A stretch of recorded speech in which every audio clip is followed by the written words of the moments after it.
Good evening and welcome to the Tuesday, June 21st regular meeting of the Walnut Creek City Council. The City Council is conducting this meeting from the City Council chamber, and staff are complying with the current regulations of the California Department of Public Health and Cal OSHA for safe indoor meetings.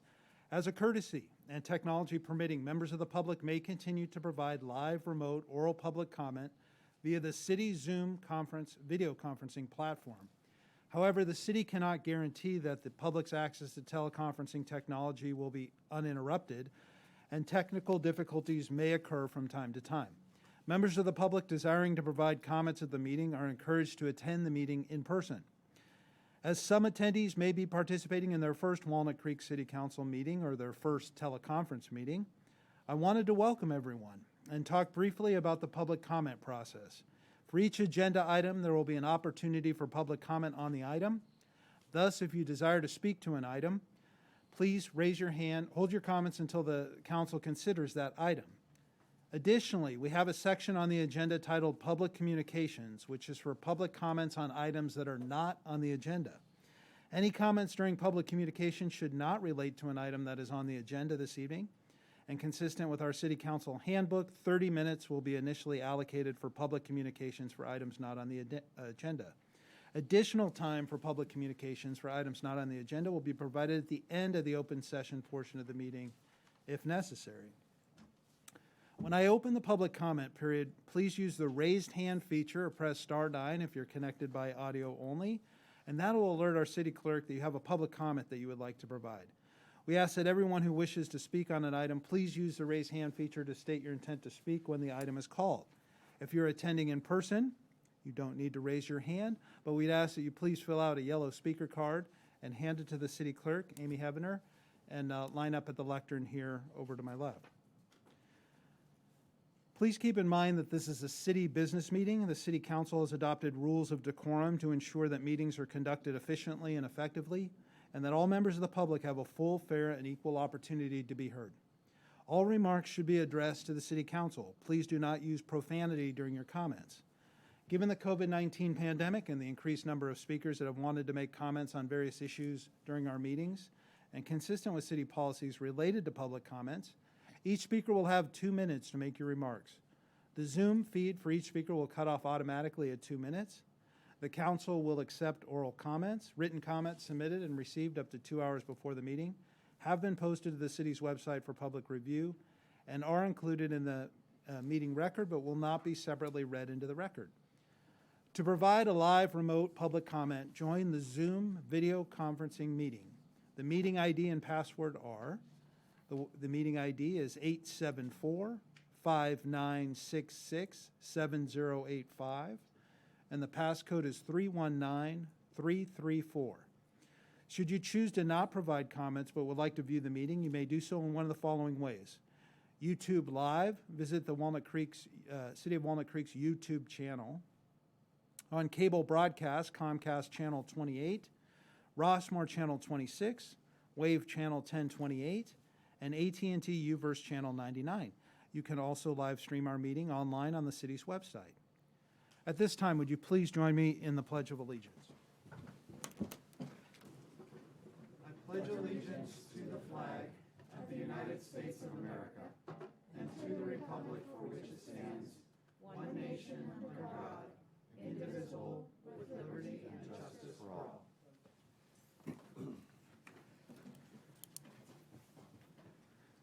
Thank you. And now we have the pleasure of inviting Deputy City Clerk Amy Hevener to provide the oath to Jane Emanuel. Mayor Francois? Yes, thank you for that reminder. Okay. Please do the roll call first. Councilmember Darling? I'm here. Councilmember Haskew? Here. Councilmember Wilk? Here. Mayor Pro Tem Silva? Here. Mayor Francois? Here. And I'm excited to get to the next item. To provide the oath of office for Jane Emanuel on the Arts Commission. Welcome. I'll read it from here, and if I could have you stand in the middle. Oh, where do you want me? Just kind of in the middle. Yeah, or a little bit back, because I think he's going to get it for his shot. Okay, do it. Yeah, just a little bit back in the middle, kind of. So you can see me. You can turn, you can face me. Okay. Okay. So could you please raise your right hand and repeat after me? I state your name. I, Jane Emanuel, Do solemnly swear do solemnly swear that I will support and defend the Constitution of the United States that I will support and defend the Constitution of the United States and the Constitution of the State of California and the Constitution of the State of California against all enemies, foreign and domestic, against all enemies, foreign and domestic, that I will bear true faith and allegiance that I will bear true faith and allegiance to the Constitution of the United States to the Constitution of the United States and the Constitution of the State of California, and the Constitution of the State of California, that I take this obligation freely that I take this obligation freely without any mental reservation or purpose of evasion. without any mental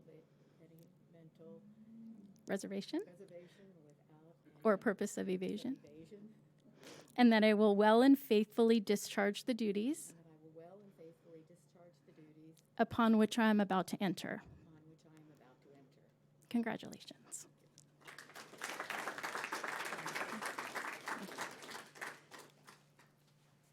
I just want to make a couple of comments. I thank you for your trust in me, and I always thank you for your support of the arts. I just have a quick anecdote.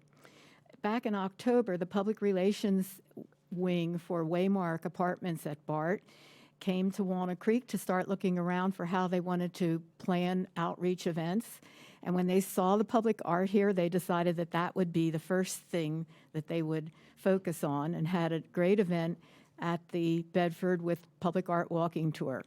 So it shows, maybe we forget it a little bit about because we're here all the time, but art in Walnut Creek is very special, and I always enjoy and respect and honor your support. Thank you. Thank you, Jane. Thank you so much for being willing to continue to serve and for your years of dedicated service to our city and to beautifying our city. And that art piece at the Waymark is really special. I enjoy the poppies there and think it's a really nice addition to our streetscape. Thank you. Next on the agenda is the consent calendar. Does any council member wish to pull any item for discussion? Mayor, I would like to pull items 2C, D, and E.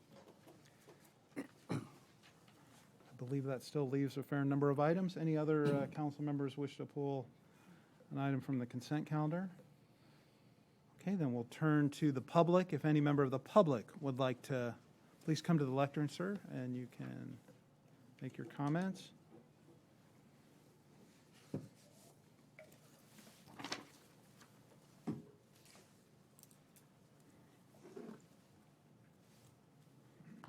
Good evening, Mayor, council members, and staff. My name is Charles Krelling. I wasn't actually planning on speaking on this topic, item E. Mr. Crowling, please lift up the microphone so you're more comfortable, sir. How's that? Well, It goes with you're being still tall. hunched. But It's item E, and I'm only speaking because my correspondence unfortunately did not make it into the record this evening, so I'll just be super brief. I firmly oppose any local Walnut Creek firearm ordinances and ask that you please read my correspondence at your earliest convenience. Thank you. Thank you, Mr. Crowling. Any other members here in the chamber would like to pull an item for discussion that's on the consent calendar? Not seeing any. Is there anyone on Zoom, Madam Clerk? It looks like we have 2 members of the public on Zoom. I'll go ahead and bring over Nicole.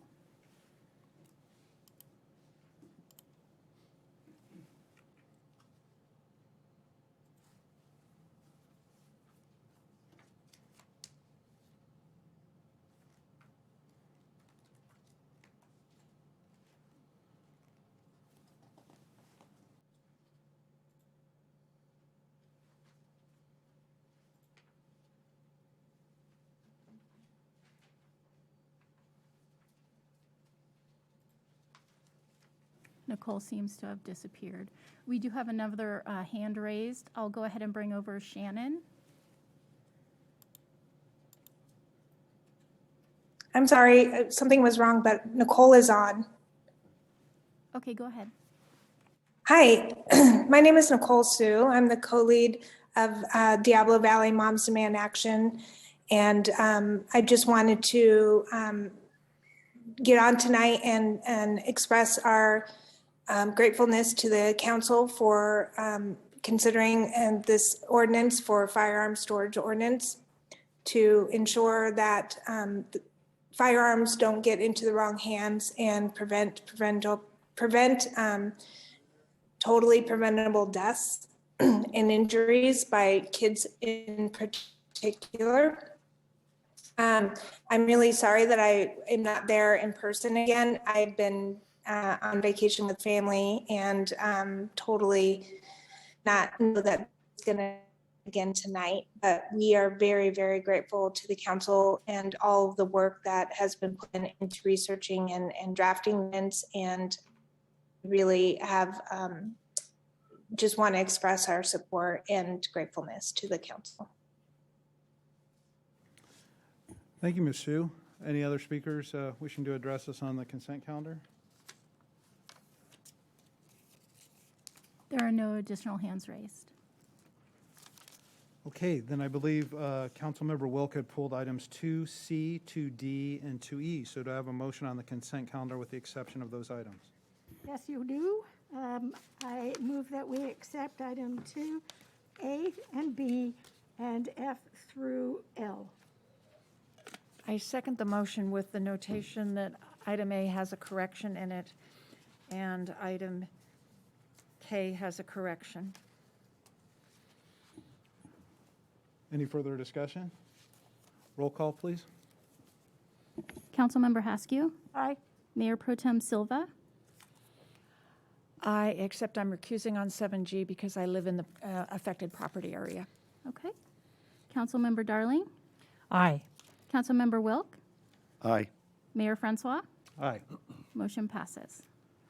Okay, then Councilmember Wilk, you had pulled, it looks like C and D are related. You want to take those first on the Shadelands Oakmont project? Sure. I just wanted to state for the record that based upon the last meeting and our vote, I'll be voting no on items 2C and D regarding any amendment to Shadelands Business Park or any rezoning of that park. Any further discussion on those items? Move consent calendar items 7, 2C and 2D. Second. And D has a correction in it as well. Roll call, please. Mayor Pro Tem Silva, Aye. Councilmember Haskew, Aye. Councilmember Darling, Aye. Councilmember Wilk, No. Mayor Francois, Aye. motion passes. Okay, item 2E was the safe gun storage ordinance. Councilmember Wilk. Well, since I pulled it, I just wanted to, again, state that I'm really proud of the city and the council for taking this action. It's not just guesswork that having safe storage of guns saves lives. It's been proven by fact over and over again throughout cities and states across the country. And us putting some teeth into the state law of actually having some teeth to the ordinance of safe gun storage will help. But again, it's primarily for education. We talked about that at the last meeting. It's not to look for all the different penalties and put people behind bars for this. It's to educate. If you aren't with your gun, lock it up with safe storage. And there'll be a lot more to announce on that from the city. And again, I'm very proud that we're taking this action. And with that, I will move to approve. Second. And then before we take a roll call vote, we had a public comment on this from Mr. Krelling, who questioned whether I believe it wasn't his comment per se, but a comment from Mr. Masaccio, whether that was in the record pertaining to this item. And City Attorney, could you clarify on that? Sure, that letter was received and was included in the record. That's in the council agenda packet this evening. We have reviewed that letter. We do believe that the council is within its authority to adopt the ordinance as it's presented to you this evening. Okay, Councilmember Darling. And I just wanted to add one thing. When we were discussing the item, I did discuss the fact that my father, we had to take his guns away, and I was a little nervous when that showed up in the East Bay Times the next day. So I circulated it to all my siblings to let them know that I had mentioned this episode, and they were all very supportive. They said, Dad would have been proud, and it was the right thing to do. So wherever you are, Dad, sorry I talked about you. Roll call, please. Councilmember Wilk, Aye. Councilmember Haskew, Aye. Councilmember Darling, Aye. Mayor Pro Tem Silva, Aye. Mayor Francois. Aye. Motion carries. So next, which is not on our agenda, we're going to have a brief update from our Chief of Police, Jamie Knox, on an incident that happened at the Macy's on Saturday morning. Turn it over to you, Chief Knox. Well, thank you, and good evening, Mr. Mayor, members of the City Council, members of the public. This past Saturday at 10:48 a.m., police dispatch received multiple 911 calls reporting subjects smashing a display case with hammers and stealing high-end jewelry inside the Macy's department store. The callers were all Macy's employees, and there were no reported injuries. The suspects fled out of the building's west doors to a white Honda sedan in the Chase parking lot. The crime occurred in less than a minute. Within a minute of receiving the call, police units were dispatched. We had one unit working downtown overtime that day, and he was at Mount Diablo Boulevard and Broadway when the call came out. But by that time, the suspects were already running red lights to flee the city prior to getting on the freeway. My understanding is that an alert citizen did notice the suspects entering the store, felt that something wasn't quite right, and later told an officer this after the fact. These crimes take mere moments to commit, and we can't be everywhere at once. My request to our community is to partner with us and to call us if they see anything suspicious like this again. This is a felony investigation, and we have several officers and detectives actively working to solve this case. While prevention is our ultimate goal, we will commit considerable resources to bring these offenders to justice. And with that, if council has any questions for me or my staff, I have both our investigations commander and our patrol watch commander here to answer questions. I appreciate that, Chief Knox. Any questions of the chief? I just have one. As I understand it, the suspects had parked a car at the Chase Bank parking lot. Yes. And so with the recently reopened portion of Broadway Plaza Drive, if that had been closed, would this made any difference? I don't believe so. I mean, there's pros and cons to that roadway being closed naturally, and we just don't have enough data to know exactly if that would have prevented it, if it was still closed or not. I don't think it would have made much of a difference. Because they could still get into the Chase parking lot from Main Street or Newell. Correct. This was all on foot. It's not like they drove a vehicle directly in front of Macy's. Okay, and they weren't in the garage. Okay, great, thank you. I just had one question, Chief, to repeat what you had said, that obviously we appreciate our alert residents and citizens, and that the right thing to do in a situation like that, if you were in the store at the time, would be to notify store personnel or the police department, obviously not confront anyone or take matters into your own hands, but what is the appropriate thing to do if you see something suspicious? Yeah, absolutely. I want the public to err on the side of caution. If you see something that's suspicious, call 911. That's what it's there for. And even if you're mistaken, our job is to go out and investigate these things. And it literally took less than a minute for this crime to occur. And even with an officer in close proximity, them traveling at a high rate of speed and blowing through red lights, it certainly puts our citizens, in jeopardy. I'm glad nobody was hurt. And I want to reassure this community that we will do everything that we can to bring these offenders to justice. Okay, thank you, Chief. And just one more, are you aware that Macy's have they increased any private security personnel at their store? I do not have any information related to that. I know that we certainly have a contract with Nordstrom and Apple. That particular time, we did not have officers working overtime at those locations, but we did have one officer working the ARPA overtime for downtown, as I mentioned. Okay. Thank you. Any other questions? Councilmember Darling. I just wanted to say thank you for taking it seriously, and I look forward to you guys doing your job, and I appreciate it. Thank you. Next up is on the agenda. We're not taking public communications on that, but it's coming up very quickly. So on public communications, this is the portion of the meeting that's reserved for comment on items that are not on the agenda. Under the Brown Act, the council cannot act on items raised during public communications, but may respond briefly to statements made or questions posed, request clarification, or refer the item to staff. Consistent with our city council handbook, 30 minutes will be allocated at this time for public communications on items that are not on the agenda, including the update we just received from the chief, which was not on the agenda. Additional time for public communications will be provided at the end of the meeting if necessary. So if you're joining us by Zoom, now would be the time you'd want to raise your hand or press star 9 if you're connected by audio only. If you're here in the chamber, we'd ask that you, when you can, please fill out a yellow speaker card, hand it to the clerk, and line up in an orderly fashion and come to the lectern. And welcome. I would note, too, that the time is 6:22, and we'll take public communications for items that are not on the agenda until 6:52.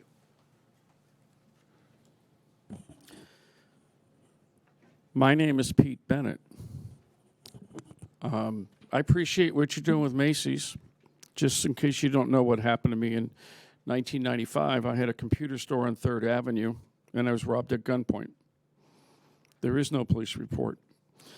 And then in Sierra Drive, I was nearly killed by an assailant, had me on the ground, and that's the guy shot dead in front of the police, in front of the bar in Concord. Then I was attacked on Locust Street, and the guy threw me through the window. Got blood out of my back of my head. He was in handcuffs, and your department let him go. Different officers, different department. And then I was on the middle of Sierra Drive, or not Sierra, but South California and Olympic, and I was attacked again by the same person and put back in the hospital. This time I was in a C-collar. Then across the street, I was beat up by a security guard from the city of Walnut Creek. He broke my ribs. And then a month later, I almost lost my whole family in the Paradise Fire. And you're looking at an arson victim with 10 cases. Then I was in the library upstairs on the 2nd floor, and a guy attacked me with a carotid hold, took me to the ground, blacked me out. It took 3 people to get him off of me, even a security guard. And then I woke up with a stroke a couple of months later. I basically almost was paralyzed by this incident. You see me walking? I cannot run, but I can still walk. But it is really hard to get up off the ground. And then on top of that, my trust was forged away with help with officers in this department. And then you took my children with false documents. And then my truck exploded in 2004 with me inside. And in the last 10 seconds, the girl and the daughter in the Amber Alert was my friend, found dead, and it's a lie. Too much for one person to endure. Thank you, Mr. Bennett. Next speaker. Good evening. I'm not that tall guy. I just wanted to make a few comments tonight about it's a hot day today, and we have a climate priority, and so I go out, I get emails from most of the Board of Supervisors folks, and they always, anytime it's really hot, show where you can go to stay cool, and because heat is one of the biggest killers of climate. And so we're moving into the hotter period of the season, and so there are cities that are, Antioch, Pleasant Hill, Richmond, there's 5 of them, we're not listed, where there's normally, these centers, and then when it's really bad, they'll list some others that you have to call first. And so I know that we have used our library, we have used our community center, but there's nothing consistent. If you go to the website, you don't know when to go to it, what to look for. And given the heat in the summer, I would like y'all to consider being a little more proactive in helping people stay well this summer. I also wanted to mention, I was looking at the Contra Costa Consortium on Walnut Creek, and I was pretty shocked to find that looking under the needs in Walnut Creek, and I'm not sure what year that's been in the last 2 or 3 years, that sub-housing standard, they had, am I out of time? Oh, no. For renters, we had 295 people in the city lacking complete plumbing or kitchens. And so we try and keep people in safe housing and affordable housing, and we need to investigate this a little bit. Thank you. Thank you, Ms. Warren. Next speaker.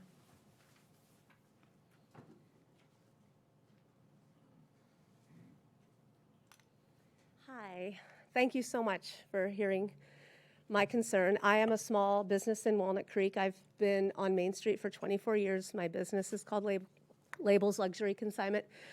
I am speaking on the tale of the Macy's crime because there's a chance it was related. On the morning of Sunday, June 12th, my store was broken into, and it was 3 men, and they made off with a very large sum of merchandise in less than a minute. As you also said, the Macy's crime happened in a time frame of. And this is the 4th time this has happened to me in the last 8 years. Break-ins after hours. Shoplifting is rampant. 2 days later, you'll have a case number of shoplifting incident at my store. We were able to share that that person had just been to Urban Outfitters, had just been to Anthropologie, had just been to Brandy Melville. I called all of my local merchants. Unfortunately, because they are corporate, they don't call the police. They don't tell their employees to do anything. They don't review video to help us smaller merchants identify shoplifters. So we have a problem for the small side of Walnut Creek, the small business mom and pop side of Walnut Creek. So my plea is to maybe have a little more, I guess, surveillance in any way, shape, or form. I'm understanding that there is surveillance at stoplights, and that may have identified who came to our store. Unfortunately, it was a rental car. I maybe shouldn't share this, but that is my knowledge, and we'll see how far we get with that. But my point is that yeah, we need a little more help on this other side of Walnut Creek for the small merchants. Thank you for hearing my. Ma'am, can you please state your name for the record? Sure. My name is Lynn, Lynn, Nice, Nice. And Ms. Nice, thank you for coming tonight, and I'm very sorry that that has happened. And our chief is here. We have other officers. If you'd like to speak to them out in the hallway there, they'd be happy to talk to you more about it. I know you've probably filed a police report, but I'm very sorry that that happened. Thank you very much. Yep. I appreciate that. Thank you for coming and letting us know about it. Is there anyone else that would like to address the council during public communications? Anyone on Zoom? We have 2 speakers on Zoom. I'll go ahead and bring in Rosemary.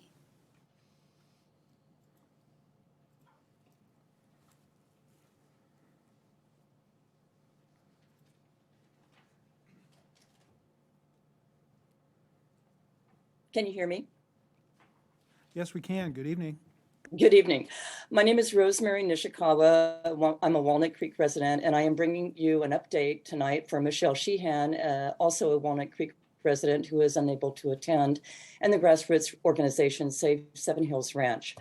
I'll refresh your memory that we are advocating for a better plan than the current proposal coming before the county for Seven Hills Ranch, a county property directly adjacent to the city's Heather Farm Park. The proposal requires an extreme change in land use and mass and a county general plan amendment for approval.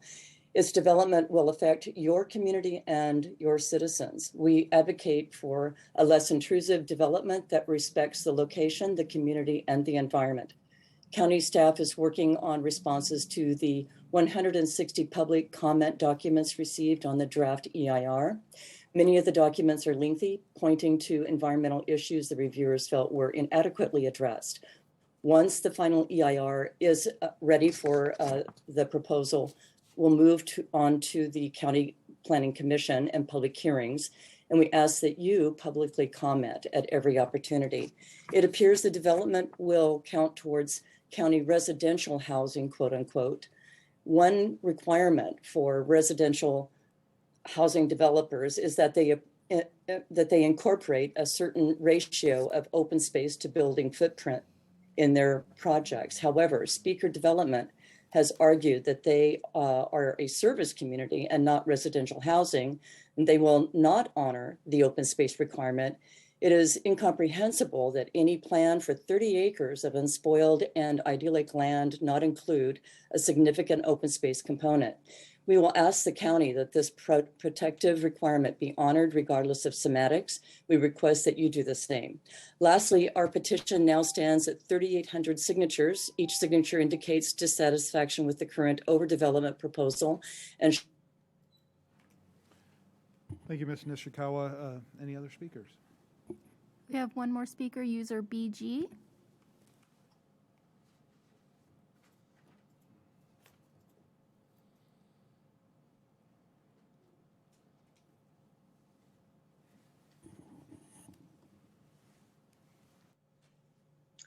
Hello, my name is Barbara Guinness, and I've been a resident of Walnut Creek since 1996. I just wanted to send along some new pictures of new fire pit activity that once again has occurred up in the area above our Arbolado Road on the south side of Lime Ridge Open Space. It's also above the Rancho Paraiso neighborhood. These pictures were taken on 6/19. And with extreme and severe drought conditions, these pictures make homeowners in the area quite uneasy. And with these really hot days like today, you know, fires can start easily. The open space staff, Public Works, has been notified. I sent them an email. And I know it's very difficult to catch people in the act because they're probably doing these fires at night when nobody else is up there. I just wanted you to be aware of the situation as it continues. This is so far this season, this is the second fire activity that you can see. There's ashes there and debris where they want to start a fire. So I'm sure you take this seriously, as it creates a real danger of a spark from these fires, possibly carried by the wind, and before you know it, you got a wildfire going on. With the 4th of July upcoming, just a reminder also that there were multiple packs of fireworks that were set off in that area last July 4th. So thank you so much for listening to me and for whatever you do to try to keep the Walnut Creek citizens safe from potential wildfire risks. Everybody appreciates it when you help out. Thank you. Thank you, Ms. Guinness. Any other speakers? There are no additional hands raised. Okay, we'll go ahead and close public communications. I'll turn to my colleagues. Would you like any, based on the comments that we received on items that are not on the agenda, we're limited in terms of follow-up action items that we can do, but were there any clarifying questions of staff or follow-up that any of you would like? Councilmember Wilk. Thank you, Mayor. I just wanted to ask the police chief on, based upon what we heard from Ms. Nice, do we have officers that talk to the businesses downtown? I know that a couple of years ago we heard about what we did at Broadway Plaza, and our Broadway Plaza officer worked with all the businesses there to be able to work with police if there was any kind of crime that happened, and that could include credit card fraud. Is there anybody that does that in the downtown area that's outside of Broadway Plaza? We do have designated units that work the downtown area. We're trying to take a more holistic approach. So we made some changes in our patrol deployment after we had a couple of street robberies, the Rolex robberies. That was last Wednesday, and then we've made some additional adjustments since Macy's got hit. So you will see more officers downtown, more officers on a foot beat. We would welcome any business to call us anytime they want to speak to an officer to get advice. We don't have a crime prevention officer or person. That's something that I'm looking into in the future to see how we can designate some specific time set aside, whether it's a current staff member or a volunteer or exploring some other options to create a crime-free business program to be a liaison between the police department and our business owners to do things like crime prevention through environmental design, security assessments, and to partner with our business owners to make their businesses safer. So it is something that we're actively looking on. We don't have a designated person right now, but they can certainly call us at any time. If they see an officer downtown and they want to ask us a question, please do. And I've actually been on foot patrol twice last week. I went out down to Broadway Plaza area, and we're just trying to get more officers visible and accessible to our downtown business partners and patrons. That's great, thanks. Perhaps even working with Walnut Creek Downtown and the Chamber of Commerce and having these kind of discussions will prove helpful down the road. 100%. Great, thank you very much. Any other questions of staff based on public communications? Okay, I'm not seeing any, so we'll go ahead and move on to council member and staff announcements, reports on activities or requests. Closed session announcements, we didn't have any closed session, so I know there are none of those. City manager reports, we have our assistant city manager, Terry Kilgore, here. Welcome. Thank you, Mayor. It's great to be here. I wanted to take a moment to just share with you that last Thursday I was able to serve as a panelist for a presentation at the West Coast Regional International Downtown Association Convention. And we got to speak with downtowns across the state of California about how they've responded to the pandemic and those who are looking to journey into a permanent program, which the council just took action on this evening on item 2K. And what we heard was that while we have our challenges ahead of us as a downtown, we are actually fairly blessed. We were talking to one community in the Central Valley who is running 25% occupied. Just as context. And I also will share, I was in New York recently, and the number of retail and office vacancies was rather shocking in Manhattan alone. So we obviously have room to grow, but we are also a little bit on the forward step of the curve, having moved to a permanent program. And there's more steps, but I didn't want to let this milestone pass without saying thank you to the many people, both on this council, as well as amongst our team members and our partners who have been part of this process and journey. Council has designated an ad hoc, which Councilmember Haskew, Councilmember Wilk, and Mayor Pro Tem Silva have served on, which has provided invaluable guidance. Downtown Walnut Creek has been part of the journey. Broadway Plaza and Regency Centers, as two of our larger property owners, have been actively engaged, as has the Chamber. And on the staff side, we've had two key project managers, Colette Hanna, our Economic Development Manager, and Janine Cavalier, one of our senior planners, who have helped figure out all the logistics that goes into this. And then our technical experts, our city engineer, Steve Waymeyer, our building official, Frank Kong, our traffic engineer, Smadar Boardman, our deputy city manager and parking guru, Carla Hansen, and obviously our city attorney staff who have helped us through this journey. So just wanted to take a moment to say we're not done with this journey, but tonight was an important milestone and appreciate all the work that has gone to this end. Thank you. Excellent. Thank you for all the hard work, everyone. It literally took a village, so we appreciate that. And we'll now turn to council member reports on activities. I'm going to start with council member Haskew. And she's ready. I have some fun news. You should have gotten this in your mail, all the citizens and all the people who know this, but this is the announcement for the 22-23 season of shows and opportunities at the Bedford Gallery and the Lesher Center. And it is everything from Lyle Lovett to speakers of extraordinary intellect to a wide variety of things like Christmas Carol, of course, and In the Heights and Clue staging. And let's see what else we have. Lots of programs for everything, education, California Symphony, Festival Opera. So when you get this, don't just throw it in the wastepaper basket and say it's an advertisement. It's an opportunity to learn about all the wonderful experiences you could have at the Lesher Theater. And on a more boring subject, I attended TransPAC, and we spent more time trying to figure out how to make scarce money pay for all the assisted people who are elderly and who are disabled for their transportation.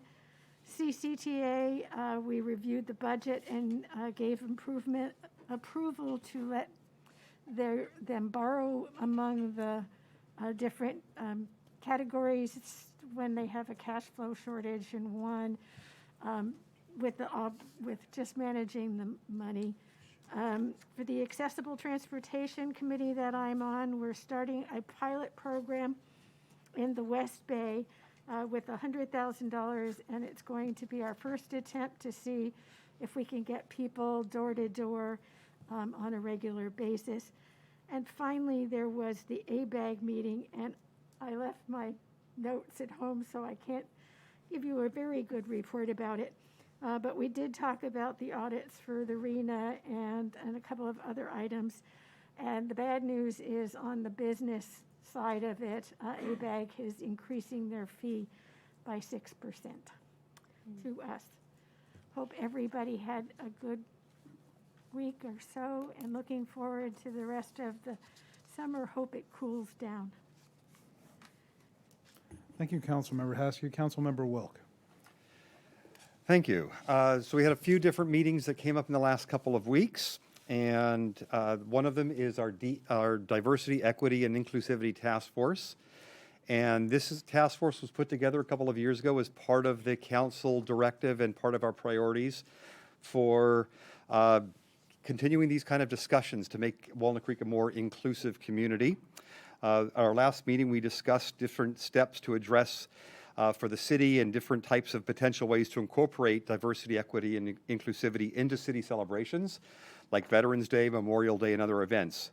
For example, the current celebration of Juneteenth, which was recognized at the last City Council meeting, was one, as well as events like last year's Memorial Day ceremony, where we recognized and heard about the Port Chicago 50 survivors of the World War II Port Chicago disaster, which is something that still people are need to learn more about too. On that same topic, we had diversity, equity, and inclusivity training for most of our council members and commissioners over the last couple of weeks. Again, part of the directive that council had for one of our priorities. And Councilmember Darling and I, along with about a dozen commissioners or so, they split the groups up. So we had that last week, informative and really interesting. It kind of gave us insight into how we deal with certain different issues.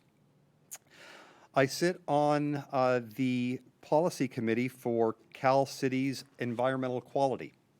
And a lot of the things that are coming through, and this goes across the entire state, a lot of these things coming through really do affect everything in the state.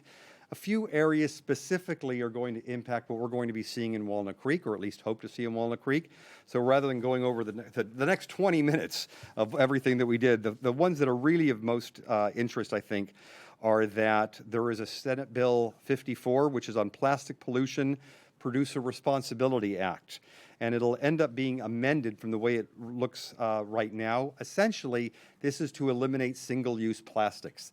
That includes the single-use plastic bottles, but also utensils and straws and everything else that we typically see and get and throw away.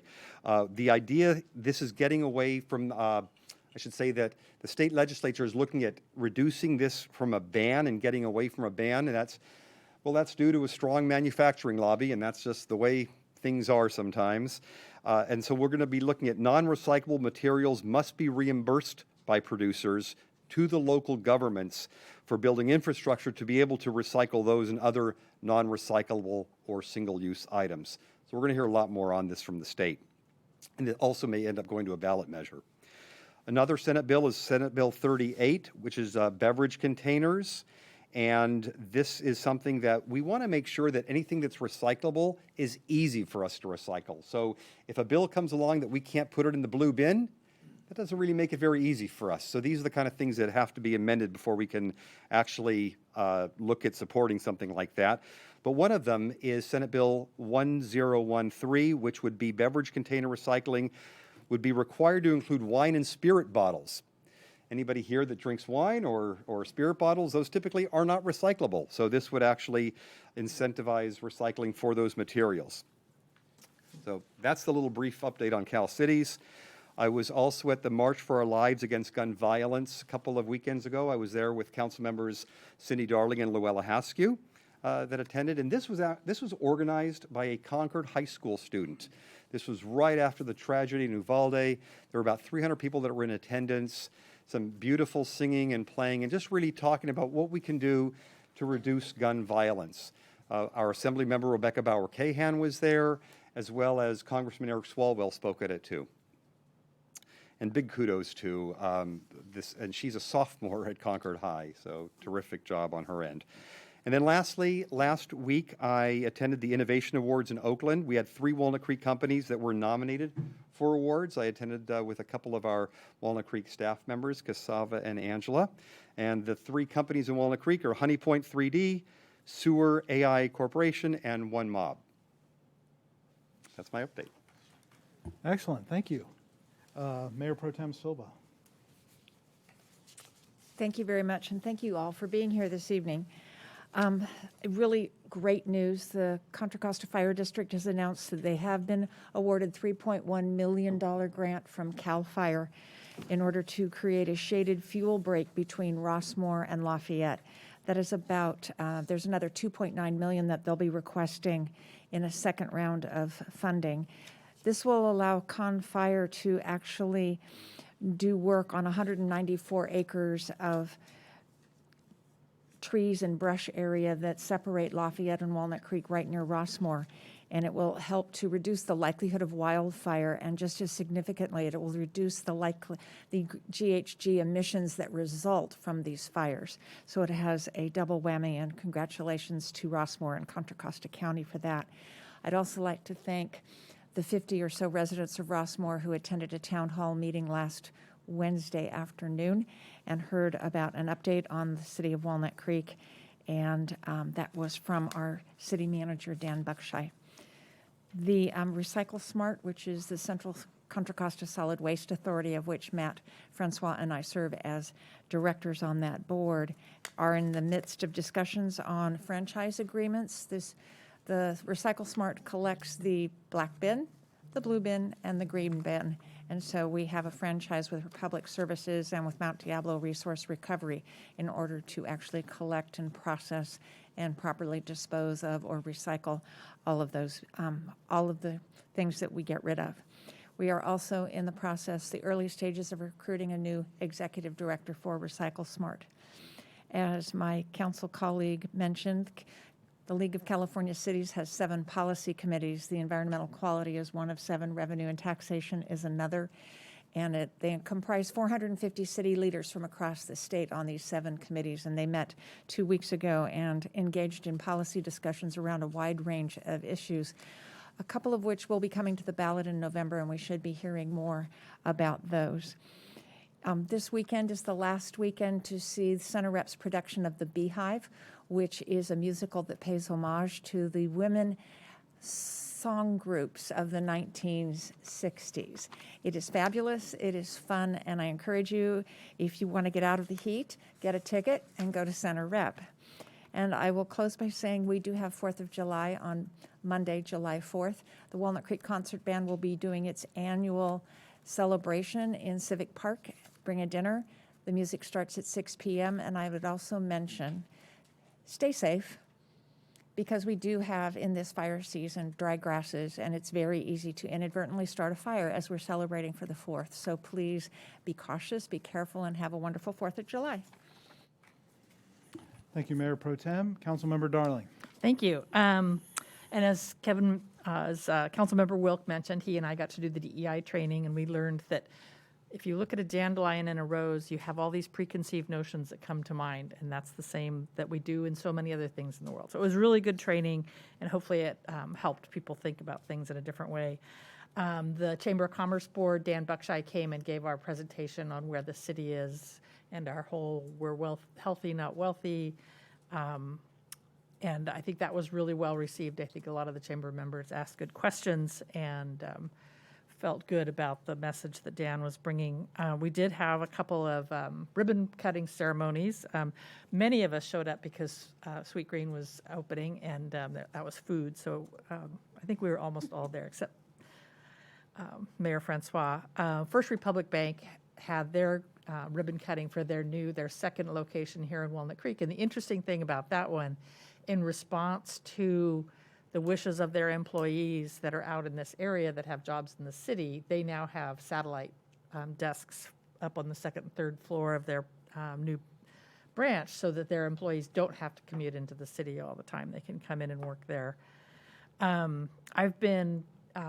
Was invited by East Bay Mud to be one of the test case people. They're putting together a overview of East Bay Mud operations for local government folks, and we got to go tour the poop plant last week, and which is always fun. My husband was in the poop industry, so I know an uncomfortable amount about the whole process, but it was fascinating to go. We're going to go hear about their management of the watersheds that they own here in the district tomorrow night. And it's been interesting. I thought I knew everything about these things, and it's been really interesting to go on.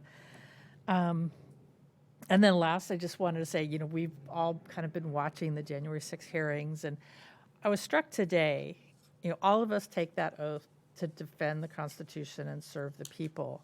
And it was fun to watch Jane Emanuel take it again tonight. We all do it. And I just am constantly impressed by the amount of work that everybody does for the benefit of the greater good. And I appreciate it. And I know how much seriously we all take it. So I just want to say I appreciate that.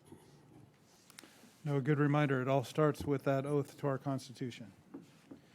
And I appreciate all that you're doing on behalf of our community and our residents. I was maybe slightly less busy than the rest of you. I did attend a working group of the Chamber, an economic development working group of folks that are looking at kind of easy fixes that we can try to make to try to streamline some of the permitting processes downtown.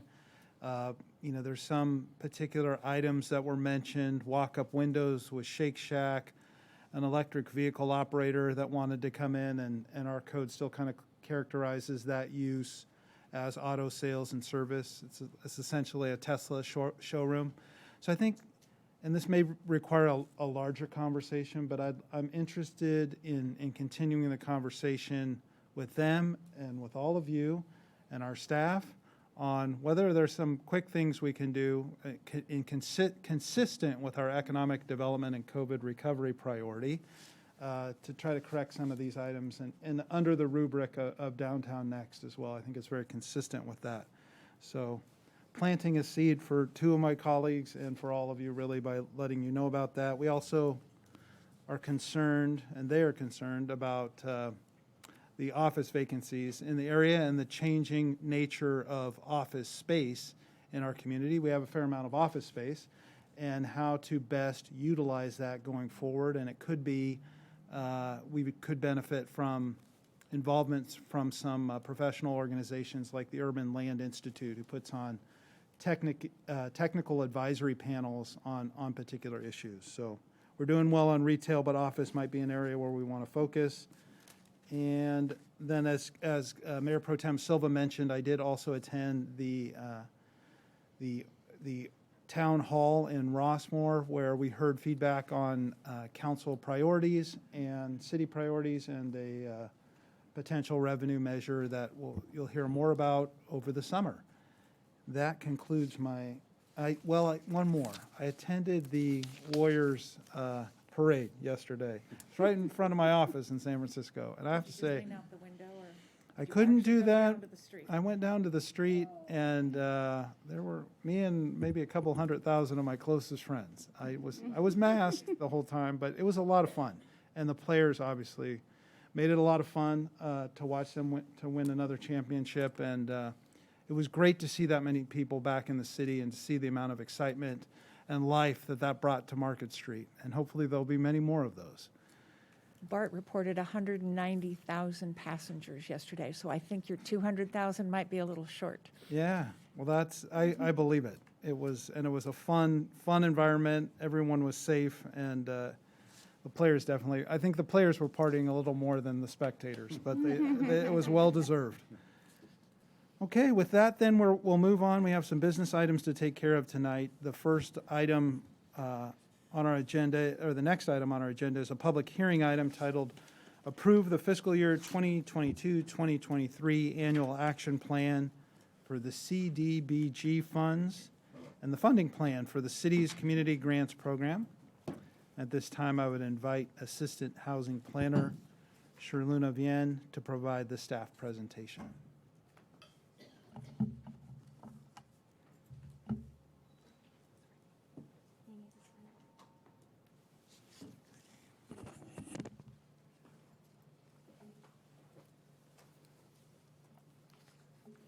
Good evening, Mayor Francois and members of the council. My name is Sherluna Vienne, the city's Affordable Housing and Grants Coordinator.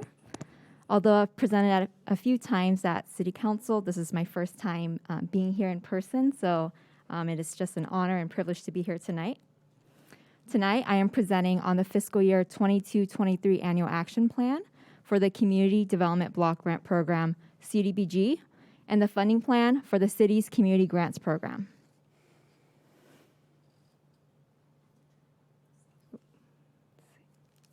There you go.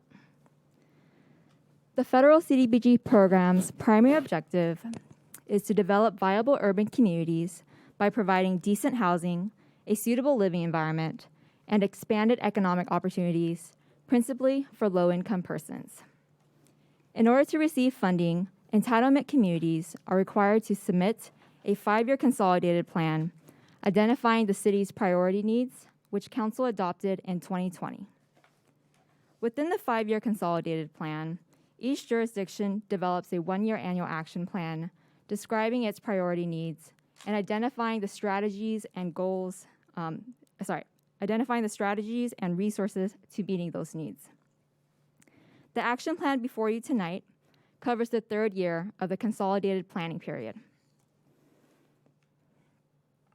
Along with the CDBG program, the city's community grant program consists of the local Community Services Grant, CSG, the local Homeless Services Grant, HSG, and the State Permanent Local Housing Allocation, PLHA.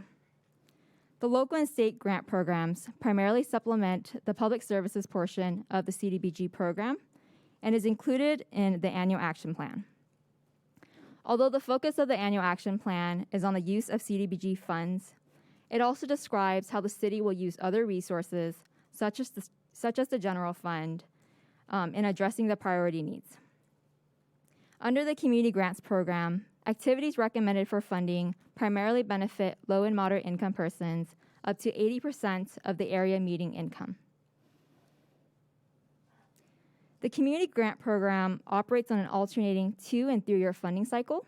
Fiscal year 22-23 is the first year in the upcoming 3-year funding cycle. Funding recommendations are based on the program's ability to meet the CDBG Consolidated Plan's high priority needs, which are listed on this slide.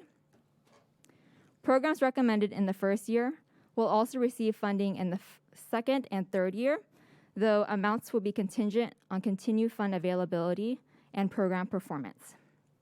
In the renewal years, staff will return to the City Council and HCD Committee to confirm the funding amounts for the grant subrecipients. This table shows the available funding for the Community Grants Program. There is approximately $913,000 in available funding. The funding sources include the CDBG allocation, estimated carry-forward funds, the city's CSG and HSG programs funded by the general fund, and the PLHA program. Additionally, the City Council authorized up to approximately $157,000 in American Rescue Plan Act, ARPA funds, for the core homeless services in the upcoming fiscal year. This table also shows the breakdown of funds available by category. The CDBG program has certain caps on how much funding can be spent for public services and program administration. So CSG, HSG, and PLHA funds supplement the public services budget. And then there is no funding cap for the economic development, public facility, and housing categories. On May 19th, the HCD committee, made up of Mayor Pro Tem Silva and Councilmember Darling, held a public meeting to review and come up with funding recommendations for the Community Grants Program. The HCD committee recommends the fiscal year 22-23 funding plan, which is presented at tonight's meeting. This funding plan includes funding for 26 programs, plus funding for administration expenses, and a small grant for homeless outreach materials and supplies. Funding levels recommendation, the CSG and HSG programs are funded from the general fund for an estimated total of $177,000, which was approved as part of the fiscal year 23 budget. In order to fund the 26 recommended programs, the HCD committee also recommends up to an additional $12,000 for the CSG program from the following funding sources in this particular order. 1, HSG carry forward funds, currently estimated at $7,000, and 2, general fund, ARPA funds, and surplus funds. For this particular funding source, to expand on the committee's recommendation to use ARPA funds, staff is recommending to use and reallocate ARPA funds previously designated for the core homeless services team up to $31,500 over the 3-year funding cycle.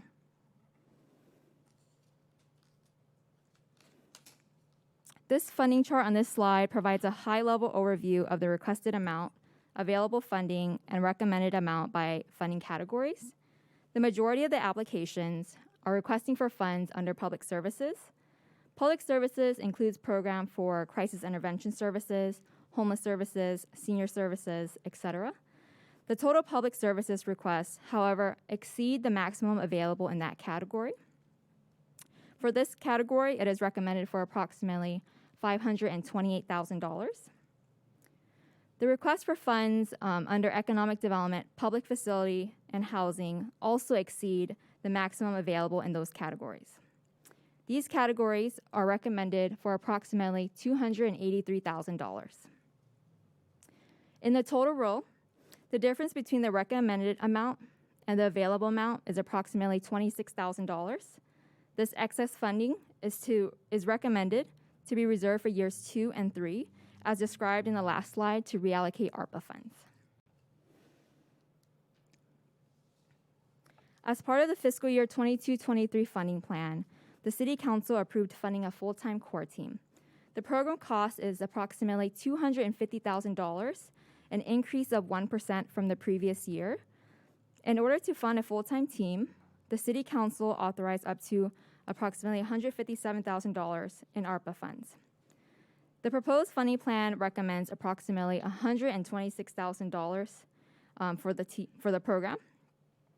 Once again, staff is requesting to reallocate the remaining funds up to $31,500 over the 3-year funding cycle to supplement the CSG funding.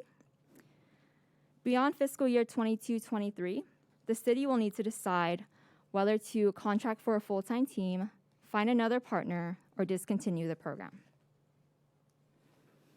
The recommended action tonight is for the City Council to adopt a resolution approving the 22-23 annual action plan, including the proposed funding plan for the CDBG, CSG, HSG, and PLHA programs, approving the reallocation of ARPA funds, and approving the backup funding scenario. With that said, that is the end of my presentation, and I would be happy to answer any questions that you may have. Thank you, Ms. Vienne. Very nice presentation. Any questions? I had one. You mentioned a couple of times the full-time core team for the benefit of us not in the Beltway here. Can you explain kind of what the full-time core team does? Yeah, so the full-time core team, they provide homeless outreach services, and they partner with our police department, and they are here Monday through Friday from between 7 to 3 p.m., I believe, to provide services and resources. For the homeless, yes. So, Shirlene, they are social services workers, the core team? I would consider them social service worker. And the adjusted amount going to that particular item is the $16,607, is that? I thought I saw a reference in the staff report that it was 15,000, but it's close. It's the 16,000 figure is correct? I can double check, but I believe that 16,000 figure is correct, yes. It should total the full amount of $250,000 across the 4 different funding sources. Excellent. Any other questions of staff? Okay, then we'll go ahead and open the public comment period on this item. If you're joining us by Zoom, now would be the time to raise your hand or press *9 if you're connected by audio only. And we'll hear from folks that are here in the chamber first. If any member here would like to address the council on this item, on the CDBG grant action plan, now would be your opportunity. And you can fill out a yellow speaker card before, after, or during.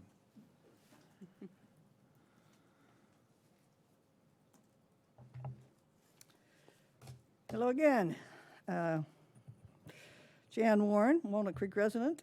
The last city council meeting, I was excited to hear about the upcoming CDBG budget because I follow it closely.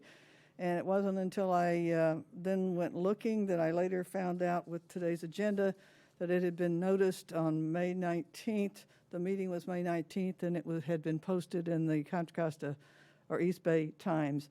I don't read those postings in the New York in the paper, so I didn't get an email or any notice. So I was disappointed.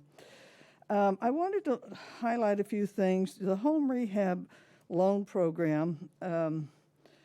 It's indicating that we're targeting either help, that we're going to help, or continue to help four families in 4 homes that Habitat works with, and that there's a possibility we could go up to $160,000. When we think about $650,000, $700,000 for an affordable housing unit, it seems to me that money in this area to help preserve housing, we should really increase and look at resources for that. I have a question about the Meals on Wheels, energy and rebuild of the offices and so forth. It's in our building, right? I don't know if we own it and we lease it. No, it's not. Okay. So anyhow, thank you, Luella. They're putting in they're going to be putting in an HVAC. And that's going to last for at least 20 years. And that's old system, that's climate polluting, methane. And I wonder while there's not encouragement to look at a heat pump and a competitive cost on that, also will reduce their long-time ongoing cost. 9 seconds, wow. All right, the last one, I meant to ask the general comments if we have any idea how many of the housing in our city is without air conditioning. Thank you.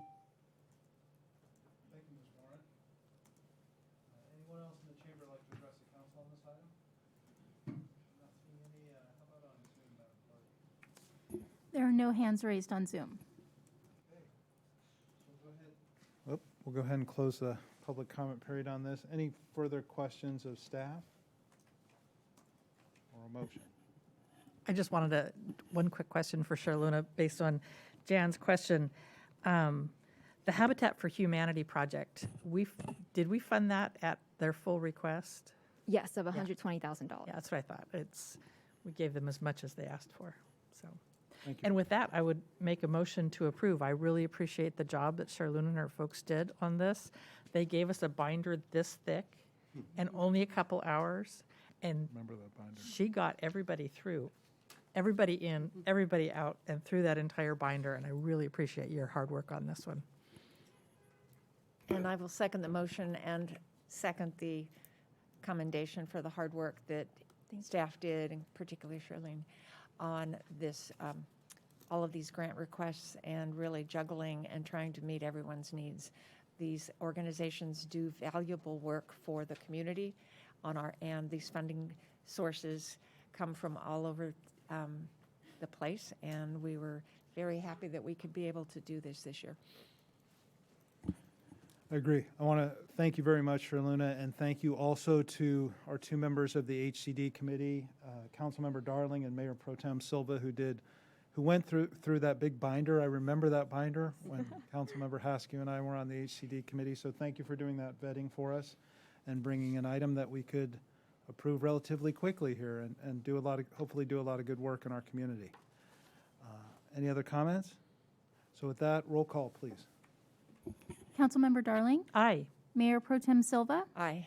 Councilmember Haskew? Aye. Councilmember Wilk? Aye. Mayor Francois? Aye. Motion carries.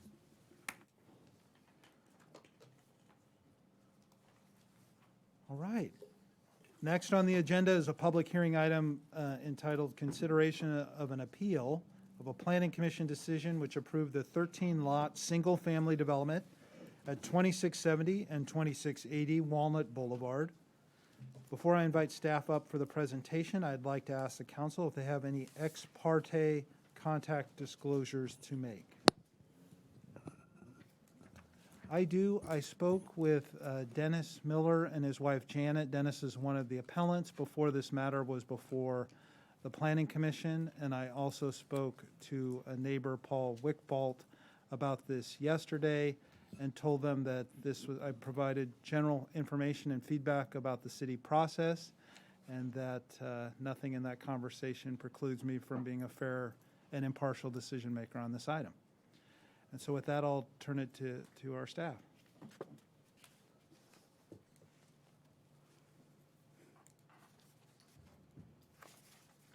Good evening, council members. My name is Simmer Gill, Associate Planner with the city, and this is my first in-person presentation before the council, and I'm also very honored to be here, and apologize if I'm a little bit nervous. That's okay, Ms. Gill. Welcome. Thank you. And if you wouldn't mind, maybe putting that mic a little tall. We're having a little hard time hearing you. Is that better? It is. Okay, so tonight we are here to consider the appeal that was filed for the 13-lot single-family residential subdivision located at 2670 and 2680 Walnut Boulevard. And the project was approved by the Planning Commission. It was recently approved by the Planning Commission and appealed by the neighboring development. And just to orient us with the site, this map here shows where we are at City Hall with the yellow star, and the project site is indicated with the red arrow and consists of 2 parcels that total 1.5 acres located just northeast of City Hall. I think I'm gonna remove my mask. Northeast of City Hall, and the parcels are zoned single-family residential with a general plan designation of single-family medium density. And here are images that show the existing site, which contains 2 single-family homes and accessory structures, which will be demolished to make way for the proposed construction. And here is the existing site plan that shows all structures on site. And I wanted to point out that Homestead Creek runs along the south and east portions of the lot. And because of that, the applicant has made efforts to design around it and leaving the creek and the trees within the creek bed in its existing condition. And just a little background, on October 20th of 2021, the project went before the Design Review Commission for a study session where DRC provided comments on the site layout and design. And then on May 12th of 2022, the Planning Commission reviewed the project and adopted a resolution granting approval of the vesting tentative map, state density bonus and waivers, and the tree removal permit and the tree drip line encroachment permits for this development. And then within the 10-day appeal period, the neighbors Dennis Miller, Carol Evans, and Mike Spau collectively filed an appeal on the Planning Commission's decision. Please note the project will return to the Design Review Commission for a final design review approval pending the outcome of tonight's appeal proceedings. The municipal code treats appeals as a new review, and the council is authorized to review the entire project. However, the appellants have raised specific claims on health and safety issues pertaining to drainage, specifically the analysis done in the hydrology report, and other points of appeal include traffic-related concerns, street parking, the removal of trees, and questions on the HOA fees. I will address the points of appeal later in this presentation after I go over the project details. And just to quickly go over the project does include a 13-lot residential subdivision, of which 2 homes are set aside for low-income buyers. And included here are 2 site plan maps that show the 13 lots and the footprints for the proposed homes. You can also see the private street in the center with the hammerhead at the end on this exhibit. And the floor plans include 3 and 4 bedroom units, and each of the homes have a 2-car garage, and 7 additional guest parking stalls are provided within this development, and I believe it's circled in red on this exhibit. A bioretention is located at the top northeast corner of the site, and the project also includes frontage improvements along Walnut Boulevard, which includes a new 6-foot wide sidewalk to match the existing frontage to the south, and on-street parking, new street lights, storm drain facilities, and undergrounding of existing utilities. The project also includes tree removals and tree drip line encroachment permits, and also new landscaping and trees for the development. And since the applicant is providing 2 low-income units, the project is entitled to receive a density bonus waiver under the state's density bonus law, as well as processing under the Housing Accountability Act, also known as Senate Bill SB 330. The project is utilizing state density bonus, and density bonus law allows the developer to apply the city's general plan range versus the zoning density if it's inconsistent. And in this case, the general plan allows more density, and per the general plan, the base density for the 1.5 acre site would accommodate 10 units. And since the applicant is providing 20% dedicated for low-income units, that gives the developer a 35% bonus or increase in density for this project, which would result in a maximum of 14 units. The project is also, the project tonight is proposing 13 units and is in compliance with the state's density bonus allowed density. The density bonus also allows the developer to request waivers from the development standards that would otherwise physically preclude them from constructing at that density. And I would also like to highlight that under density bonus law, the city and the council is required to allow these waivers of such standards unless specific findings are made that any of the requested waivers would have a specific adverse impact to public health and safety. And staff did analyze the waivers and have not found that any of the waivers that are requested tonight could be tied to health or safety impacts. And here is a quick summary of the requested 14 waivers that were approved by the Planning Commission, which are primarily waivers to the development standards of the residential zone, such as setbacks, lot coverage, lot size, and street standards. And this table here that I've included shows the required development standards and what the developer is requesting as a waiver. And please note one of the waivers was not included in the Planning Commission resolution, as it was an oversight that was missed by staff. So the 18-foot driveway length is required for single-family development. However, the required 18-foot length for each single-family home would not allow the project to achieve the density as proposed tonight. Therefore, a waiver is requested. And additional analysis for the waivers is provided in the applicant's by the applicant and is included as attachment 11 of your packet tonight. I would also like to add that no waiver is requested to the rear yard setbacks. The new homes are oriented in a way where only the rear yards would abut the existing residential neighbors. And the project actually exceeds the 15-foot required setbacks, and thereby addressing any potential impacts to the existing adjacent neighbors. And the other state law that is part of the project is the Housing Accountability Act, which was recently amended by SB 330 and dictates that a city cannot deny a housing project that complies with all of the city's objective standards unless it's found that the project would have a specific adverse impact on public health and safety. And I would also like to add that receiving the waivers for this project under state density bonus law is not considered inconsistent with objective standards. The project is compliant through the density bonus waivers, which the state allows. SB 330 also limits the total number of public hearings to 5 for this project, and tonight is the 3rd public hearing. The project would still require a final design review by the Design Review Commission.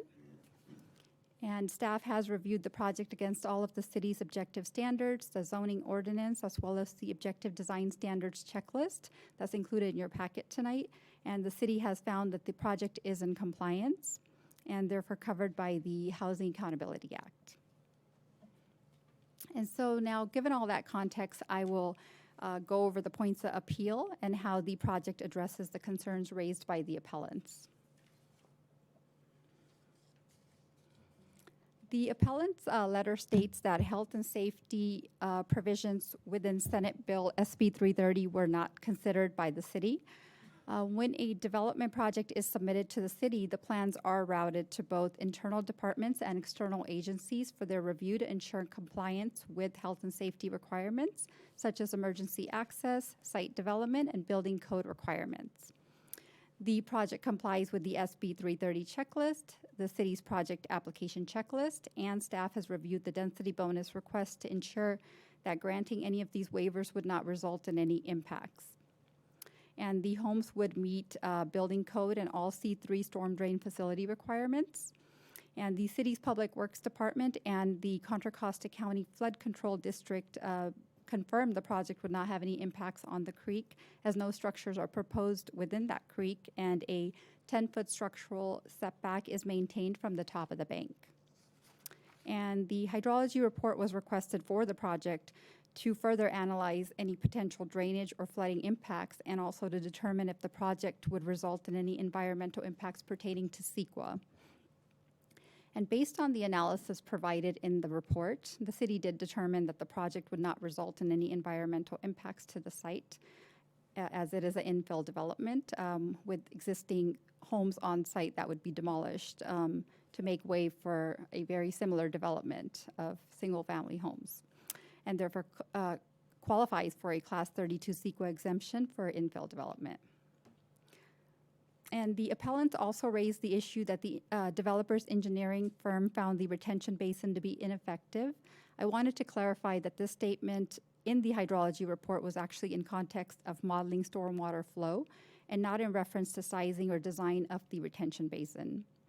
The bioretention basin meets the sizing requirements for stormwater treatment, and the sentence in question is stating that the water surface elevation will be at the top of the bioretention basin, and so the flow can occur there. So no flow could occur there. In this case, it means that the proposed bioretention basin will retain runoff on site, and the report essentially concluded that there would be no impact to the creek and the existing drainage pattern on site in the area, pre-project or post-project. The appellant also stated that the potential erosion and flooding was not analyzed when water exits and flows into the drainage ditch. Flooding was evaluated in the hydraulic model, which indicated no increase in the water surface elevation from the project for a 10-year storm event. And design for the 10-year frequency storm is consistent with both the city's and the county's drainage standards for a project of this size. And as for erosion, staff will review the construction drawings for means to dissipate the flow at the outlet. The appellant's letter also stated that the project should consider pedestrian safety outside of the development, and mentioned that there is a blind turn on Walnut Boulevard presenting a safety risk. From a safety perspective, the project is installing a sidewalk along the Walnut frontage and connecting to the existing sidewalk of the townhouse development that is located to the south. I have included photos here to show how that existing condition is today, and that condition will continue to exist with the new sidewalk, thereby improving the existing conditions for pedestrians in that area. And regarding safety for cars and curvature of the roadway, the line of sight for vehicles entering and exiting the project site was reviewed by the city's traffic engineer, and the line of sight for vehicles based on the basically regarding the safety, so it was reviewed by the traffic engineer, and based on industry standards, there must be a clear line of sight of 150 feet from the project driveway, and that clear line of sight is shown in red with the distance indicated in blue on this exhibit. And based on the exhibit, we are showing that the clear of sight for vehicles entering and exiting the development, and those traveling on Walnut will see each other, therefore meeting the city's standard. From a CEQA traffic impact perspective, the project will have a less than significant impact by meeting the city's screening criteria, as the project is in a low VMT generating area, and the project is less than 20 residential units. The appellate's letter also raised concerns that the residents in the new development will look for street parking and resort to Norland Drive and other streets that are not designed for public parking. I want to mention that Norland Drive is a paved public street with gravel shoulder, as seen on this photo that I've included, and it could accommodate street parking. And parking on a public street is available to all, and the city cannot hold or enforce hold this specific project to different standards than what is typically allowed for all residents in the city. I believe the appellant was pointing to Cara Court and Jerome Court, which are both private streets, and therefore they cannot accommodate street parking. And for this project, I do want to add that in addition to meeting the city's parking requirements, which is 2 stalls per home, and that is a total of 26 required stalls, this project also includes 7 uncovered guest parking stalls within the development, which was not required by the city standards. But it will provide additional on-site parking for like guest parking for the visitors of the residents. And as mentioned earlier, the street improvements for this project will provide 6 additional on-street parking stalls that will be available for all, and these 6 additional parking stalls will be along Walnut Boulevard.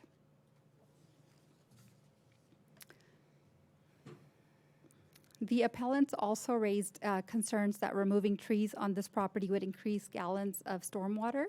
I did want to respond that the removal of the trees and the resultant effect on stormwater has been considered in the project design, and the increase in impervious surface from the pre-project to post-project condition is addressed in the calculation of the pre- and post-project peak flow, and the stormwater detention system is designed to mitigate that increase.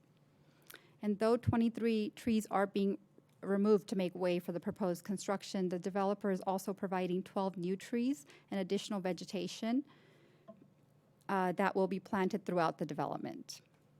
Additionally, the applicant has also made efforts to preserve the 2 highly protected oak trees on the adjacent property to the northeast of the project site. I have an arrow pointing to both of those, and also preserving 2 trees that are located in the rear yards of lots 1 and the newly created lots 1 and 4. And the existing trees on the neighboring property will not be impacted by the proposed development, and the existing mature trees along the creek, the south and east, that are located within the creek along the south and east elevations will also remain as part of this development. And in response to the appellant's concern about impacting the heat island, the new trees and the existing trees along the creek will continue to provide that necessary shade, thereby reducing any urban heat effects.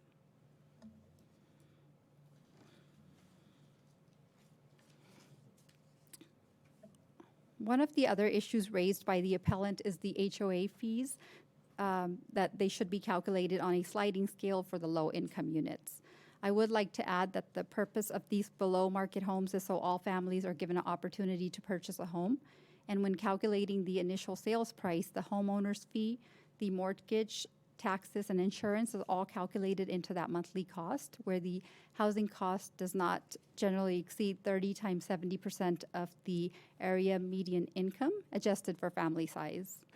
And please note the loan documents will restrict the sales price for an affordability term of 45 years, but it does not limit the homeowner's fees charged to the homeowners, as the homeowner fee is based on the shared use and maintenance of the common facilities like the private street, the guest parking, the street lights and landscaping, and all of the homeowners, regardless of income level, have equal access to. The low-income homeowner will pay the fees just the same as any other homeowner within this development, as they have access to the same amenities. And here are additional issues that were raised by the appellant in a follow-up letter that you should have a copy of tonight. And one of the issues was raised on fire risks. The site has been reviewed by the Contra Costa Fire Protection District, who confirmed that the emergency access meets the requirements, and the homes meet the building code requirements and will provide a 3-foot distance between buildings. And that is the minimum required that is the requirement per the California Building Code. The project is subject to building permits, which requires compliance with energy efficiency standards of Title 24 California Building Code. In regards to climate change and sustainability action plan, the city requires the buildings to be compliant with energy efficient requirements of the California Building Code, the usage of low flow irrigation and plumbing devices, planting of trees and shrubs, and the infill development. There were several other issues that were raised regarding the design of the drainage facilities. All drainage will be reviewed and permitted through a site development permit from the city's Public Works Department, and potentially a 404 permit may be required by the Army Corps of Engineers. And I also want to mention that the city cannot enforce CCNRs as it's the responsibility of the homeowners association. However, the Planning Commission added a condition, condition number 9, and that's included in your draft reso tonight, that requires that the CCNRs include information addressing maintenance of on-site drainage, the creek, the private road, and usage of those guest parking stalls. And per that condition, a copy of the CCNRs be provided to the city to verify. And additionally, the city will have an agreement with the homeowners association for the bioretention basin.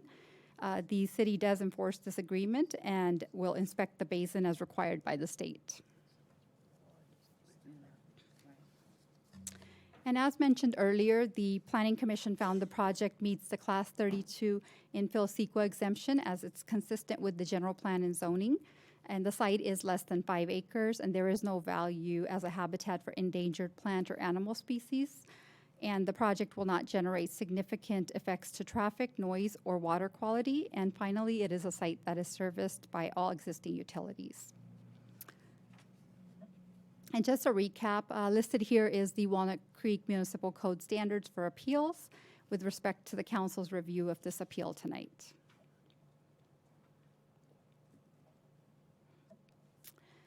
The next few slides lay out the state law limitations and council's purview as this project is subject to the Housing Accountability Act. And because it is entitled to receive a density bonus under state law by providing the required percentage of affordable housing, if the project complies with all of the objective standards that were in place when the application was submitted to the city or council cannot impose new standards or conditions that would reduce the density of this project.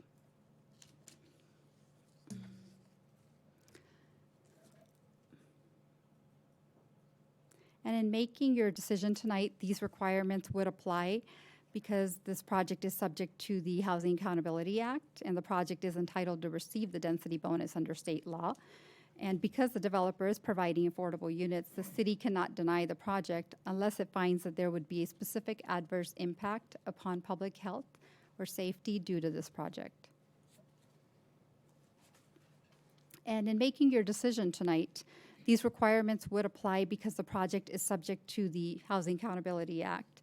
And again, the city cannot deny the project unless it finds that it would have a specific impact upon public health or safety. And with that, staff recommends that the City Council uphold the Planning Commission's decision approving the major subdivision, the density bonus waivers, tree removals, and tree drip line encroachment permits for the 13-lot subdivision, subject to the conditions of approval in the draft resolution. And I believe we've received additional correspondence, and copies were provided to all of you tonight. That is all I have for my presentation. I will be here for any questions, and I believe the developer, Prem Doot, and his team also have a presentation for the council tonight. Thank you. Okay, thank you very much, Ms. Gill. Any questions of staff on this item? Councilmember Darling. Thank you, and thank you for going through all the details. A couple quick, I'll have more later, but I wanted to find out on the Homestead Creek channel, whose responsibility is it to maintain it now? And whose would it be with this development? It would be the homeowner's responsibility, as that's going to be included in the CCNRs. Okay, so the current houses that are existing there probably have that obligation?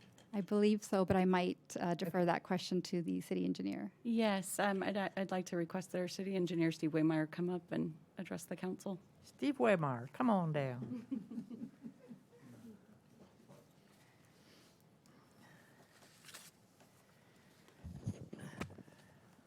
Good evening, City Council. My name is Steve Waymeyer. I'm the city engineer and the Assistant Public Works Director.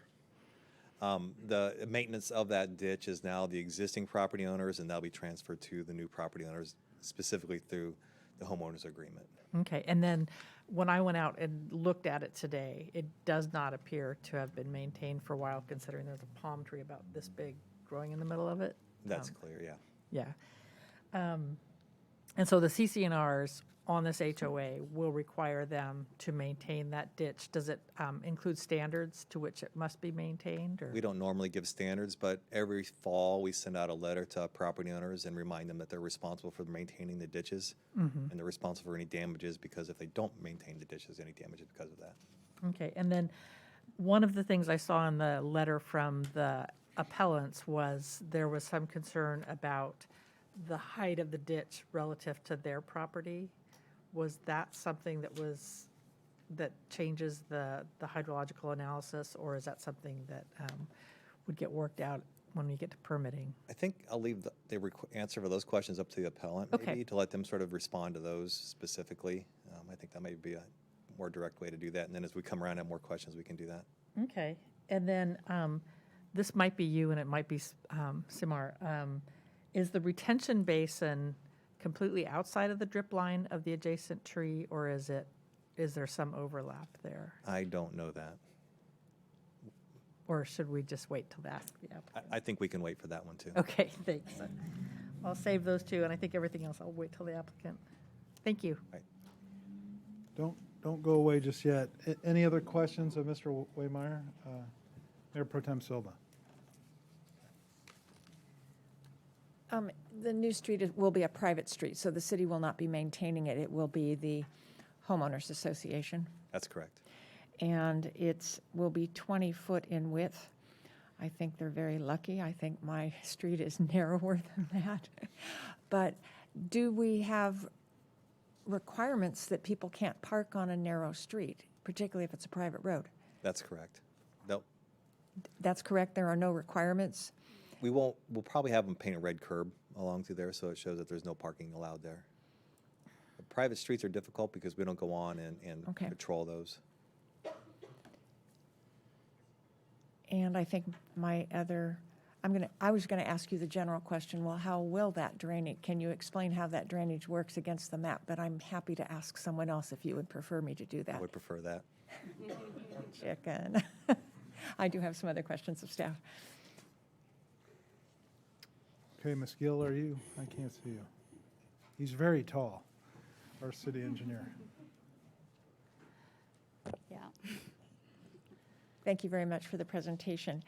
Just for clarification, these are for sale units. They are not rental units. Every once in a while, there's the word tenant that has appeared in some documentation, and Yeah, I believe the neighbors use that term. Right, They these are they for sale actually units. for sale Okay, homes. thank you. Yes. And can you clarify what the rear yard setbacks will be? I was looking at that table really, really fast, and then it was gone. Yeah, should I So it meets our go back? standards. Yeah, basically, it meets the standards. The minimum required rear yard setback is 15 feet. And once we pull up that slide, we can show you that. So these would be the homes on the north side of the new street and on the east side at the end on the Hammerhead. Correct. And the houses to the north, I believe, have more than 20 feet setback. I think this exhibit shows it, I think so. but I could make it, I could find a larger, hopefully. Do you happen to know, and I can ask the applicant this, the size of the homes in square footage? Yeah, the sizes of the homes range from 2,200 to 2,400, I believe. And that's with both of the stories combined, first and second level. And that's living space? Living space, Not yeah. including the two-car garages? No. And there seems to be some confusion, but I think I understand it. It is not 3 feet between each home, it's a 3.5 foot minimum setback, which would be a minimum of 7 feet between the homes. Correct. If you look at the distance between homes, yes, it's 7 feet. All right. Yeah. And I had a question for the city attorney. All right, under SB 330, in order to change or deny, we have to find specific adverse impacts. And I think there were also phrases in there, preponderance of evidence, because I went back and reread SB 330 yesterday. That is correct. There are specific findings that are required under the law, and the city has to make those findings with a preponderance of evidence. So can you give us an example of what that might be? And maybe you can do it outside the context, without referring to this project, but give us another couple of examples in your experience, what the preponderance of evidence would have to be in specific adverse findings. Right. Preponderance of evidence really speaks to that there has to be evidence in the record, and it has to be essentially equivalent to the majority of the evidence in the record, greater than 50%, if you will. And then some examples of this, just one that one might think of is that, for instance, if there was some history of hazardous materials at a site or something like that, and that would not be compatible with residential development, and it wasn't fully remediated before, that's something that the city might be able to consider. Talking about that more in a generic project. The same might be true, if you had an entire site that was within a sensitive habitat area. That's not the case for this project. But something like that, you have to have very specific information that's in the record that would allow you to make the findings to be able to effectually minimize the density that's proposed or that's allowed under the general plan. So my other question is somewhat of a little bit of the flip side.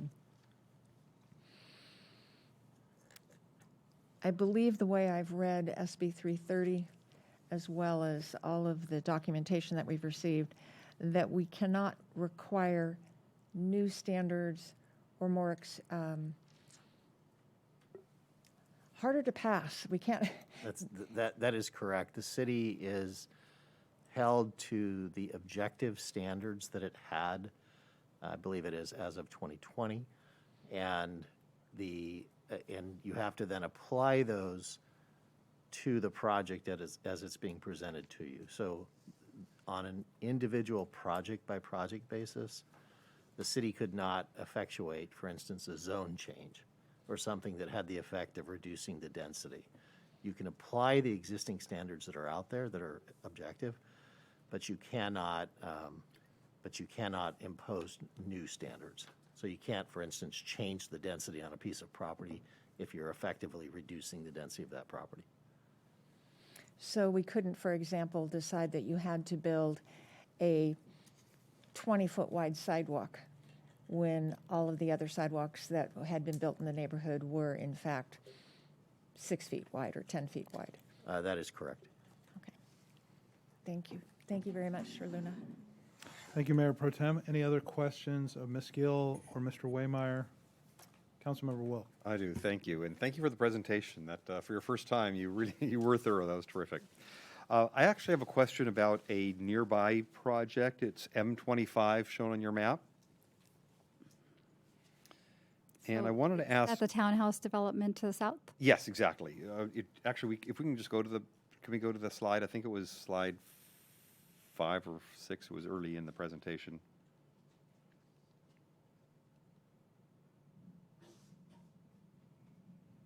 I don't believe I have a photograph of It was early on where it showed what this actual project overview was. One more back. Yeah, that's it. Okay. There we go. Okay, so if we look at the map on the left, so there's the project with the 2 lots there, and then we've got the one just below that with about, I don't know how many are there, it looks like about 25 or so. What is the density of that next door plot, that development? Yeah, based on the information I have, that townhouse development, I believe, is a little over 2.5 acre site and has a multifamily medium density that allows 14.1 to 22 dwelling units per net acre. And the project falls within that density range. I believe it's at 18, so it's within that range. And it's definitely more dense than this project. Right, so I was going to say this one is actually less dense than that. Correct. Even at the 13 units. And since that's right next door, this is not unusual for the neighborhood. This has been approved there before. This was even before the state the SB 330 that was is in correct. effect. Is that right? Okay. Yes. Okay, that's my question. Thank you. Any other questions? I had a few. In terms of the line of sight, I also was out at the site this afternoon. And I guess I was on the property that didn't look like it was occupied. I'm not sure what, the one further south, closer to the multifamily property. And coming out of the driveway, there are some large trees that obstructed my line of sight, and it was a little bit, it felt a little unsafe coming out of that driveway. So how would the project rectify that situation? Yeah, so this project's actually correcting a lot of the existing issues along Walnut Boulevard. One, as you mentioned, there's existing trees that are blocking the visibility, so those will be removed. The site will be centered, and the homes are set back enough where it's not going to impact vehicles coming in or out of the development. And as I showed that exhibit earlier, that it actually meets the site visibility triangle. So if there's somebody traveling north on Walnut Boulevard, the vehicles entering or exiting this site will be able to see it. And that was the whole purpose of the traffic engineer, making sure that this project conforms to that. Mostly by clearing out those mature trees that are along Walnut Boulevard, and even the new landscaping that goes in will not obstruct the line of sight. Is that the idea? That is correct. And because they're widening the sidewalk, so Okay. right now they're, Putting in a sidewalk, Sorry, installing a sidewalk. going from correct. 0 to 6. And then I had a few more now, and I'll have more later, most likely. But in addition to the homes, I understand, even with that pretty minimal setback, comply with the fire code. That is correct. And the plans were routed to the Contra Costa Fire Protection District. And we've actually got something in writing confirming compliance from the fire department that there will be no there'll be no safety impacts. And yes, emergency access would still be provided on site. Will the homes have sprinklers? Yes, they will. That is actually a building code requirement that all homes have fire sprinklers installed. Okay. And then I'm not sure if this is for you, Ms. Gill, or maybe for our city attorney. We've had density bonus projects before in the city, correct?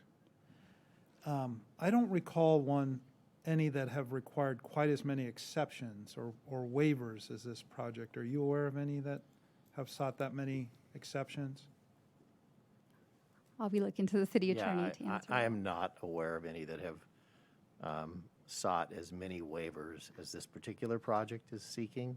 The state law does, however, indicate that there is not a limit on the number of development standard waivers that can be requested. There are limits on what are referred to as incentives and concessions under the state density bonus law, but the project is not at present requiring or requesting any incentives or concessions.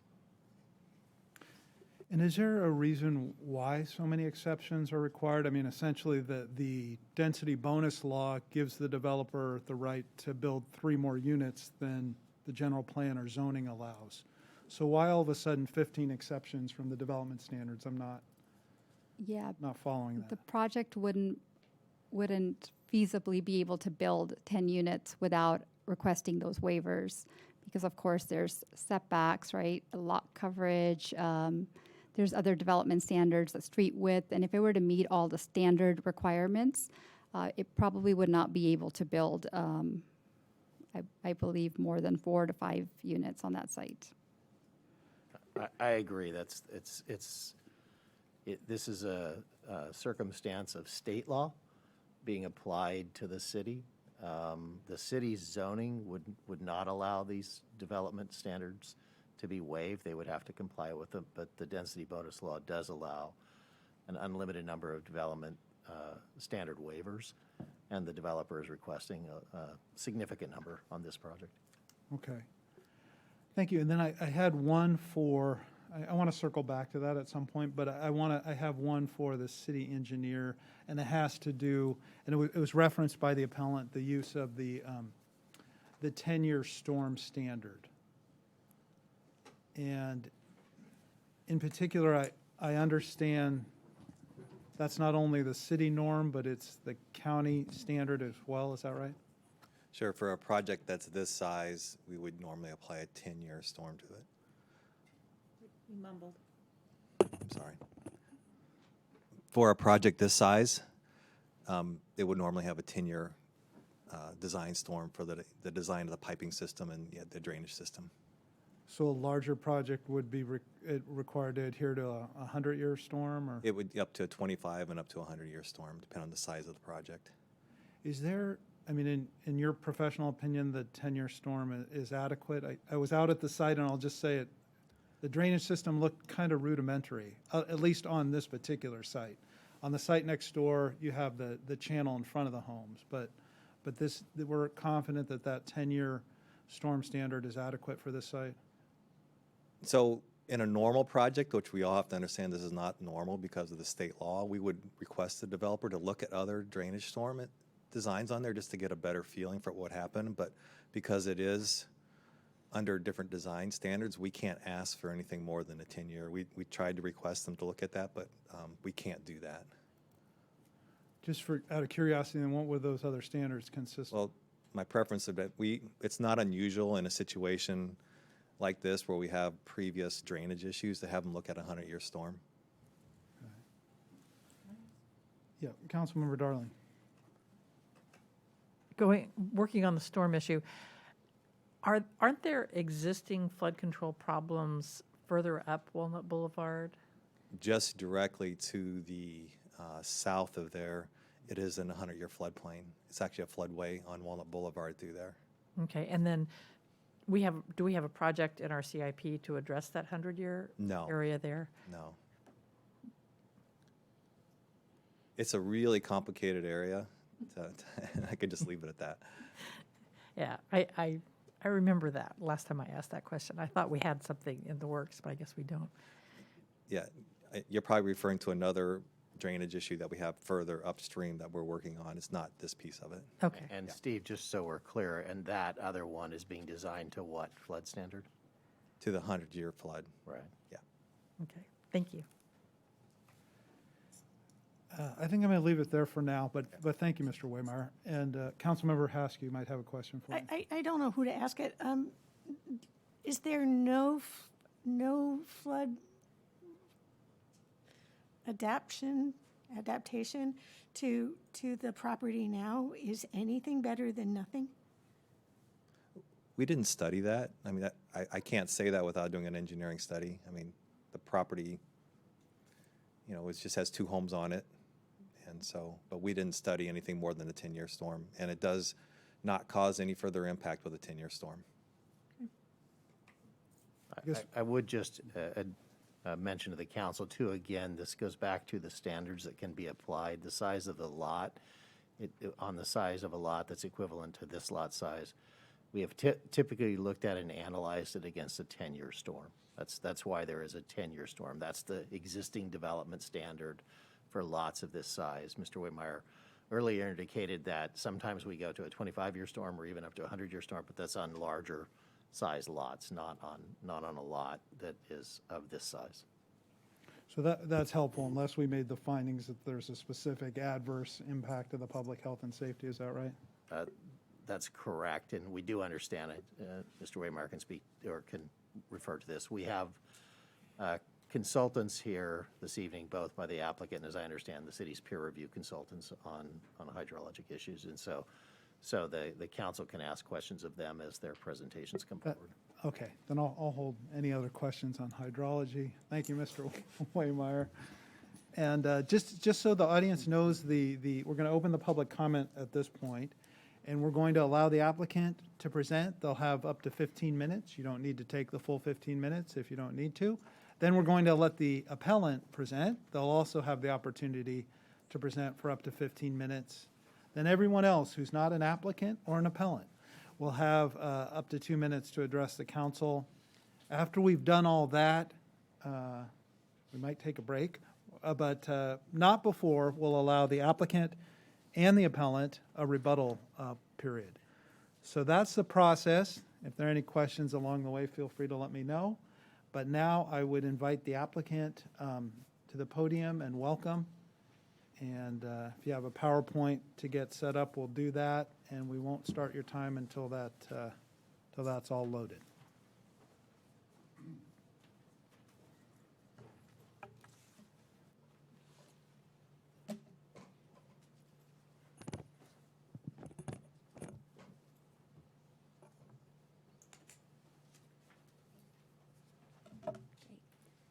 Thank you, Mayor, council members, citizens, and staff.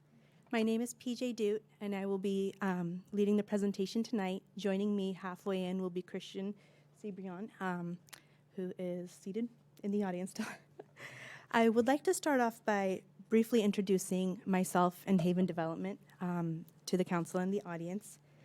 Haven Development truly is built on the idea or the foundation of trust. We have a combined 50 years of experience, not only in residential construction, but community building experience. We are a family-owned and operated company, and we have Walnut Creek roots. In fact, I think tonight is a special moment for me because my career in planning actually started with the city of Walnut Creek as a planning intern roughly 18 years ago. So this is really coming full circle for me to be standing here versus assisting out in the audience or back at the check-in. So great moment for me. Aside from that, my mom has been going on to 33 years as a nurse at Walnut Creek Kaiser, serving the community. We started off in Walnut Creek and then eventually moved out, but Walnut Creek definitely has our roots. And overall as a company, we have a Tri-Valley focus. Most recently, we were developers of several residential projects in Walnut Creek, including Larkey Estates, Harmony Lane, Quiet View, and First Avenue. And we take a lot of pride to say that in every situation, we were respectful of the neighbors and the community. We went above and beyond to make sure that we reached out and built a bridge with the neighbors, the existing neighbors in the community. We ensured that our designs were harmonious with the community and the construction was of the utmost quality, and that our sites were always clean to code and constantly maintained.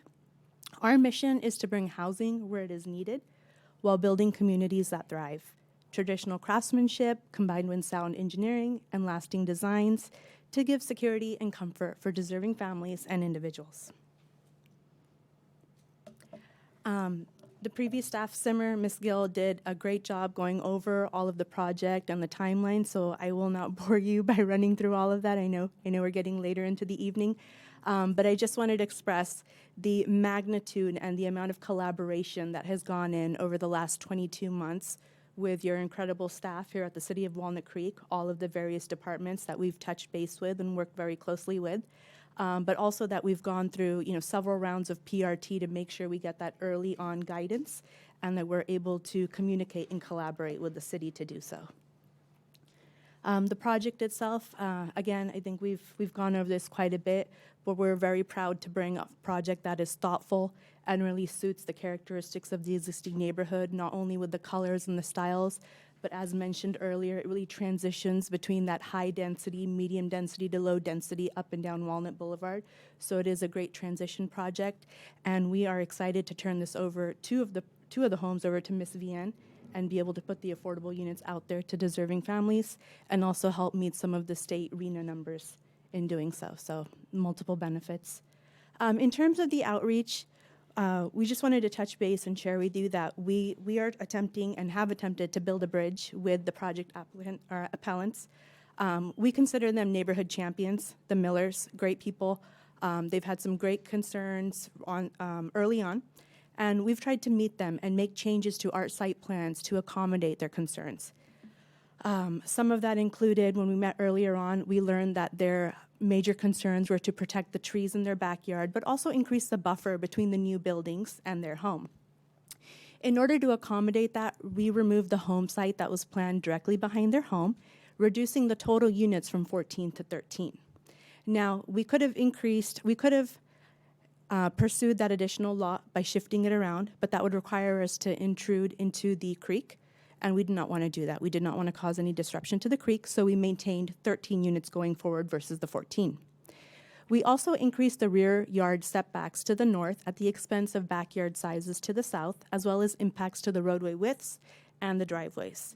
But again, we did not expand the backyards along the south into the creek to regain some of those lost lot sizes because that would potentially result in the loss of 20 trees, and we did not want to pursue that. So what you have in front of you today is definitely an improvement in terms of setbacks. As Ms. Gill noted before, the original setbacks were at 7, 9, 11, and 15 feet on the north side. The bioretention was to the south, and there was an extra lot, lot number 14, to the northeast. The new plan now removes that home site 14. We have increased the setbacks to no longer needing any exemptions because they meet and exceed the city requirement. They are the same on the south side as well, so those also meet the city standards. We did not remove any trees by expanding any of the lots into the creek. And then what we thought was pretty thoughtful is, you know, what do we do with that extra space that we've now created by losing house number 14? We decided to provide parking on site. So that's where those 7 parking spaces come in. We were able to shift things around and do something with that real estate that will hopefully benefit the future families. With that, we have continued with some of our door-to-door outreach with the residents along Jerome Court, Walnut Boulevard, even in the higher density units. We wanted to make sure that we were available to them, provided all of the certified reports and copies of our presentation. We are listening to their perspectives, trying to build a bridge, and wherever we can advocate for them and some of the existing issues they may have on Jerome Court, we would love to help where we can.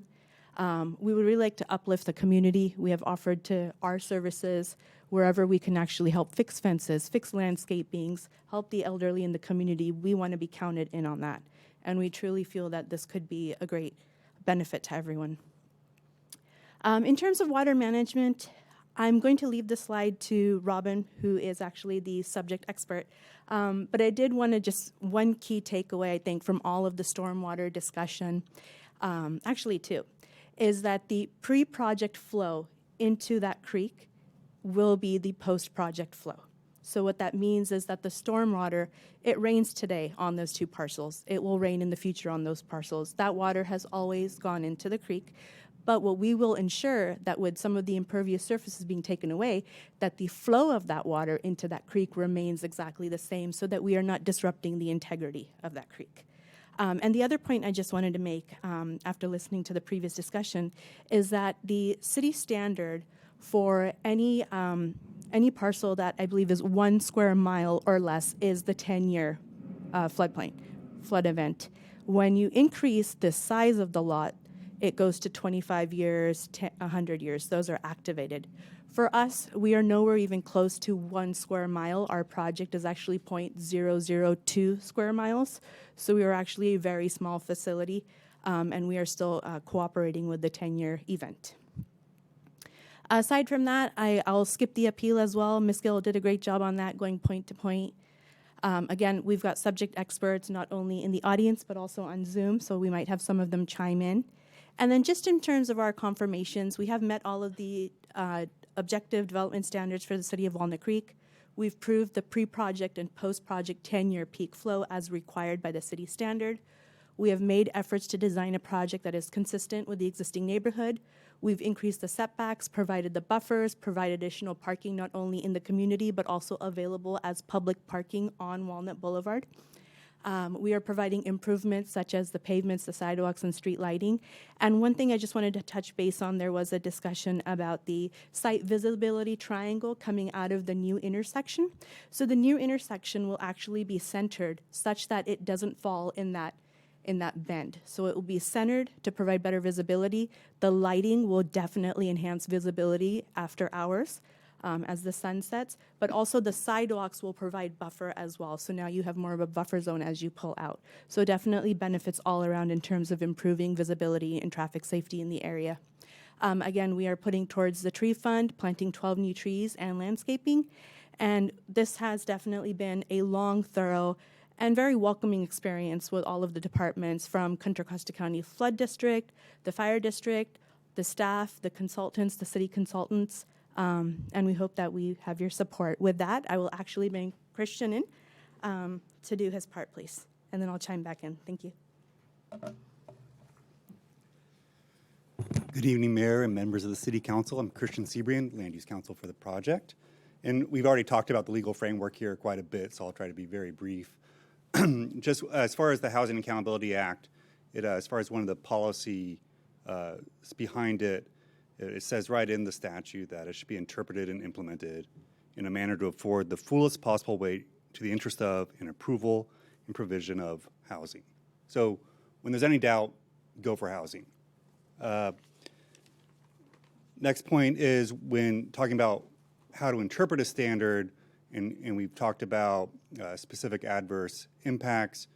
We've talked about objective standards, and recent case law states that, in sum, if there are two different plausible views of a standard, the city must apply the view that supports housing. Also, one thing that was not mentioned tonight is that there shouldn't be any surprises about standards we don't comply with. The Housing Accountability Act says that after an application's been submitted and a complete application's been submitted, the city's supposed to tell us what standards they have concerns about, so we have a chance to address them before we get here tonight.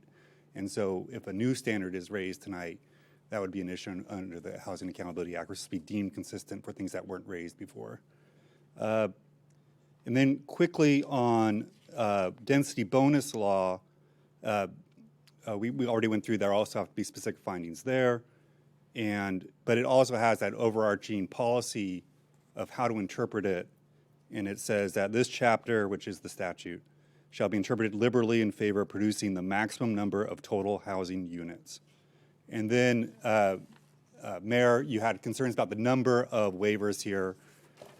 Density bonus law does allow unlimited waivers, but when you look at the actual waivers that are requested, it's a significant number, but they really go into just a few buckets. The city's code has very specific geometry standards, so about a third of the waivers are really about just, we want a smaller lot. This wide, this deep, this many square feet, and they all add up as far as geometry. A second bucket is setbacks. You have a lot of setback requirements. You both have average setbacks, absolute setbacks. So that's a second bucket, is just looking for smaller yards around these lots to achieve our density we're entitled to under the law. And the last big bucket is really about the roadway dimensions on the internal private street, just to make it work with a tight site. And those are really the major buckets here. It's a large number total, but it's because the city has very specific numeric standards that sort of add up when you're trying to shift things around on the project site. I hope that solves some of your questions there. And that's all I got. So I'll see if there are any questions. I'm here if you have them.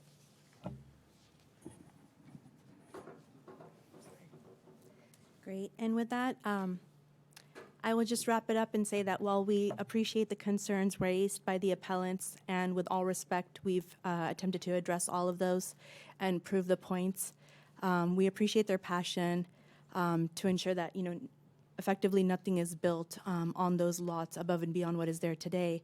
We also believe that just as passionately, there are folks who are living, renting in Walnut Creek, just as my family was several years ago, who would love to be homeowners in Walnut Creek. And I would really ask you to join us in creating a home for them as well. Thank you very much. We'll all be available for questions. Okay, any questions of the applicant? Not at this time? Okay, then we'll invite the appellant forward, and they will have 15 minutes, as did the applicant. If you have a PowerPoint, we'll give you an opportunity to get that up and running. Is there anything extra that needs to be done for Carol that's going to speak? Okay.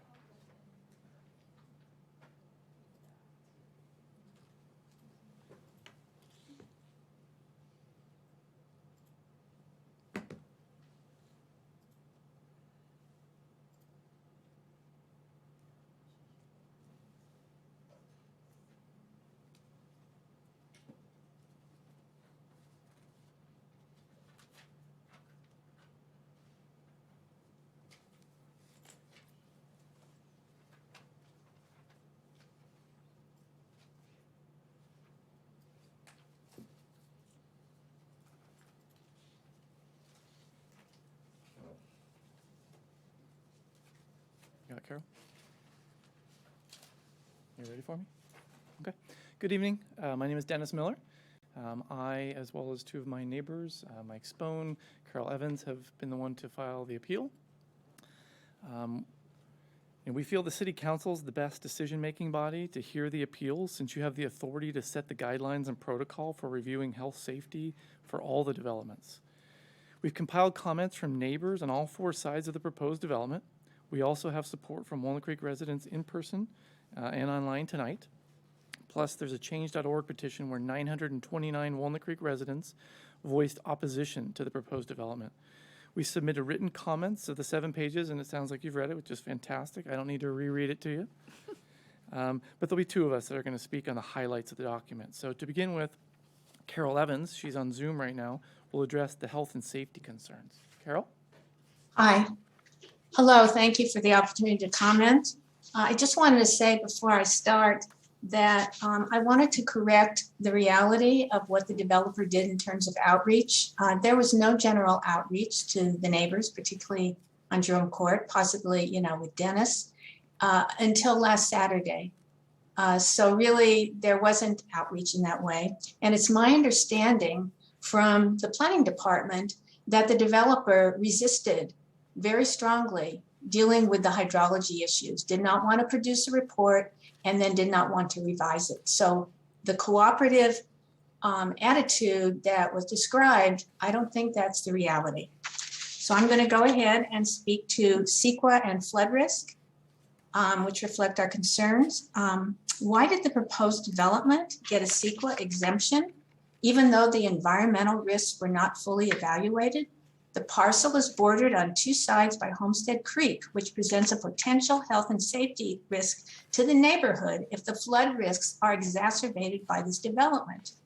Moreover, the environmental resources category of the project referral checklist used by the planning department shows no assessments of environmental risks were requested.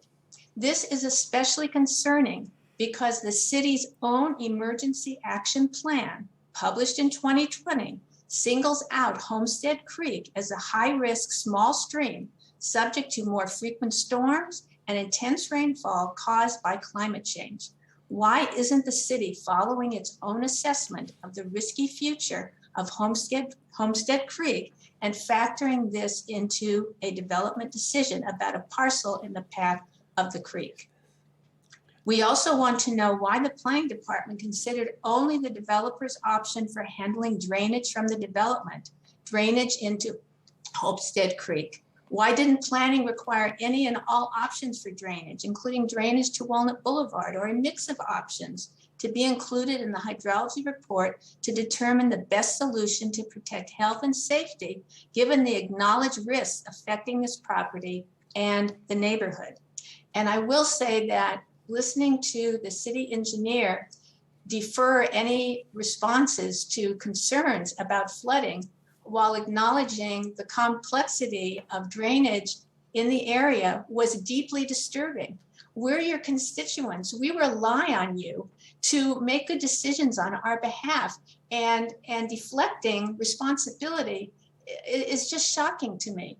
Absolutely shocking. It's really not good enough. And that's what I feel about the 10-year. Maybe this should have been changed by law before, but I think the city has good plans, good reports, but they're not, but their policies and implementation aren't present.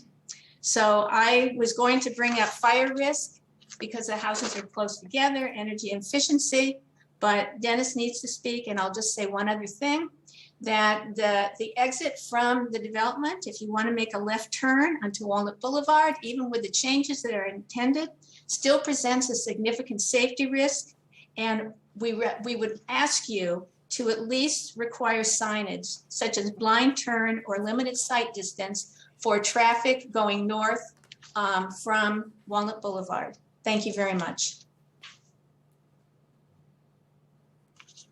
She had a nifty slide there that shows the blind spot that the mayor is referring to. So there really is a visibility matter. So, essentially, were you going to speak to that, Carol? Didn't you have a? Yes, I just mentioned it, and actually, it's an issue for exiting Jerome Court. It's also a very short distance from Sierra to Jerome Court, and where Walnut Boulevard, where you cross Sierra. And when there's a lot of traffic, it's a miracle if you can turn left. Oftentimes, I just turn right, turn left onto a street across the way, do a U-turn, and then turn right. And that's what one has to do. And as a pedestrian, it's a scary business to try to cross the street because the only safe place to walk is sidewalk across the street. What passes for sidewalk, it's really just berms and asphalt. And the city could mitigate it by signs. We put some, choices out there, but any warning to upcoming drivers who might want to go too fast when you're sneaking out of your place with potentially 30 some odd cars, that's a true risk for our future neighbors. So something to think about. Can we go one more slide forward? Because that one wasn't working. Okay, terrific. Okay, so from the slide you're seeing the lot pretty much drains up to the northeast where that rectangular box is, the retention basin. So we Neighbors commissioned Stephen Verrigan, a nationally recognized expert in dam safety and all things hydrology. How nice, I had light show. I think someone in the back may have hit the, yeah. I Little mood appreciate the lighting. Thank theme going there. That's nice. To provide comments on the hydrology memo drafted by the developer's civil engineers. Since he oversaw the Lake Oroville Dam Spillway Recovery Project, looking over this memo was very straightforward for him. He was struck by the fact that no detailed design or operational plan for the detention basin was provided, and he requested them. It's hard to imagine how the city can determine that the retention basin meets the minimum standard of 10-year event when they don't have detailed plans from the developer. Can we scoot to that next slide? Mr. Verrigan also requested a survey of the right side of the Homestead Creek. Take a look at this picture. The right side where the trees are represent where the housing will be. To my untrained eye, it looks higher than the opposite bank where the Jerome Court neighbors are. In a large storm event, the water is going to spill over the lower bank, for which the developer should provide mitigation. This also demonstrates the hydrology analysis is incomplete. The developer's response to the appeal states a very small portion of overflow during a large storm event is directed into the channel. Take a look at the picture. That is what it looks like. In addition to this water, one more slide. Now imagine taking all the water from that 1.5 acre lot and directing it into the retention basin on that northeast corner, which is essentially filled with rocks and plants. That's what the retention zone is. And then it exits through this one pipe that's on the right side there. Currently, there's just soft dirt there. In case of a good storm, it can produce 1 inch of rain. Over an 1.5 acre lot, that's over 40,000 gallons of water. Walnut Creek, on average, has 5 months a year with 3 or more inches of rainfall, with an annual average of 25 inches, which is over 1 million gallons of water. This could flood 4 Jerome Court and 2 Carrick Court homes. Again, it's concentrated in that one spot. We're not asking for a full cement walls like it is on the north and the south of the properties along that whole Homestead Creek. Instead, we're asking for a cement apron, which is the most reasonable mitigation to reduce the erosion and could decrease the chance of flooding. Mr. Verrigan has offered his expertise to assist the city to make sure the retention basin both meets the 10-year event standard and the cement apron could alleviate concerns over the erosion and the flooding. Can Walnut Creek, pretty please, consider the possibility in the future to have a higher standard than the 10-year event? I've heard comments about that. Other than the size of the lot, it seems that Walnut Creek could potentially consider it just to reevaluate. Even if you fall back on the 10-year, but you try to evaluate it, that seems reasonable that you're going to try at least. Because we have a few storms each year now that exceed that 10-year, which is a 1-hour rain event. With climate change, the frequency of these large storms will increase. Both 33 and 55 Jerome Court houses are nearly 3 feet below the grade of the retention basin. The Walnut Creek engineer, Ms. Bonifacio, admitted this elevation drop is not listed on the plans and, quote, the existing conditions and contours indicate a fairly flat site. Pictures were provided to the council in that handout to show the almost 3 feet elevation drop. The overflow water will flow downhill beneath our home. Flood damage is a major health concern for our families. Switching topics. Everybody's favorite topic these days, SB 330. It's my understanding this development is one of the first to be subject to SB 330 for Walnut Creek. The city residents and developers alike are finding there are unintended consequences and adjustments needed with this new legislation. SB 330 doesn't have the benefit of decades of input and revisions from 3 main commissions and councils like the Walnut Creek General Plan did. It will be beneficial for the city to request developers hold information sessions with their neighbors to answer questions before the development plans, We heard before that there's outreach. There was an outreach. It's such a simple potential problem-solving method. It seems like a reasonable suggestion that the city implement going forward. We further suggest that Walnut Creek draft a document which includes the impacts on the city council members and commission members themselves, the residents, and even the developers, to the state officials about SB 330. How is it working out for each party, and how can you make it better? CEQA includes health factors, which should work in concert with SB 330 and not be ignored. So when you approve this housing development, we simply ask the city of Walnut Creek provide health and safety protections. Our top two issues that you've heard tonight, which we ask that you condition your approval on, is the detailed design and operational plan for the detention basin be constructed to meet the 10-year event standard. Number two, the concrete apron be constructed at the release point of the retention basin. We thank you for hearing our concerns of your Walnut Creek residents. Thank you for your time.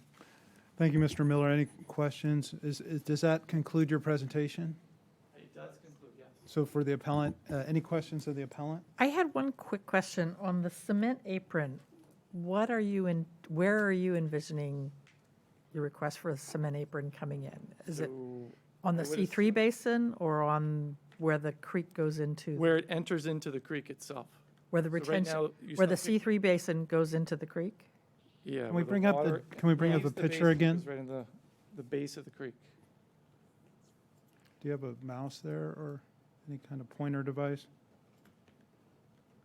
Okay, so the right side there where it exits, that spills straight into the ditch. And then the previous picture, maybe two back, was the water. So right there, that just flows right into that dirt ditch. One back shows the, yeah, one back, sorry. No, the other way. The other way. There we go. So that, you can see, that is where it would flow, right where the water is. It'll land right there. Okay, so it's from the retention basin. Correct, into from the retention creek. basin into that ditch. Okay. And then who amongst you now is maintaining Homestead Creek? Is anybody doing that? Technically me. Is anybody doing that? Like they said, the property of the two, it just is left neglected, and then everything flows into the area on the northeast corridor. And the same for the private road and the bridge Yes. across the creek. That's the neighborhood is working on that. So which house is yours, if I could ask? 5-5. Well, I don't know. From the picture, we can go back. Maybe even go back to the first one, I think. Yeah. So where the, go back one, and then so the rectangle, the retention basin, is the one that's bordering my property there. So Okay. I'm in the top right northeast corner. So you're around the turn on Jerome Court. You back up to this property. Correct. On I the back up east to where that side. red rectangle is. That you can see the shade of my tree. Yes. Okay, thank you. Any other questions of Mr. Miller or the appellant? No, I think we're going to we'll go ahead and open it for anyone who's not the applicant or the appellant, any member of the public that would like to address the council on this item. Please come forward, and when you can, fill out a yellow speaker card. If you're on Zoom, now is the time to raise your hand or press *9 if you're connected by audio only. A reminder, each speaker will have 2 minutes. The 2 minutes can go fast, so we ask please keep your comments succinct. And whenever you're I ready, live sir. on the corner of Walnut Boulevard and Jerome Court, and I appreciate that they extended the margin of the backyard size to 22 feet because it's, I was just looking at it today, that looks a lot better than I was worried about. And parking on Jerome Court at the corner of Walnut Boulevard, a lot of people eat lunch in front of my house. Some people change diapers. I'm a little worried about that. Thank you. And sir, if you wouldn't mind just telling us your name for the record. Gregory Moran, 11 Jerome Court. Thank you for coming down tonight.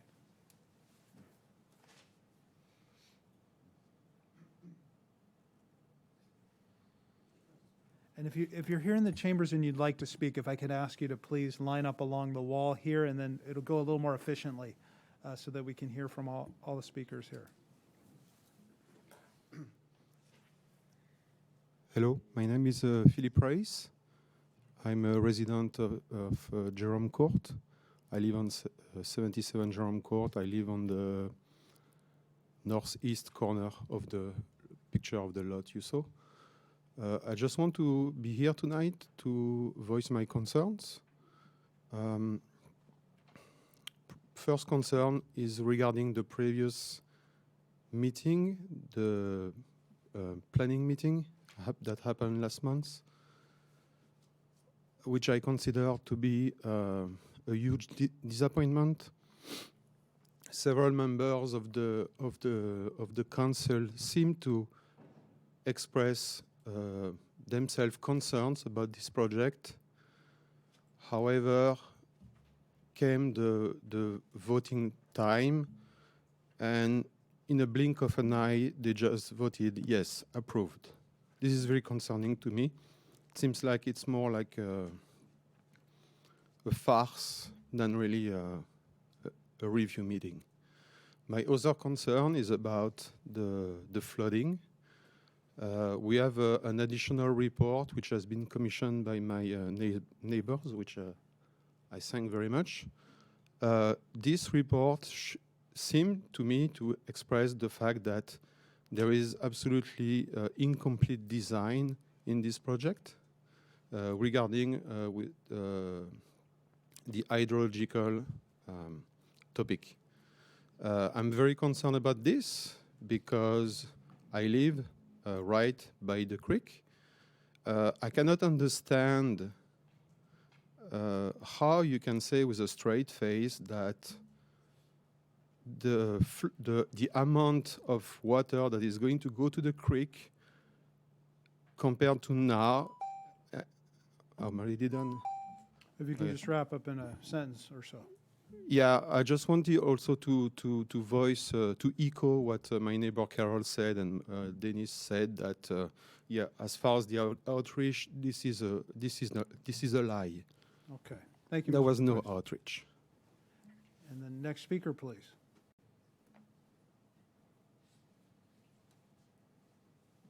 Thank you very much. My name is Arash Sabetz. I'm here representing my family, and we are homeowners at 33 Jerome Court, which is right next door to Mr. Miller. I'm here representing my two two-year-olds, and my wife, and the little one on the way.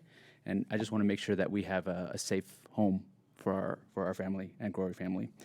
My family and I are concerned that this construction plan is being advanced without adequate consideration of important factors that are being discussed today with relation to health and safety.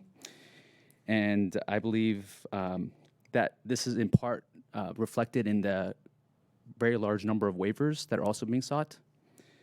On behalf of my family, I would please request that the council fully consider the matters being brought up in the appeal. Thank you. Thank you, sir. Next speaker.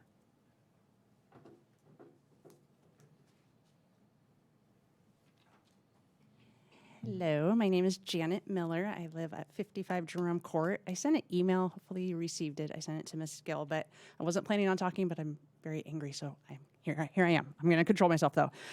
Just some things I wanted to cover. In 2002, I purchased my home. It was disclosed to us that our home used to flood because water was all the water that went into Homestead Creek. The city was nice enough to take care of that problem in the 80s and diverted it to Walnut Boulevard, and our house did not flood in the past 40 years. Now a developer's coming, and I'm not an expertise on this, I'm a kindergarten teacher, but when water falls over 1.5 acres and absorbed in all that area and is diverted, then yes, it does change the water that's going into the creek. That will go right next to my house and flood, which I wasn't planning on when I purchased it 20 years ago. So I've dealt with mold at my work space before, and it's not fun. That is a health concern for me. So I know the state is making it very hard for you, but that's right there is a major red flag to me that that's the health of Walnut Creek residents. The other comment that was brought up, the condos on the other side, The only reason those were built was because it was county property when they were built, and a sneaky developer went right in, and they were not supposed to be built there. It did not follow the guidelines, and it was a sneaky developer, so I'm asking that. I know they're going to build, but I just don't want the sneakiness, and it was brought up. They were not at all reaching out to us. The only reason they reached out to us is because my 14-year-old son had to go out while they were climbing in my trees, which is not allowed. You're supposed to have a 3-day notice to cut the trees. You're not supposed to go on someone's property. They can cut whatever they want on their side.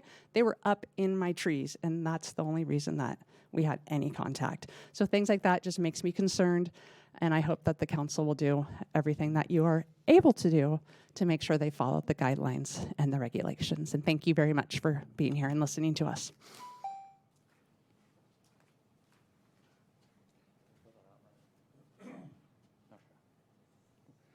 Hi, my name is Andrew Crinden. I'm at 20 Jerome Court, just bought about a year ago. I heard a lot about, I guess I had a couple questions. I don't know who to answer them, but the first one just being the difference between a waiver versus the concession and how the law limits the number of concessions but not waivers. What classifies something as a waiver versus a concession? The second one was about the density calculation. I saw a couple documents that listed the square footage as either 1.48 or 1.53 acres. I think it was brought up in the presentation that the calculation is supposed to be based on the net acres, and I never saw anywhere in terms of what was netted out of that acreage to do this calculation. I know, from my understanding of it, everything seems to round up all the time, but from the starting point, I didn't see anything that reduced the net acres for the creek and presumably the part that's on Walnut Boulevard. So I guess I'd be curious to see that, to see how that math rolls out, because I got a different number. And then there was also commented that, you know, the city can't impose any restrictions that would reduce the density, and therefore the city's presumably forced to accept all the waivers. One of the questions I posed earlier, and again, I don't know the answer if it's for the attorney or not, but if the homes weren't as large as they were, then you wouldn't need as many waivers. So I don't know how that plays into accepting waivers versus suggesting less large units that would then still allow the same density but not require as many waivers. Thank you.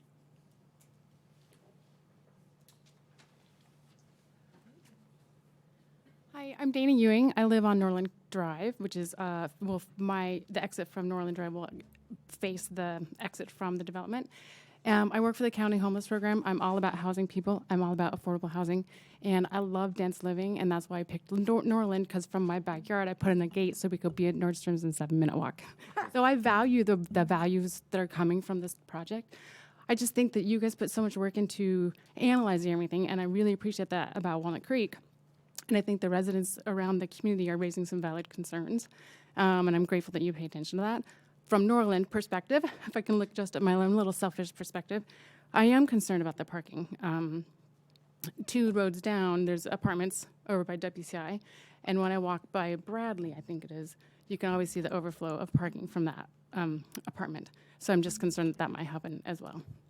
Thank you. Thank you, Ms. Ewing. This has been really good tonight.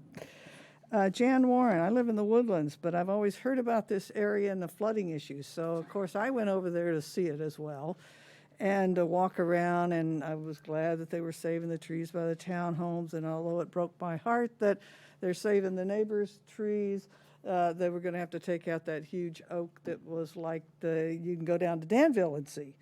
I think that the Millers and the neighbors have brought up very good, valid reasons to have conditions on this to improve the flooding and the concerns around that. And I still want to make a bid for changing our trees, highly protected trees that keep getting cutting down, because pretty soon we're going to have nothing but concrete. But it's a thoughtful project, generally speaking. They have tried to, say some things. You are getting some upgrades. I have a little concern about the low-income ownership, and the people with the CC, what are they called? CCNRs. Boy, they could be stuck with a lot of cost for different things. It's not like living in a public, on a public street and the city services and all. Anything goes wrong, they're going to have to pay for things. So I wish them well. Okay, thank you, Ms. Warren. Any other speakers here in the chambers? I'm not seeing any. Do we have anyone on Zoom?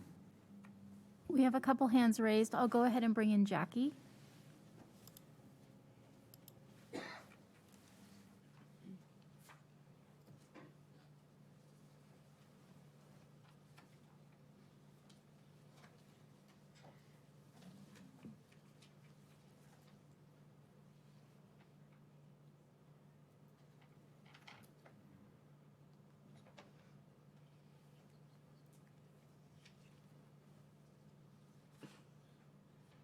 Hi.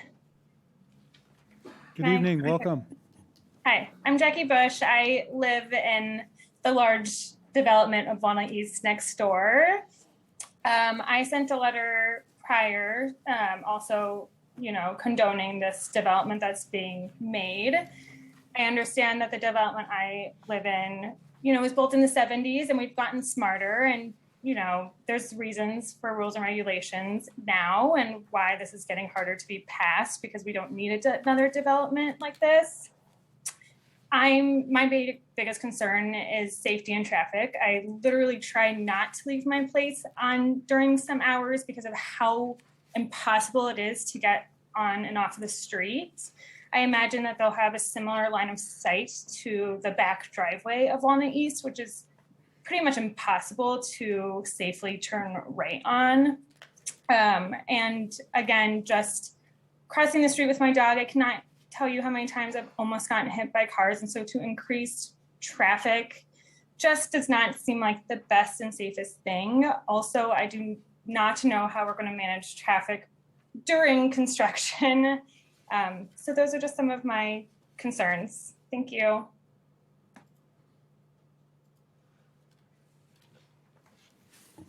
Thank you very much, Ms. Bush. Next speaker. I'll go ahead and bring in Jeff.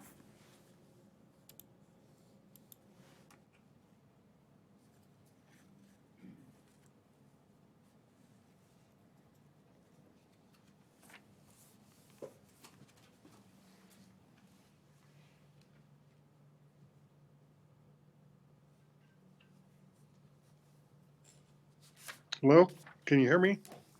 We can. Good evening, sir. Hi, my name is Jeff Stillwell. I am a resident of Walnut Creek. I had concerns after the Planning Commission meeting in May about the drainage. The applicant said at that time several times that there was no need to change the grading or do much analysis because there was not going to be any significant change. So no analysis was required. The drainage would be the same post-development as pre-development. That struck me as being unusual because it seemed like drainage is dependent upon the amount of land that's available to absorb water, and a significant portion of this 1.5 acres is going to be under the street or under the houses where it's not going to support, absorb much water. So that means there's going to be more water going to the basin and possibly into the creek. So it seems like they should consider that. I was also concerned about the 10-year event versus the 25-year event, and the fact that the size of the development is the determining factor as to which standard you use. It seems like it's dangerous no matter what, and those standards are for average parcels in average neighborhoods.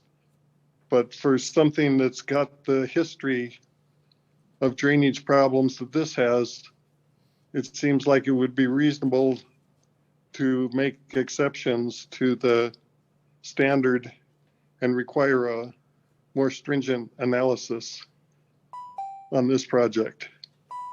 Thank you. Thank you, Mr. Stillwell. Do we have any other speakers on Zoom? There are no additional hands raised on Zoom. Okay, then I think we've concluded, not quite, but we've heard from most of the members of the public. And now I'm going to give both the applicant and the appellant a 5-minute period of time to rebut or address any issues they heard from the public speakers. Who are you going to first? I'm going to the applicant first. Because that's not what your note says, unless I changed it. I'm going off the script. All right, we have all the tall folks here tonight. Hello, I'm Robin Lee, and I am the notorious civil engineer who did all the hydrology reports. I'm an owner at Schaff and Wheeler. I've been doing hydrology and hydraulic modeling close to 2 decades. So I'm going to try and explain all of this in 5 minutes, and we'll see how far we get. So first off, the standard for a 10-year is based on the drainage area to that point. It's not based on the parcel. 1 square mile parcel would be enormous. It's based on the area draining to that. The 10-year standard is the standard design used for all of the drainage system upstream of this site. So while, yes, looking at larger storms may seem like a good idea, the reality is that the conveyance system upstream is not designed to convey that water down. So you've seen that concrete line channel that comes around down Walnut Boulevard. That is undersized to convey the 100-year storm event, so you end up with water in the street. Now, it was discussed back in the 80s, and the design drawing is in my memo. A 96-inch pipe, that's 8 foot, so we could all walk through that, was put down Walnut Boulevard. So in a sense, Homestead Creek was really diverted and is under Walnut Boulevard. The ditch that we are talking about now really serves as a local drainage system. It is still termed Homestead Creek, but the only flows are really the surrounding local drainages, which the majority comes from the apartment complex that's to the south. This site obviously will drain to the ditch as well and some of the surrounding neighbors. What happens is as water comes down this concrete line ditch, if it gets over its capacity, there is a little weir structure that allows water to bypass the 96-inch pipe and drain into this channel. That occurs in very large storm events. So back in October, when we had storm, well, it wasn't Stormageddon, but it was our atmospheric river, which is anytime it rains in California now. That water coming down Walnut Creek, Walnut Boulevard never made it into the ditch. It was just serving local drainage. So that is really all of the off-site drainage. That is what I have reported on in my hydrology memo, is looking at the impacts of the drainage in that ditch. Now, the other thing that we've talked about is the on-site drainage. And a big terminology that has been a little bit confused is the bioretention area.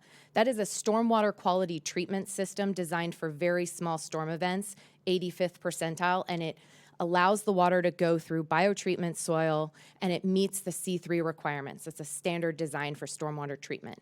The detention, which is calculated in attachment 1 of my memo, is actually designed as an underground pipe system. And what we do to meter out that flow is you put what's called a weir plate. And so it's kind of like squeezing a hose, and you're allowing all that water to back up into an underground pipe system so that it mimics the existing condition. So the discharge from the on-site matches the existing condition. So my analysis of the off-site is looking at the impacts of the buildings themselves as a blockage. And that type of analysis is actually what we generally do in a FEMA, in a site that's mapped in a 100-year floodplain. So this site is actually not mapped in the 100-year floodplain. So I apologize. Some of the pushback was actually when I was first approached about this project. We subconsult to CBG, which is the site civil, because we specialize in hydrology and hydraulics. I looked at the site and said, it's not in the floodplain. Why are we looking at the 100-year? It's not the standard. So FEMA has looked at this site and has mapped it in a 500-year floodplain, which is called a Zone X, but it is not mapped in the 100-year floodplain. So my analysis is looking at the 10-year, which is the design standard for the drainage area that is coming down to this site. And again, the 10-year is designed to go into the 96-inch pipe with this open channel serving as an overflow system. So they've got 30 seconds. I don't know if anyone wants to ask a question, but I hope that clears up quite a bit. You know, we will, I think we do have some questions for you. Councilmember Darling. Okay. So you have the C3 basin and you have a retention pipe somewhere on the property. Where is that? Detention pipes. Detention pipe. They'll be under the private road. So they're, okay, so you've got storage underneath the private road, and how will that water get into that and how will it come out? So that's the on-site drainage design, which I apologize, that is CBD's plan, but I know that it's listed in attachment 1 in their calculations, some 200 linear feet of a 24-inch pipe. And that type of, site design is in sort of fine grading and drainage and your utility plan sheets, but they've identified the need. Okay. So and the weir plate would also be designed in those further, fine grading in your utility plans. So that's how you're getting no additional runoff from the property, even with the increase in impervious surfaces, is that? Correct. It's basically stored in these oversized pipes and then drains out to match the flows that are running off the site today. Okay, and then looking at the existing channel, I know the existing channel is quite obstructed with different things, different types of growth in there.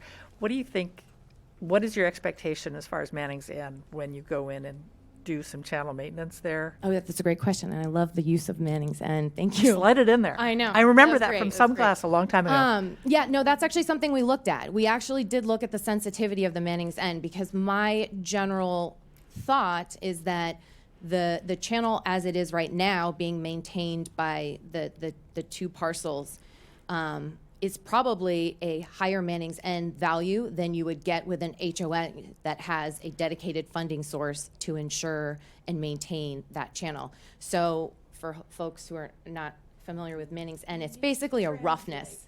Sorry? Translation required. Yeah, it's a roughness. So if you think of a concrete channel that has a very low Manning's End, water can go really quickly. If you have A large if you have a large palm tree in the middle tree of it. or a rough surface. The other day we were modeling a creek with shopping carts, so that slows your flow down, and slowing the flow down actually raises your water surface elevation. And so your expectation is that if this channel is better maintained, as one would hope it would be with an HOA responsible for it, that water coming into the channel would leave more quickly than it does under current situations. Yeah, would flow that's what more we smoothly. anticipate, but to be conservative, we don't consider that. We do worst case modeling, and we assume the channel is unmaintained. Okay. All right, thanks. Mayor Pro Tem Silva. I don't even want to try to translate what you just said, but. So the 13 homes will drain into a detention basin underneath the road or the hammerhead portion of the road or multiple of those. And where will the outfall be? I have no idea if that's the right word. That would be a CBG question, and I think, Justin.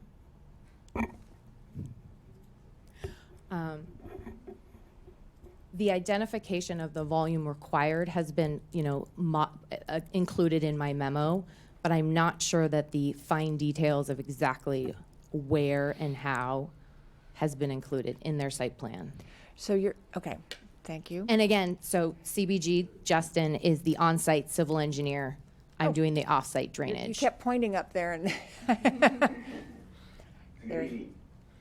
Everybody hear me? Yeah. All right. So can you repeat the question real quick regarding the outfall location and how that functions? So where will the water go after it's been detained? Okay, so what we've done is and just to correct, the actual detention pipes that we're using will be underneath the bioretention area. And so there's an inlet that we put in that bioretention that allows up to about 6 inches of ponding, which is required for the treatment component. Once it exceeds that elevation, it'll go into that inlet, and then it starts to fill up the pipes that are underneath the basin. there's a weir plate on the downstream end of that before it gets to the outfall into the creek. And it'll go through that orifice in the weir plate, and it'll back up in the pipes any delta between the pre-project peak flow and the post-project peak flow, which is roughly about 3 gallons per second. I mean, that's really the delta here, because that existing site has a fair amount of existing impervious area on it. The back half of it, or the east half of it, is, you know, fairly covered in vegetation, but there's a good chunk of that site that has a fair amount of impervious area. So once it gets through that orifice plate, it'll discharge into the ditch, and we have an outfall that is basically at the I guess be the northeast corner of the property. And there's also been some questions about the apron or concrete apron and erosion protection there. Fish and Wildlife does not prefer concrete aprons as an erosion alternative. They actually prefer a combination of riprap, which is large rock, and you vegetate that with soil, and that helps mitigate any erosion. But relatively speaking, these are small flows, and so they are not, as you can kind of see from the apartment site, there's not a lot of erosion that's occurred around that outfall. It's relatively small flows that we'd be dealing with here. So how do you ensure that this will in fact not cause a degradation of the flow of the water and basically the amount of water that runs off the property? We provide that through calculations in our study to staff, and they review that along with their outside consultant, and the agreed upon results are approved before we go to construction. So we provide the calculations that identify what the pre-project flow is, what the post-project flow is, and the volume of water that we need to hold back based on those calculations. Okay, thank you. And I had a question about the concrete apron as well. Is the riprap essentially the functional equivalent of concrete apron? Correct. Yeah, it allows you to again build that riprap in, cover it with some soil, vegetate it. So while it's providing that erosion protection, it has a much more natural look, allows the critters and everything to take habitat in there. It's just a preferred alternative of both the Corps and Fish and Wildlife. What kind of maintenance does that require? Similar to the creek bed, it requires annual observation, typically twice a year, where you go in before the rainy season, clear out any debris, trim back any overgrown vegetation that would reduce the capacity of the ditch, make sure it flows, and just make sure that you're not seeing any erosion around that outfall that you need to go back in and repair. And in terms of that detention basin, there was a comment that we haven't seen any detailed design plans for that. Right now, you're at the subdivision stage, but when you have those plans, or you will be developing those plans? That is correct. So what we've done to date is basically prepare a detail for a cross section of what the retention system will look like, and we provided preliminary calculations for that to staff. Once we get into final design, we'll have more detailed kind of fine grading around that area, as well as the top of bank around the basin. And that's something that we certify after construction to verify that it was built per plan, and as well as there'll be much more detailed drawings done for the outfall and what that riprap construction will look like. The depth, size of rock, and so forth. I'm sorry. Okay, the detention basin, like the whole system, is designed to withstand the 10-year storm event. Is that correct? Or will be? The pipes that will be beneath the bioretention system will be designed to mitigate that peak flow from the 10-year storm. So basically the delta, and that delta is about a 3 gallon per second difference. So it's not substantial. It's not substantial where you would need, what you would typically envision as a detention basin. A regional basin that might take up a 5-acre site or a 2-acre site. It's 6-8 feet deep. You're just not dealing with that kind of flow.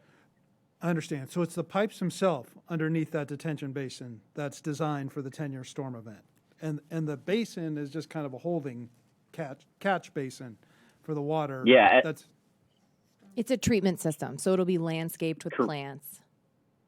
okay. Correct. Yeah. So the state the regional board has a requirement that requires you to build these bioretention areas to treat stormwater before it discharges. And so that basin at the surface level is purely there just for the treatment, as Robin pointed out. Okay. I'm sorry, Councilmember Haskell.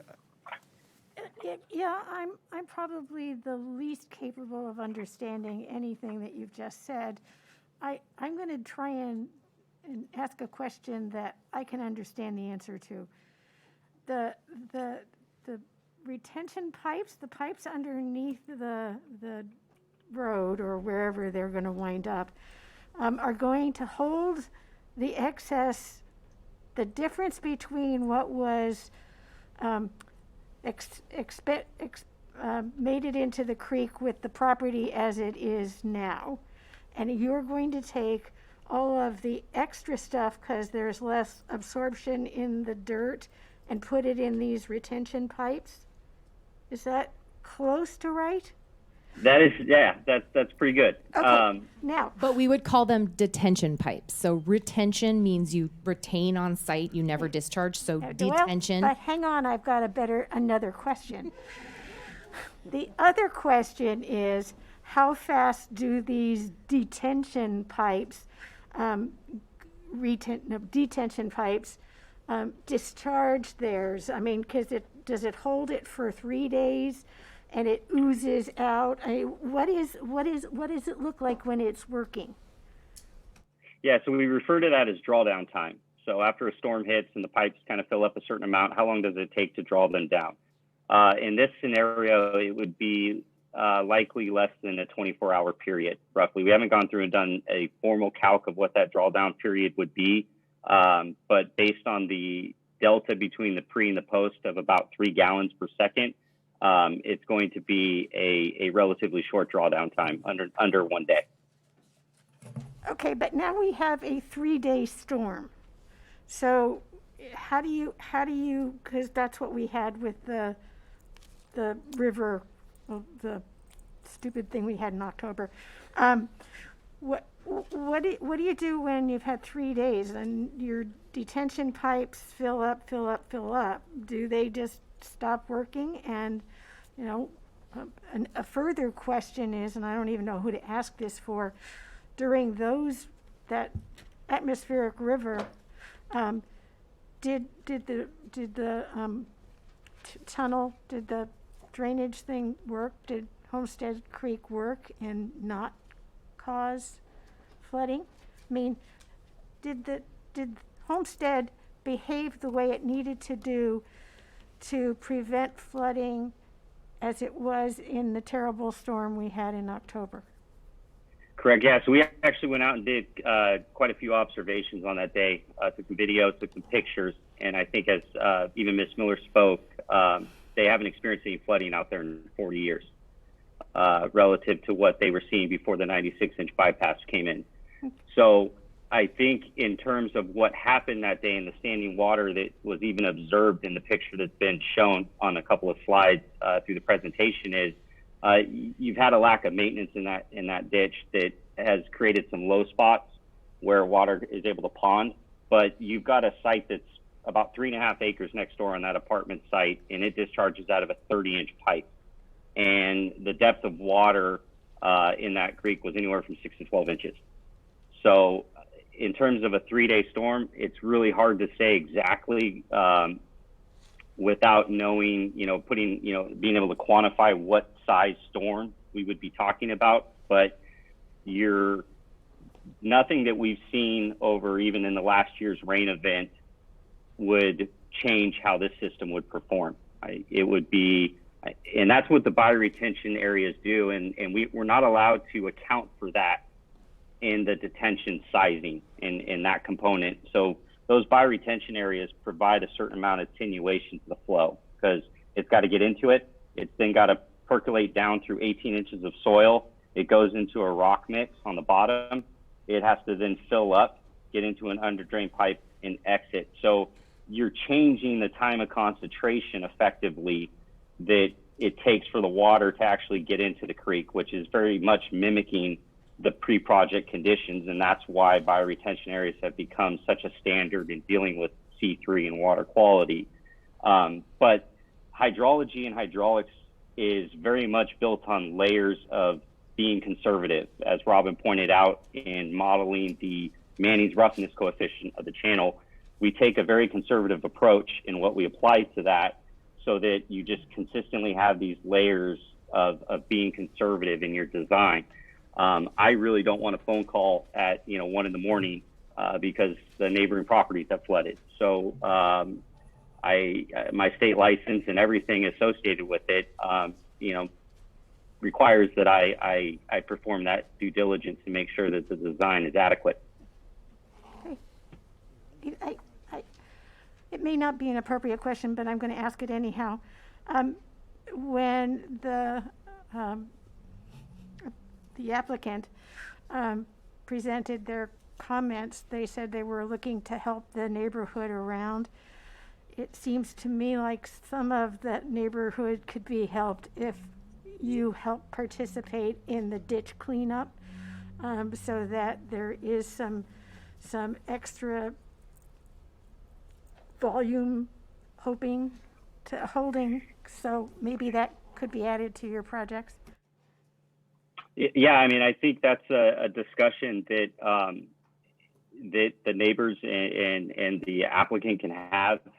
But I would expect, as part of the maintenance of that ditch, that there will be more observation and cleaning of debris and overgrown vegetation to maintain the maximum capacity that the ditch offers. Absolutely.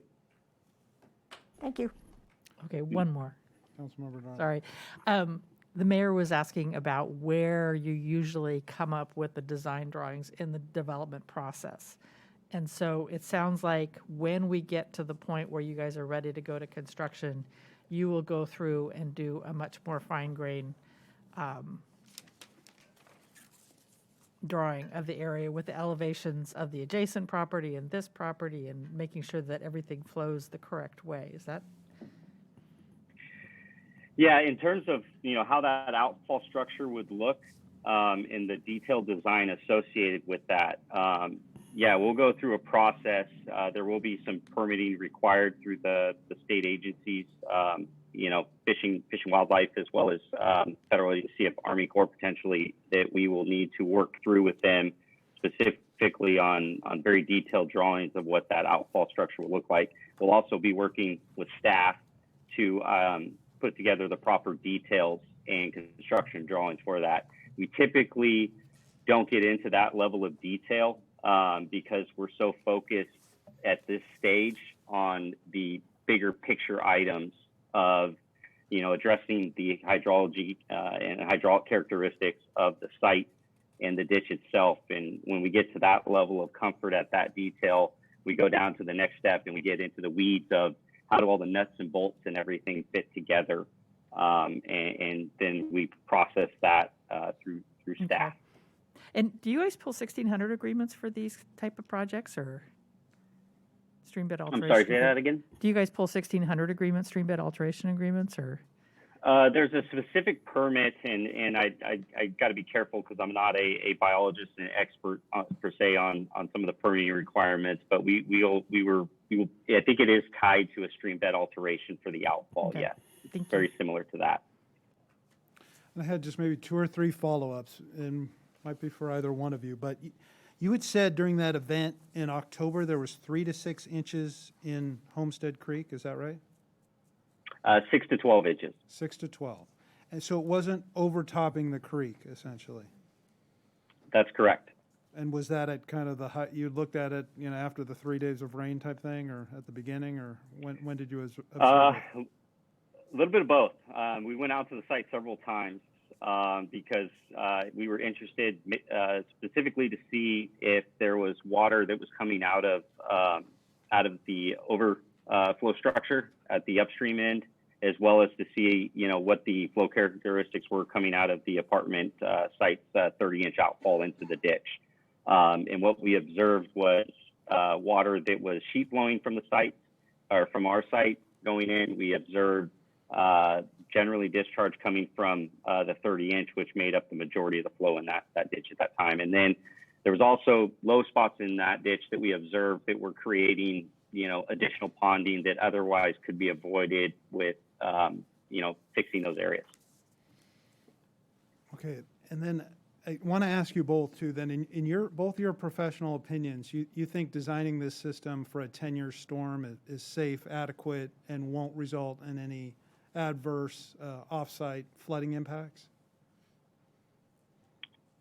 Do you want me to go, Justin? Well, I'll take a quick crack, and then you can. Why doesn't Justin? Justin will take it from the single parcel site, and then I'll explain from a larger watershed. Correct. Yeah. So when we get into modeling larger storm events for the local site, you're looking at a completely saturated condition, and so much like any of the surrounding sites around it, you're going to experience more runoff in those events. And I think what Robin's report alluded to, and was probably the most significant thing that it alluded to and observed and identified, I guess is maybe a better word for it, was that there wasn't any significant change relative to the level of accuracy that the modeling allows us to identify an increase in the water surface elevation. So effectively what we determined through that was, when a 100-year storm hits, what's happening today is what's going to happen after this project's built. Okay, so we do a lot of urban storm drainage, a large master planning actually, and I will say that a 10-year design storm is pretty standard in San Francisco Bay. So most of the cities and even Contra Costa County uses it, 1 square mile drainage. Case in point, this 96-inch pipe that was designed in the 80s was designed for a 10-year storm event. And so the 10-year storm event, I think for some people seems small. It does have a 10% chance of occurring every day. It's not once every 10 years. It could occur 2 days in a row. It's just a 10% chance of occurring every day. But that being said, the majority of the storm drain infrastructure that we have is designed to that 10-year storm. There are some jurisdictions that do have larger storm events, but I will say most of their infrastructure doesn't meet it. And so what generally we do to accommodate for the larger storms is we have curb and gutter. Curb and gutter takes that, runoff that exceeds the capacity of our pipe underground, and it conveys it in the streets. And then we also have floodplain mapping. So if you are mapped in an area that, is sensitive or prone to 100-year flooding, then you get flood insurance. So I think that this site being looked at for the 10-year is appropriate, especially when the surrounding infrastructure is held to that standard, and the upstream system that is bringing water down is designed to that 10-year conveyance. And does it make a difference that the creek itself, my understanding is that's sufficient to handle a 100-year storm event, but the on-site is going to be 10-year? Does that factor into the process? Well, the creek itself is not, Walnut Boulevard upstream of this site is a floodway. So that concrete line channel that goes along Walnut Boulevard is not adequately sized for a 100-year storm. And that's why that is put into a floodplain, actually a floodway. That means, an area where you don't want to put any structures because you would be blocking the conveyance capacity of that area.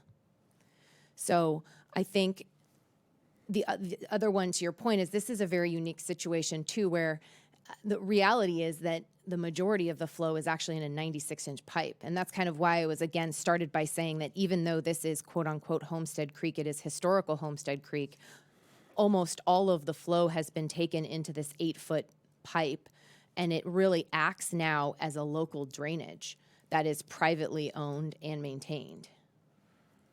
So, yeah, I appreciate both that. I don't know that either of you directly answered the question, but I got some good information, which was kind of, in your professional judgment, then this project designed to a 10-year standard. I mean, at the end of the day, if a storm event is larger than a 10-year, you can anticipate flooding. Yeah. But again, the majority of storm drain infrastructure throughout the Bay Area is going to be designed for a 10-year. And you could design it to a 25-year, it would just be a different pipe. We're not talking about reducing density or denying the project. You'd have to spend more or build a bigger pipe under the system to slow the. Larger volume, correct. Larger volume, okay. Any other questions of the applicant?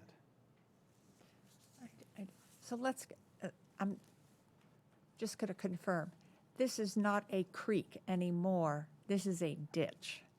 Well, that was what I would consider it. I mean, if you go and look at it, it looks very small. It's nothing like Walnut Creek. If you go if you compare the two. Tice Creek, which there's a bridge that I have to drive over to get to my home. So that's my hydraulic opinion, but if I was an environmentalist for permitting, it is a named creek. So all of the permits are required for the outfalls into the creek. And, that's one of the reasons why the development is not changing that creek at all.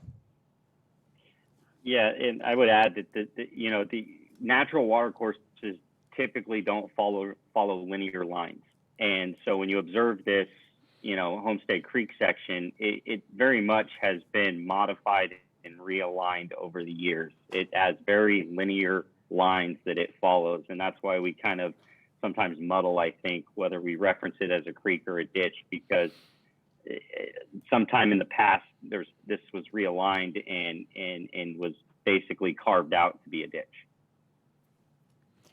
And will there be improvements to the contours of it so that it has a consistent fall and it can in fact flow? Because I know there are plants in it and trees, but there's also at times over time the dirt changes grade. Yeah. I have one in front of my house. It was awful for years, and eventually there was a concrete V-ditch put in, and now the water flows unless it doesn't, and I have to stand in the ditch in a very severe storm and pull trees and shrubs out of the culverts in order to get it to flow. So what is this going to look like to those who live on the property or live in these homes? Well, I think the applicant has done a very good job initially of going through and clearing out some of the vegetation within its property limits. Obviously, there's properties that are adjacent that there needs to be some discussion and coordination on any kind of vegetation clearing and maintenance along that area. But generally speaking, I think they've done a good job of getting that ditch into and clearing out the debris and making it very functional. And there's definitely a little bit of, I think, maintenance grading that could occur in that area that is by hand and kind of in line with maintenance responsibilities that would help kind of make it flow a little bit better. And I would expect that the HOA will be doing that in the future and as part of their obligation to maintain the ditch. Okay, thank you. I had one final one, and then we're going to take a break because we've been going for over 3 hours. Justin, I believe you mentioned that the riprap alternative would be the preferred alternative. Is it the only alternative option, or is a concrete apron, could that still be approved? It could be brought up, but we've done some pretty massive outfalls into Sand Creek over in Brentwood. Talking 48-inch, 60-inch pipes, and riprap has been the preferred alternative for those, and they have held up and they do very well. The county standards reference riprap outfalls. They have calculations to design for them. So it is a proven, acceptable method for preventing erosion for outfalls. So the concrete apron could be approved, but it's not the preferred option? Is that a fair? It would, yeah, it'll come, a little bit of it comes down to the Fish and Wildlife, but we haven't had a concrete apron approved into a channel in quite some time. It's generally kind of pushed itself into wanting to be riprap, and that's what gets negotiated. And like I said, it's been proven to be just as effective. Okay, thank you both very much. Yeah, I do have one. I forgot going through my notes. One clarification to the use of the term ineffective. That is a hydraulic modeling term and is by no means meant ineffective. It means non-conveyance. So when I'm looking at a cross-section of the creek, I'm looking at the capacity that that cross-section has to convey flow. The retention or the bioretention system that Justin has designed on site is not meant to convey the flows that are in the ditch. That's why it's termed ineffective and it's blocked out in my hydraulic model, but it doesn't mean that it is ineffective. So It's an unfortunate term. you know, I never even crossed my mind until that comment came out. Okay, we are going to take a 10-minute break. We'll be back at 9:25, and at that point, if the appellant would like to make a 5-minute rebuttal or offer any further thoughts, they'll be able to do so.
Okay, and we're back, and thank you for the break, and thank you for sticking around.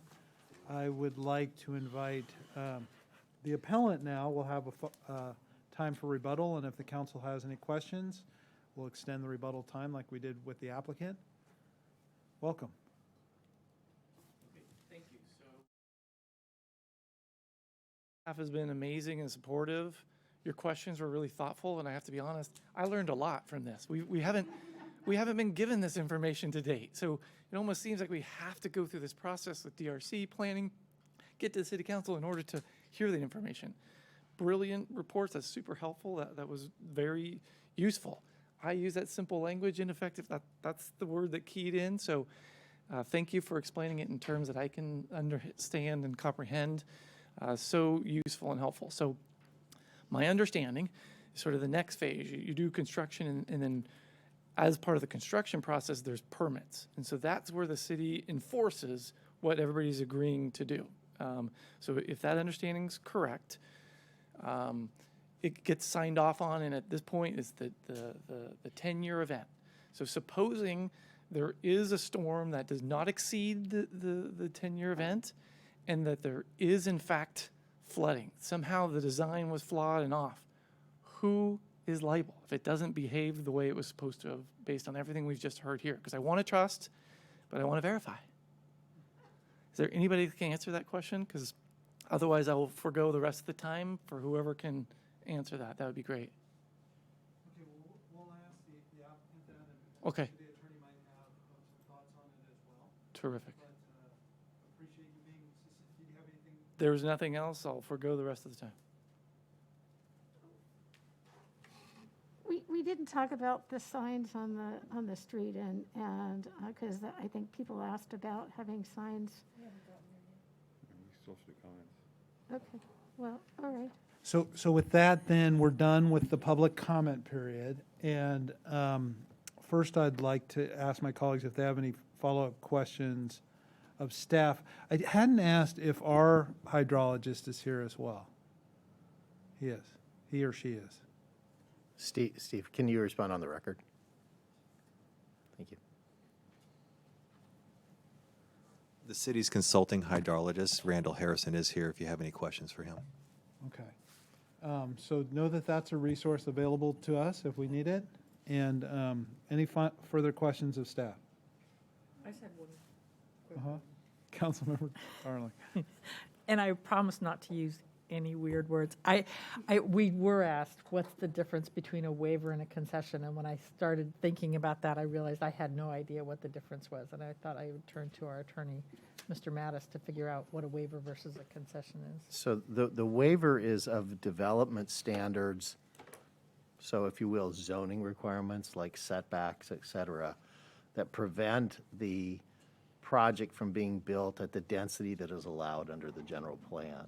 And so if the actual implementation of a standard would cause you to have fewer units on the property if you applied it, then that's a development standard that can be waived, as distinguished from an incentive and concession, which can include development standard waivers, but it can be more than that as well too. And in this instance, the applicant is only asking for development standard waivers. They're not asking for incentives or concessions.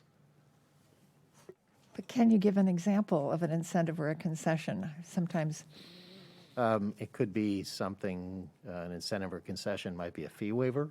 It might be a development standard waiver. It may be something else. The council will recall that we had a circumstance where there was that was actually done as a development standard waiver where there was an exceedance of Measure A on another project in town. So it's the concept of incentives or concessions is broader than the development standard waivers. The development standards are objective standards or standards that exist within your zoning code that specifically relate to development, and then when you apply them, then you ask the question, would the implementation of that standard result in fewer units? So for instance, if full setbacks were required on all of this, if they didn't request any setback waivers here at all, then physically they likely could not produce as many units on the site as is proposed right now.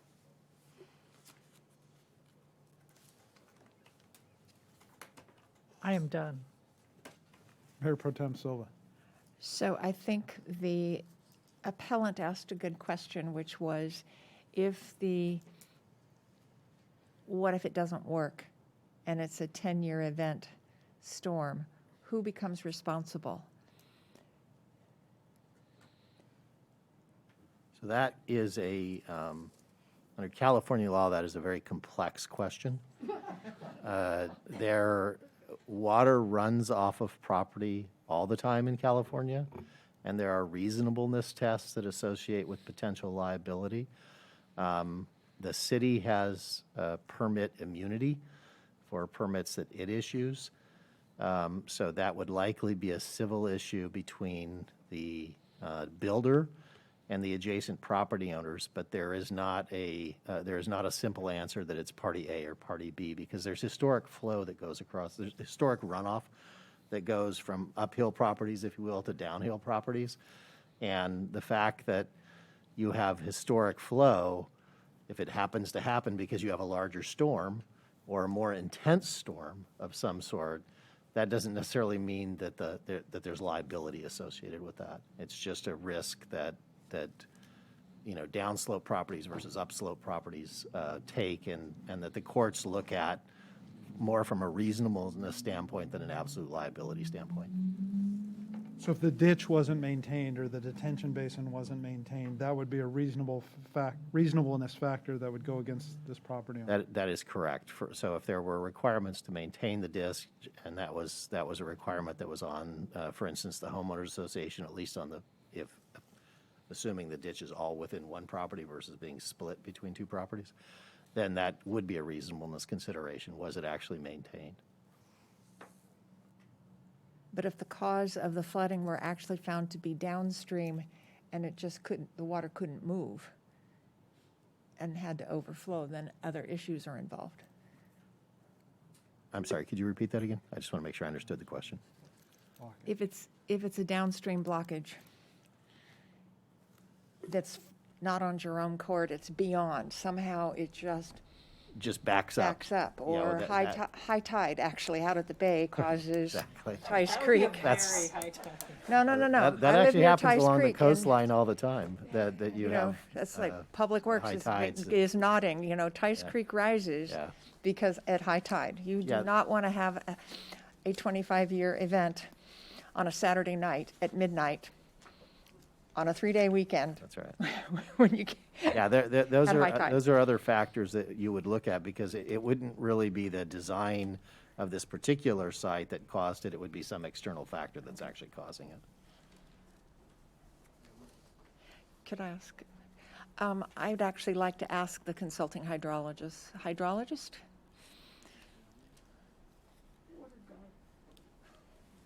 Okay, promise me. I'm going to ask a question. You can say yes or no. Okay, I like short answers. I'm Randall Harrison with Harrison Engineering. I'm a general civil engineer. I don't profess to be an expert in anything in particular, but I know a lot about everything. So go ahead. You're great at a cocktail party. I mean,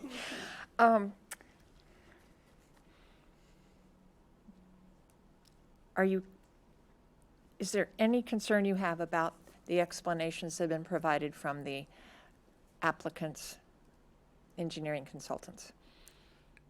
No, they've followed the standard of care for the county, for the city, followed the design policies. I've reviewed their hydraulic calculations very thoroughly. The HEC-RAS models I went through with the fine-tooth comb. I'm very comfortable with what they've come up with. Thank you. Mr. Harrison, just a quick follow-up then. In terms of this issue of the concrete apron, which I believe was recommended by the appellant's hydrologist, what's your opinion on that? Nobody builds concrete aprons anymore. As Justin pointed out earlier, it's all rock riprap outfall structures, and it's very common that the regulatory agencies require dirt fill over them and hydroseeding, so it appears like a natural channel.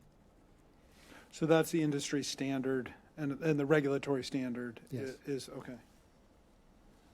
And then a follow-up question, the city attorney, on, my understanding is all this gets maintained by the HOA per the CCNRs, and the city has an agreement with the HOA. Why don't we have a condition that we could send a notice of violation if it's not being maintained? Can we do that?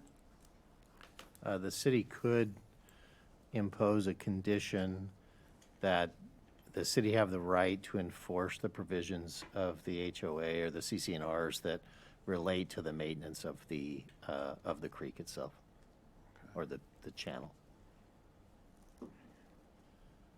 So if the council were interested in adding that condition, we could do that, and the applicant should indicate their concurrence or concern about such a condition. Okay. Thank you, Mr. Harrison. I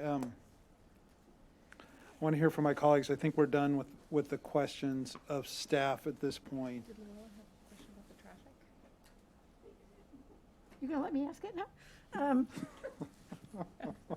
Yeah, one of the speakers said that they wanted city signage for the streets to warn about the blind curves and the fact that you can't turn left easily. You have to go right and then do a U-turn. Is that a city responsibility, or would that be the responsibility of the developer?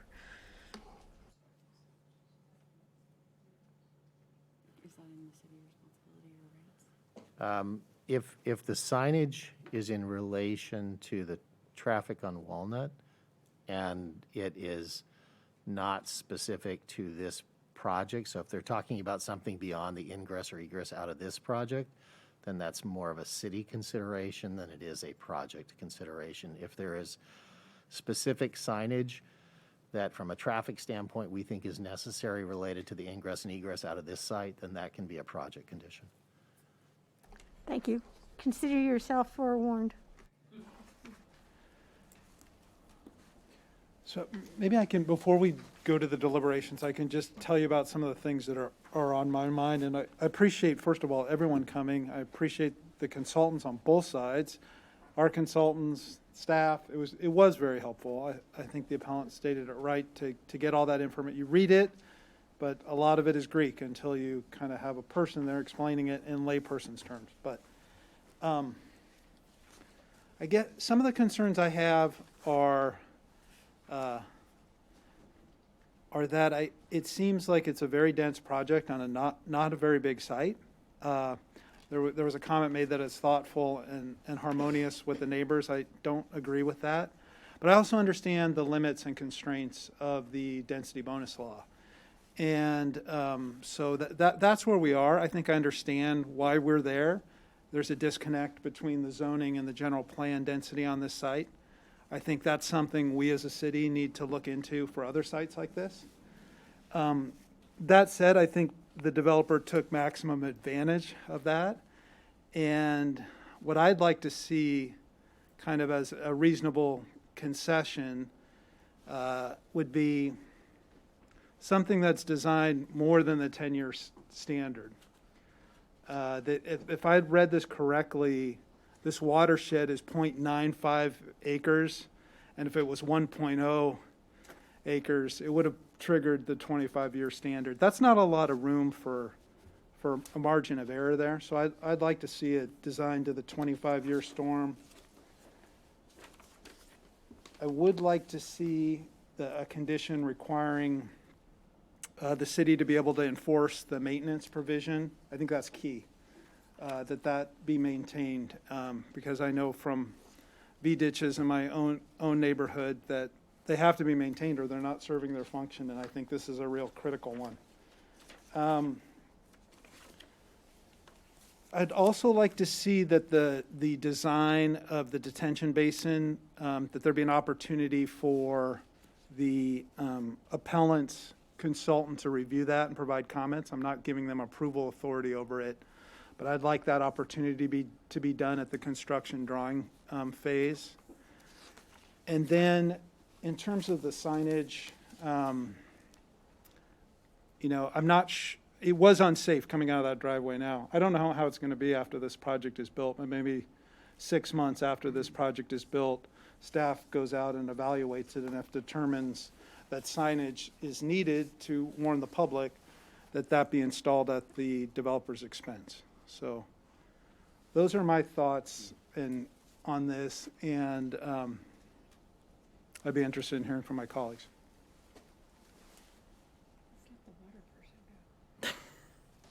I mean, and I appreciate everybody coming and everybody answering all the questions and everything.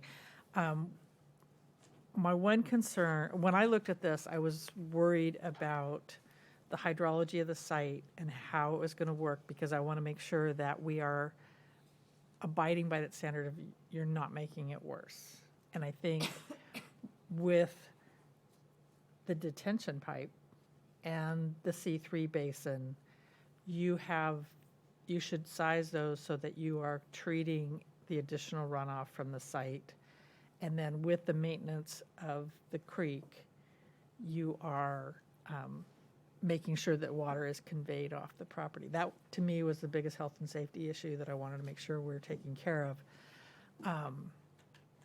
I am not 100% sure I want to go away from the 10-year standard, because that's our standard of care. And in living with the spirit of the new law, to go to a higher standard would be difficult in my mind. I do like the idea of looking for cooperation when the C3 basin and the detention pipes are being put together. I'm not sure if the consultant has the access to Steve Varigan, but it would probably be a good community building expertise to make sure that Steve looks at those drawings. He's a civil, he can come up with some numbers and see if he agrees. Yeah, I mean, we will do that too, but if the adjacent landowners want to look at it, I think, I don't want to give them approval rights, but I want to give them the opportunity to look at it. And I do think it would be useful for the city to retain something to make sure that that creek channel is maintained. On the apron versus the riprap, I agree with the applicant. My experience has been that concrete aprons look really good until the water starts to flow, and then they're immediately undercut. And the newer riprap type situations, because they both attenuate the flow coming off of there, they slow the water down as it comes out, and they provide wildlife benefit. They're an overall better, and they don't get undercut like an old concrete apron would. So I am comfortable with what the applicant's proposing on the apron. There was a number of other things raised, like fire risk, and I think fire risk and energy conservation, and I think modern building codes have taken over and have ameliorated those risks associated with this project. And so that's my direction right now. And on the signage?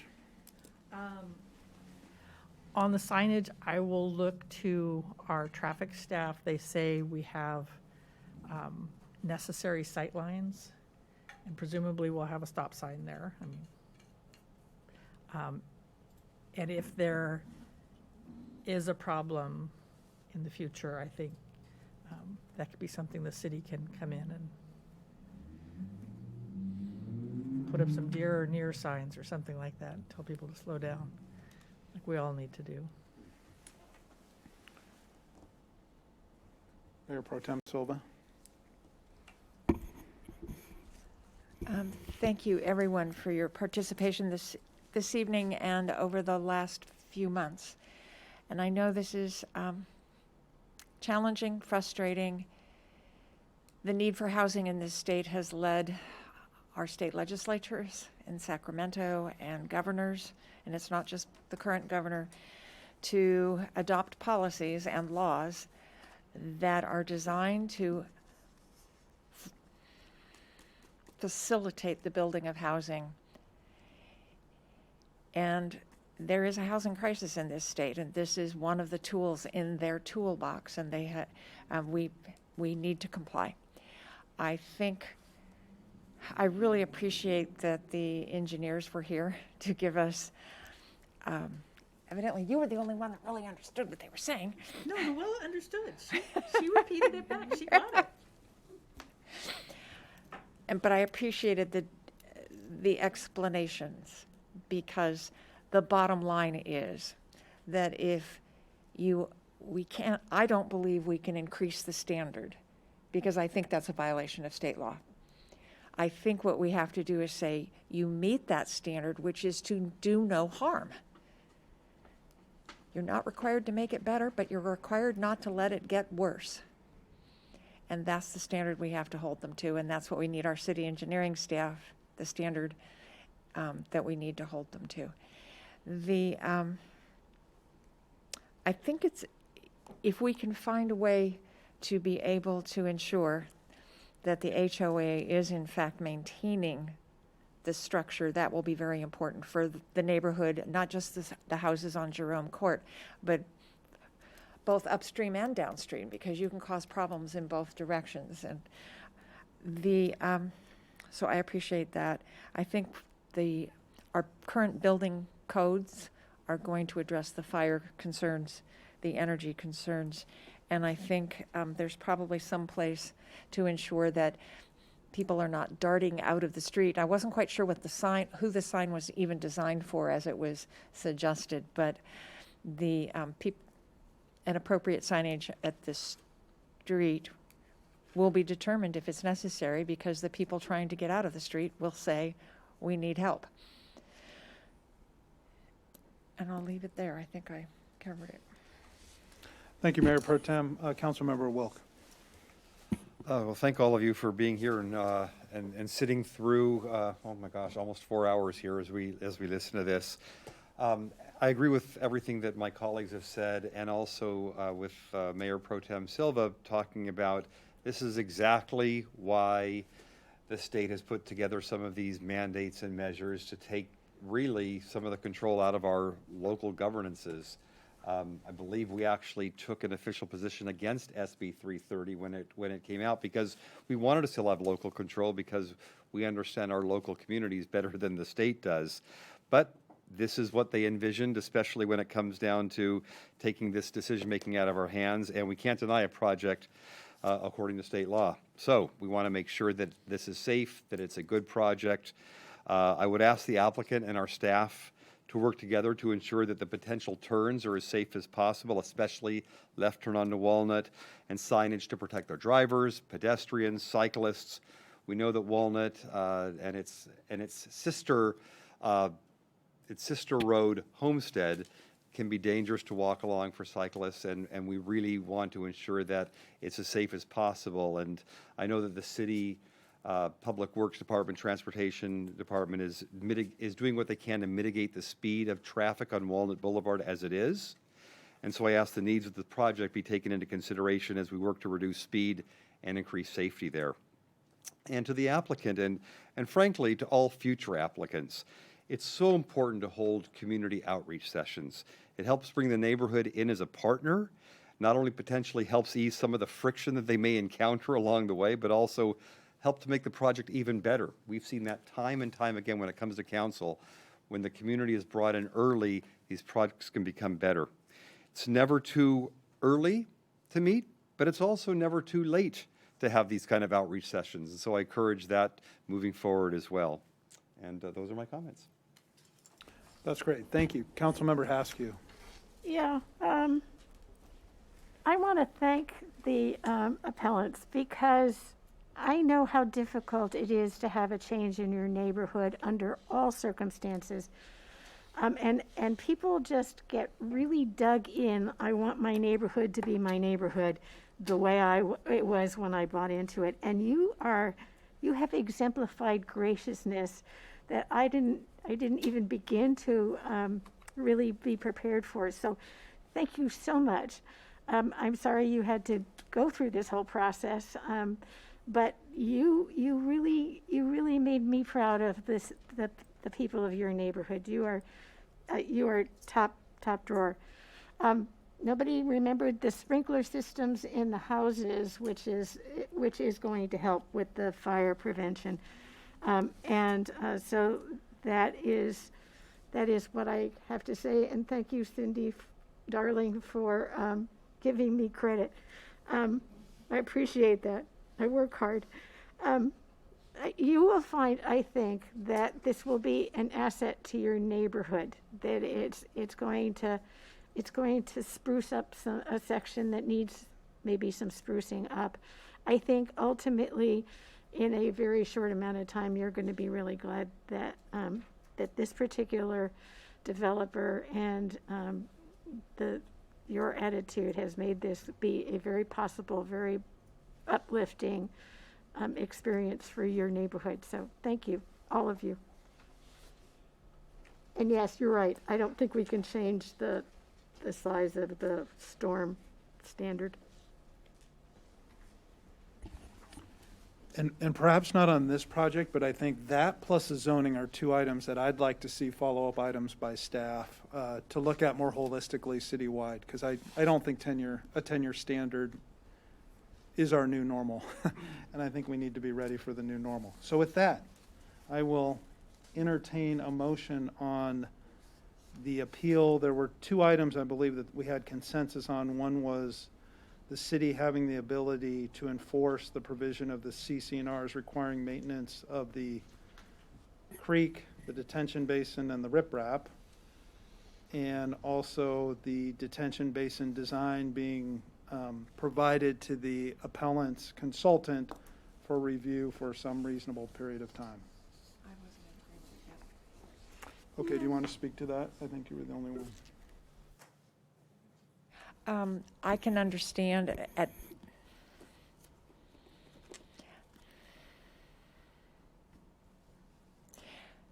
the city has its consulting hydrologist. We have our city staff.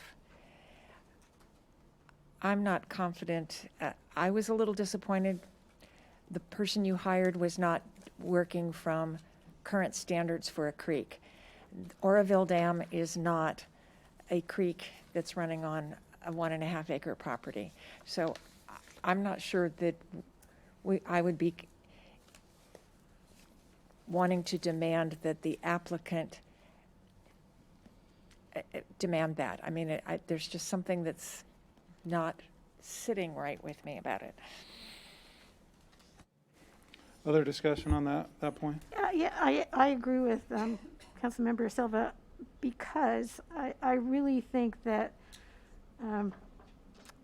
the lack of modern requirements was really there, and I don't know what he looked at in terms of his hydrology level of development, but it just inflamed people that it was like it was written to say, this is a terrible thing, there is no solution, you need to be I just don't think he's the right person for the job. I read his letter and I didn't have that impression, and I thought the condition would essentially just be, we don't have the design of the detention basin before us now, and so it would be an opportunity to provide the appellants and consultant an opportunity to review it before it's finalized. And obviously they wouldn't have approval authority over it. I don't view it as some big veto power, but it seems like a reasonable kind of common sense, good neighborly thing to do, which is what I understood we were interested in doing. Yeah, and when I looked at the letter, I mean, I know Steve Verrigan, who Steve Verrigan is. I don't know him. It was after I left. But, you know, a civil engineer that is acceptable to the neighborhood, having a chance to look at the plans, is not giving them an approval role or anything like that. It's just helping build trust, which is sometimes the best way out of a conundrum like this. And so one way you could do it is, you know, we have a condition related to grading and stormwater. It says all site surface drainage shall be collected and conveyed adequately designed system in a manner to be approved by the city engineer. And you could just add a sentence in there. The appellates, you know, name the appellates to this decision, will have an opportunity to review the plans prior to submittal to the city engineer, or concurrent with the submittal to the city engineer. So I'm going to ask the devil in the devil question. What if the other engineer says, oh no, I don't like this? Then where does the applicant go, and where does city staff go? The ultimate arbiter is the city engineer. Correct. Yep, it's just more feedback. We're giving the city engineer more feedback from another And they love that when you hydrologist. give them. But the city engineer is the decider. The city engineer is the one that's responsible for upholding the standards here. And it's a chance.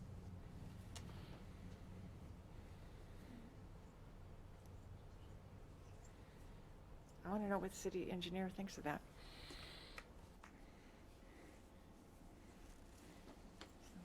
Steve, could you join us at the microphone? Thank you.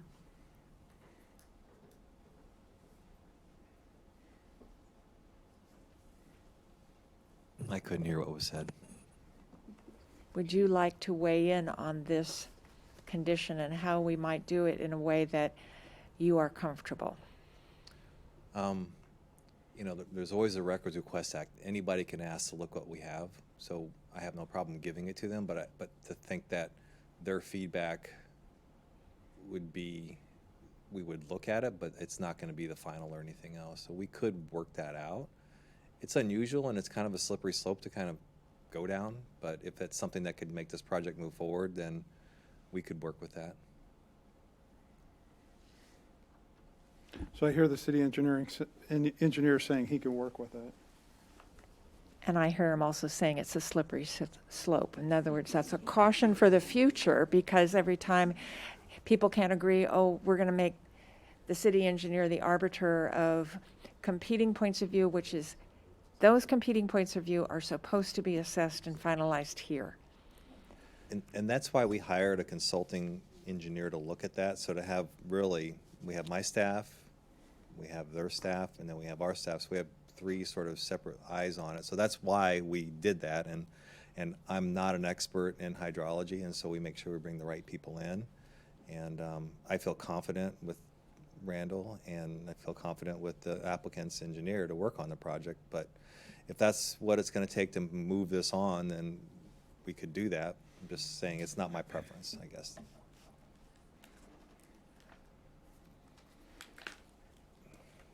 I mean, the other way we could approach this, and this is one of the things I have found that's been useful in past high conflict situations, is making sure you have a common understanding of what the technical information is. And that can be through many different ways, but making sure everybody understands the underlying technical information.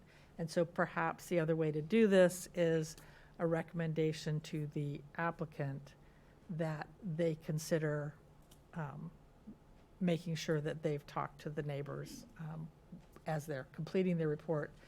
Keep the city out of it, but just a strong encouragement to make sure that there's communication going on, so that there's a common understanding of what the technical information says. Because I think that was a big breakthrough here tonight. So everybody finally got their head around detention versus retention pipes in a C3 basin, and it all works together. Yeah, so that's another way to go. So you're suggesting that the applicant have a meeting with the neighbors, with the consulting engineers, to basically walk the neighbors through what it will look like and where it will occur and how much water can flow, et cetera. Yeah, that's my idea. They're nodding. I would suggest to the council, I think there was also the discussion about this being, even the applicants, consultants were talking about the more detailed design that they would do later on. So as I understood this, it was really intended to be at that stage when you're actually seeing what are the final plans. If the council is considering this as a request to the applicant, it would be helpful for the applicant to just note on the record their intent to do this, so that there's an understanding if it's not a commission. A little more than nodding of heads. Actually speak it into the record, so we have it. So we understand, and the neighbors can hear what the commitment is. There should be a common understanding between the neighbors and the applicant. Definitely agreed, and I appreciate the comments, Councilmember Wilk, about it's never too late to reach out. So I think we can definitely benefit from some community healing and committing to set up a community workshop for the time and place that works best for all of the appellants and those involved. So that once we do get to that point, again, it's the construction drawings phase where we're actually drafting this up and getting into the weeds prior to the permitting process. So at that point, to definitely set up the community meeting, reach out, give an opportunity to work together, learn and educate, and then hopefully move forward. So we agree to that. Thank you. Thank you. Okay, and do we have a motion? Mayor, if I may, just on the one item that the council had consensus on with regard, as I understood it, with regards to the enforcement of the CC&Rs, with regards to the drainage facility, the existing conditions right now already require staff review of the CC&Rs in advance, and one of the components that they look at is in relation to the maintenance of the on-site storm drainage facilities. And Can you give us a page reference? So this is page 12 of the City Council resolution, which is roughly, it's maybe 12, 15 pages into the. Is it number 9? Yeah, it's number 9. Number 9C specifically. And the only thing that I would suggest be added to that, where it says maintenance of on-site storm drainage facilities, you would add to it which which the city shall have the right but not the obligation to enforce. And that not the obligation is language that I would recommend that you include in there. And if the council's okay with that, we should have the applicant indicate on the record whether they agree to that before the council entertains the motion. Okay. Again, it needs to be done at Invite the applicant back up again. Are we in agreement on the that? record. Oh. The attorney's going to. That's fine, because I've worked on CCNRs like that before, where there's a third-party right of the city to step in on enforcing maintenance obligations. And that's acceptable. And so on behalf of the applicant, that's acceptable? On behalf of the applicant, that's acceptable. Thank you. Thank you, Mr. Sebring. I think we have the language and a motion. So with that, I will move to approve. You have to deny the appeal and adopt the resolution. Okay, so I move to deny the appeal. Sorry. I lost that piece of paper in here. All right, I move You to do it. deny the appeal and adopt the resolution as amended this evening, upholding the Planning Commission's decision of the project subject to the conditions of approval contained in the draft resolution, as well as to the two additions to the draft resolution. And I will second that. Roll call, please. Mayor Pro Tem Silva, Aye. Councilmember Darling, Aye. Councilmember Haskew, Aye. Councilmember Wilk, Aye. Mayor Francois. Aye. Motion passes. Thank you all. Have a good evening. We have 2 more items on our agenda, so we'll let you exit before we take up our next item.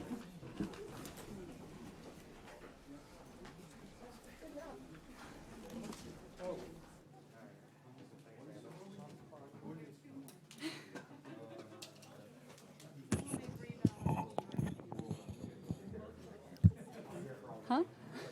Fine again. Yeah. Okay, hopefully. So we have, I want to just make sure this looks like, that's Go Puffs, yeah. So that's after yours. That's after mine, yeah. Oh, okay. So next on our agenda is a public hearing item entitled Public Hearing for the Citrus Marketplace Shopping Center. That's application Y21. Oh, we still have a business meeting going, excuse me. Sir? Mr. Price? Hello? Sorry about that. That's okay. Next on the agenda is a public hearing item entitled Public Hearing for the Citrus Marketplace Shopping Center, application Y21-117, Negative Declaration and Plan Development Rezone. I guess we're doing ex parte communications on this one as well. Any of those to make on this item? No. None for me either. Ms. None. Gill? Okay. Ms. Gill, welcome back. Okay, good evening again. My name is Simmer Gill, Associate Planner with the city, and we are now going to review the rezone for the Citrus Marketplace Shopping Center that's located at 2200 Oak Grove Road. I do want to make it clear that this is not Citrus Circle, but the Citrus Marketplace Shopping Center. We've received a lot of emails and calls confusing the two. So just wanted to make that clear on the record. And the applicant Fred Bitz representing the project and Jordan Sowers representing the GoPuff team are both here tonight, and as am I, to answer any questions that you may have after the presentation. Let's start with the site location. The 10-acre shopping center is located along the eastern side of Oak Grove Road at the intersection with Citrus Avenue and comprised of 3 parcels developed with 6 single-story buildings that contain over 100,000 square feet of floor area, and there are a total of 483 existing parking stalls on site. The shopping center consists of a mix of commercial uses, including a daycare center and a vacant anchor tenant space that was previously occupied by Nob Hill Foods. Access to the shopping center is gained from multiple driveways along Oak Grove Road and Citrus Avenue. And the existing plan development zoning regulations, which is PD 1936, they were adopted in the late 1990s and are very restrictive and were written to address concerns of the Woodlands neighborhood or residents at the time. And several decades later, the shopping center is now at a competitive disadvantage to the other neighborhood shopping centers, specifically the Encina Grande and the Orchards Shopping Center, as their use regulations are more current in the market when compared to the Citrus Marketplace. And due to this, Citrus Marketplace isn't able to attract the same number and types of business opportunities to their shopping center and continues to see a decline in retail tenants. And as seen on this exhibit, the vacancy rate is over 50%. So due to this, the applicant has requested a rezone to update the existing outdated regulations by bringing them more in line with what we see at the other nearby shopping centers.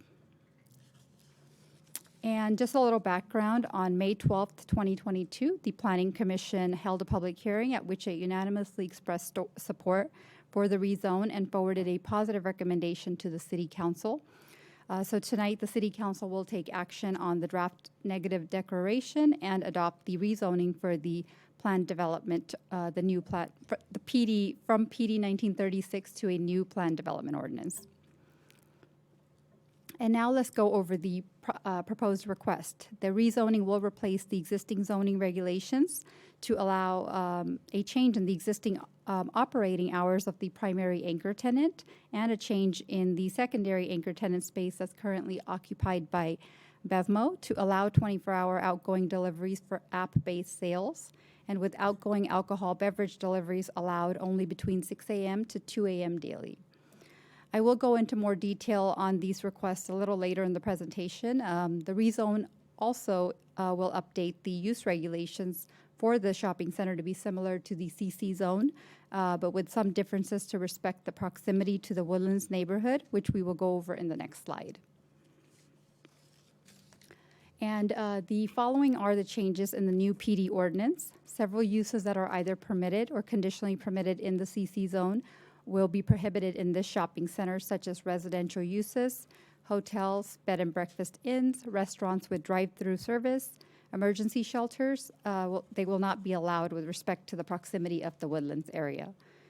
The rezone will also carry over several operational regulations in the existing PD related to incoming delivery hours and maintain the existing hours of operation with the exception of the primary anchor tenant. And these were adopted at the time to minimize impacts to the Woodlands neighborhood. And these conditions are included on page 4 of the PD ordinance that's labeled as attachment 2. The applicant is also requesting office and medical office uses be allowed by right, where no use permit would be required. And some changes are proposed from the existing PD regulations as well, one of which allows indoor recreation uses, which is currently prohibited in the existing PD. And the request to allow the indoor recreation activities with a conditional use permit would be similar to what is allowed in the nearby shopping centers, both the Encina Grande and the Orchard Shopping Center. The applicant is also requesting to remove the restriction on the number of restaurants that are allowed in the shopping center. Currently, it is limited to a maximum of 5 in the existing PD, but there's nothing in the written record that states why that was put in place. And now let's go over the anchor tenant space changes. The hours of operation for all tenants in the shopping center will remain the same, with the current hours being 6 a.m. to 11 p.m. daily, and the in-store hours of the space for this particular space will be expanded to the hours of 5 a.m. to midnight. It should be noted that zoning ordinances typically do not place restrictions on business operating hours, and there is no other grocery store in Walnut Creek that's subject to restrictions on hours of operation. And currently, all 4 of the Safeway stores, including the one in the Orchards, opens at 5 and closes at 2 a.m. And the closing time of this anchor space will only be extended by 1 hour, and all deliveries for any future tenants that will be located in this space will continue to be made from the front-facing or street-facing loading area, thereby limiting any impacts to the nearby neighbors located behind the shopping center. And no exterior change is proposed to the existing space that would expand the operational footprint. And the hours of operation for the secondary anchor tenant space, currently occupied by BevMo, will be changed to accommodate outgoing deliveries. The outgoing deliveries of alcohol would occur until 2 a.m., and the outgoing deliveries of non-alcoholic goods would occur 24 hours a day. I also wanted to point out that the Walnut Creek Police Department has reviewed this proposal and expressed no concerns, given that they haven't received any complaints on the similar delivery operating model that's conducted at the other BevMo location in Walnut Creek at 2940 North Main Street. And the reason for that is because, as mentioned earlier, there's no restrictions on business hours or outgoing delivery hours at the other location. The proposal to allow outgoing deliveries of online orders beyond the current operating hours will continue the city's goals of providing opportunities to promote business retention. And as mentioned earlier, this shopping center is one of the few or only ones that has restrictions on hours of operation. And now moving on to the applicant's request on office uses. The existing use regulations allow office uses, however, limits them to 2 banks, 1 real estate office and 1 insurance agency. And the proposed PD ordinance before you tonight would mirror the use regulations of the Community Commercial Zoning District, though modified to allow office and medical office uses by right rather than requiring a conditional use permit. And the proposed PD would allow an unlimited number of business and medical office uses by right. Initially, staff did not support this request of the applicant, citing concerns that with potential impacts to shopping centers' continued retail viability. However, the Planning Commission agreed and supported the applicant's request, given that the shopping center has a vacancy rate of over 50%, and it is at a competitive disadvantage, primarily to the Orchards, which does allow office and medical office uses by right. And they're located across the street, so that's like their closest competitor, and they just want to have a be able to attract similar tenants without having to go through a lengthier process. And then for restaurants, the existing regulations limits the number of restaurants allowed in the shopping center to a maximum of 5. The CC zone or any other shopping center in Walnut Creek does not have any such limit. And while there are currently only 2 restaurants in the shopping center, the change would support the shopping center's continued economic viability. And given that the proximity to the Woodlands neighborhood, the restaurants with drive-up service or a fast food restaurant with like a drive-through window will be prohibited in this shopping center, which typically drive-through windows are allowed with a conditional use permit in other shopping centers. This is a change from the existing regulations, which does not really differentiate between restaurants with or without a drive-through window. And just to summarize, staff and the Planning Commission support the proposed rezoning, as it would enhance the commercial viability of the existing shopping center by allowing uses that are already allowed in other nearby shopping centers, giving this shopping center the equal opportunity when attracting new businesses. The rezone request is also compatible with the general plan, and a negative declaration was prepared for the project, which concluded that there would be no environmental impacts due to this rezone or any of the uses that are being requested.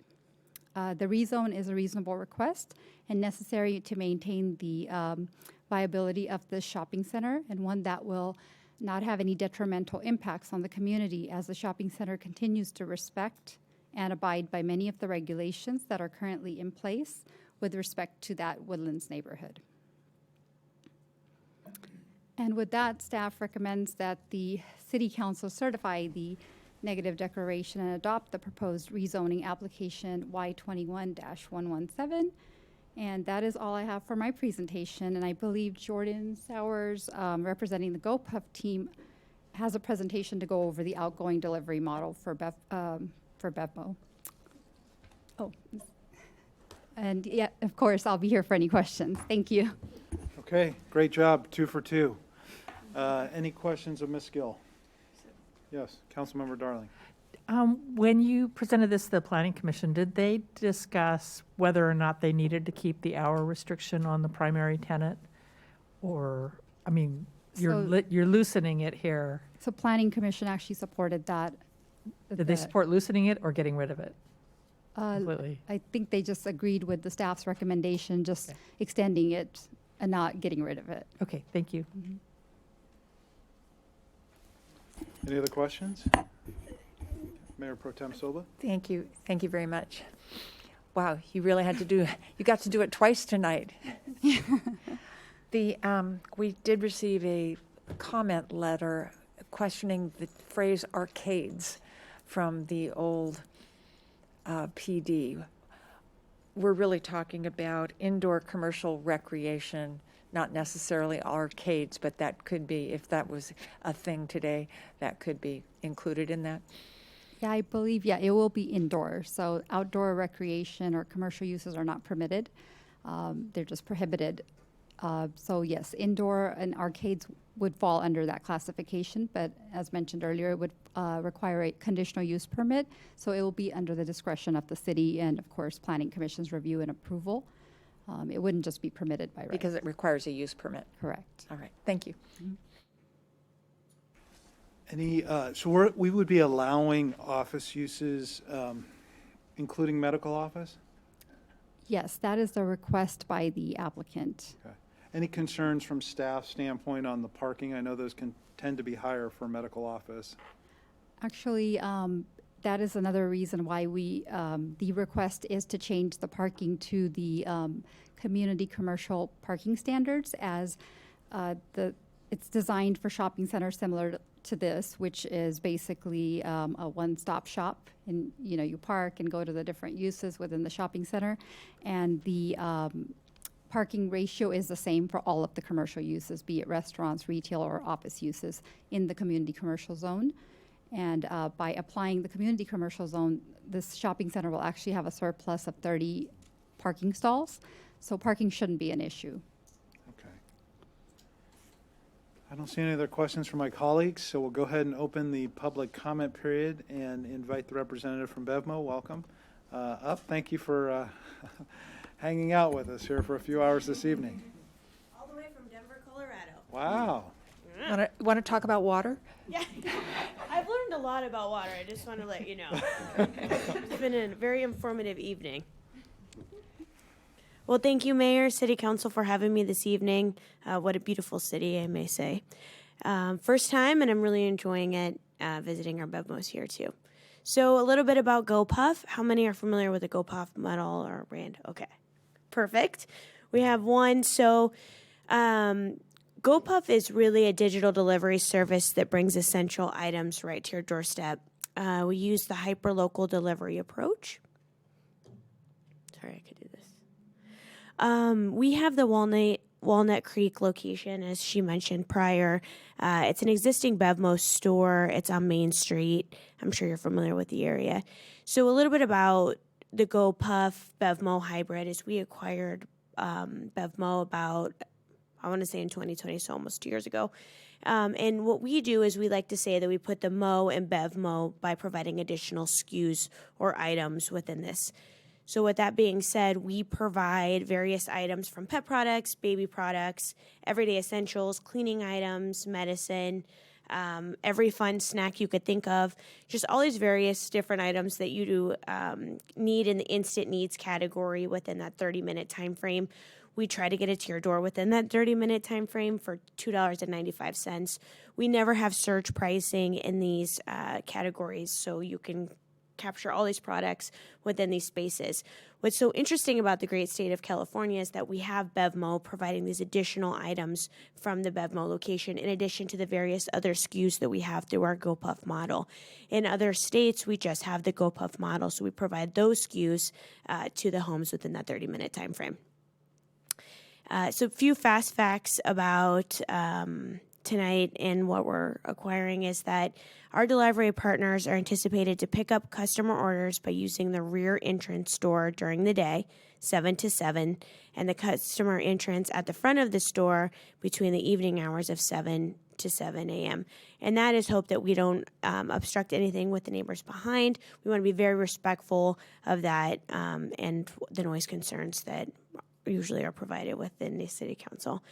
These deliveries will be made by contact drivers who will use small vehicles, not large trucks, such as UPS or semi-type trucks.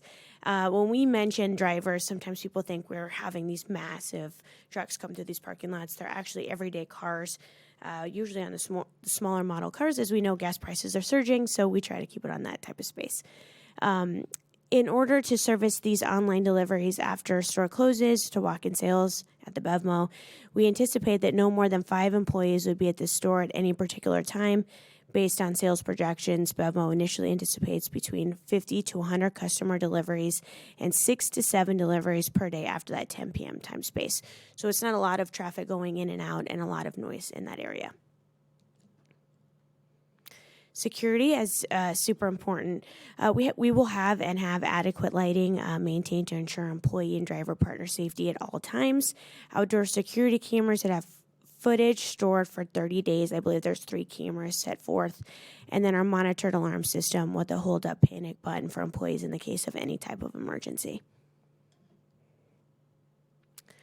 Again, we're looking to extend the deliveries of non-alcohol items 24/7, alcohol items until about the 1:30 a.m. timeframe to make sure that it arrives before that 2 a.m.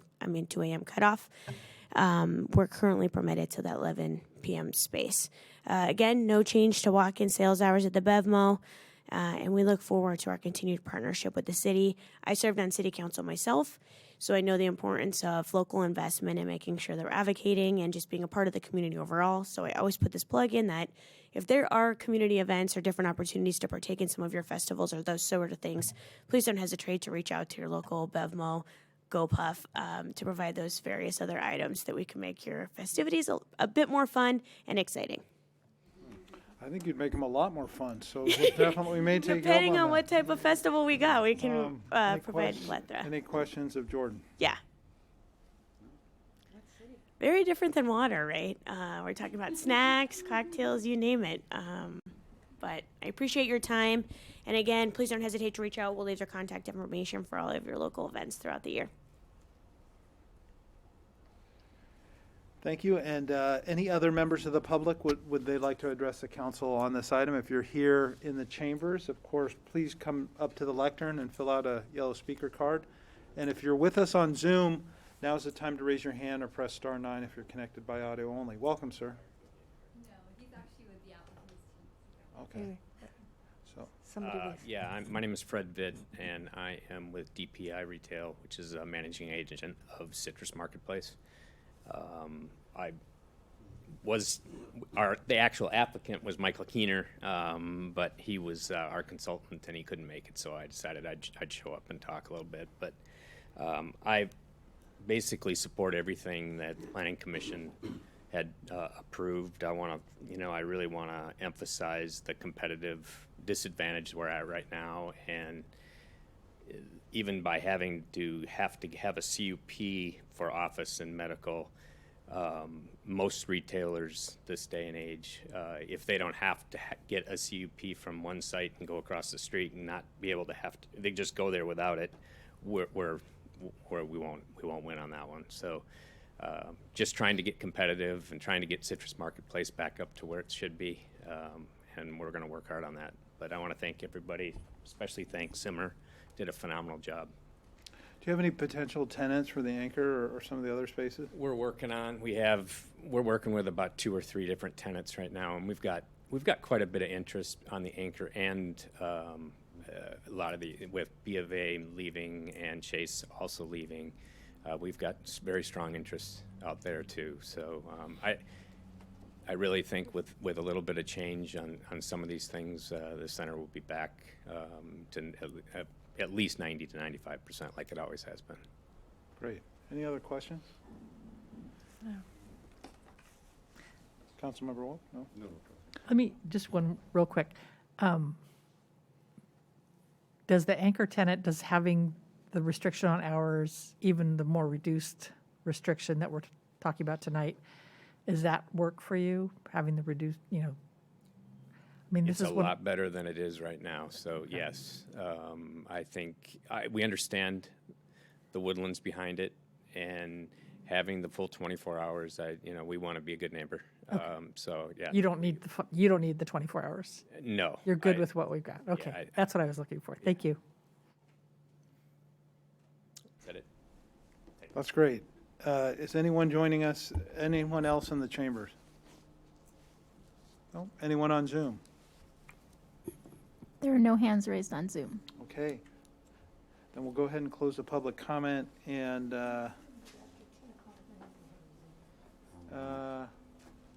I think this is pretty straightforward. I'd entertain a motion if Well, yeah, I just want to say that, so this is very close to where I live, this shopping center. I'm glad to see the work on this. I think it is in need of a facelift, especially seeing that the Orchards is new and Cena had a facelift. You're also a mile away from the Trader Joe's shopping center. They're doing a lot there. So to be competitive and make sure this remains as a vibrant retail commercial center, I think is really important for this.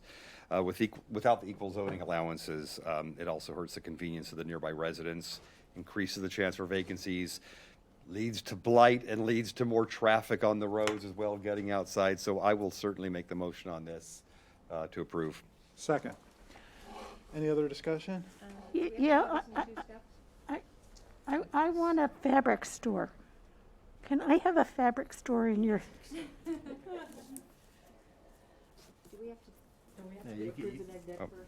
You can do one motion to So- approve the neg deck and then a second one. I'll do it. So I will move to adopt the draft resolution adopting the negative declaration and introduce and waive further reading of the draft plan development ordinance rezoning the Citrus Marketplace Shopping Center located at 2200 to 2290 Oak Grove Road. Second. Roll call, please. Councilmember Wilk, Aye. Mayor Francois, Aye. Councilmember Darling. Aye. Councilmember Haskew, Aye. Mayor Pro Tem Silva. Aye. Motion passes. All right. You bet. Let's see. I lost my notes.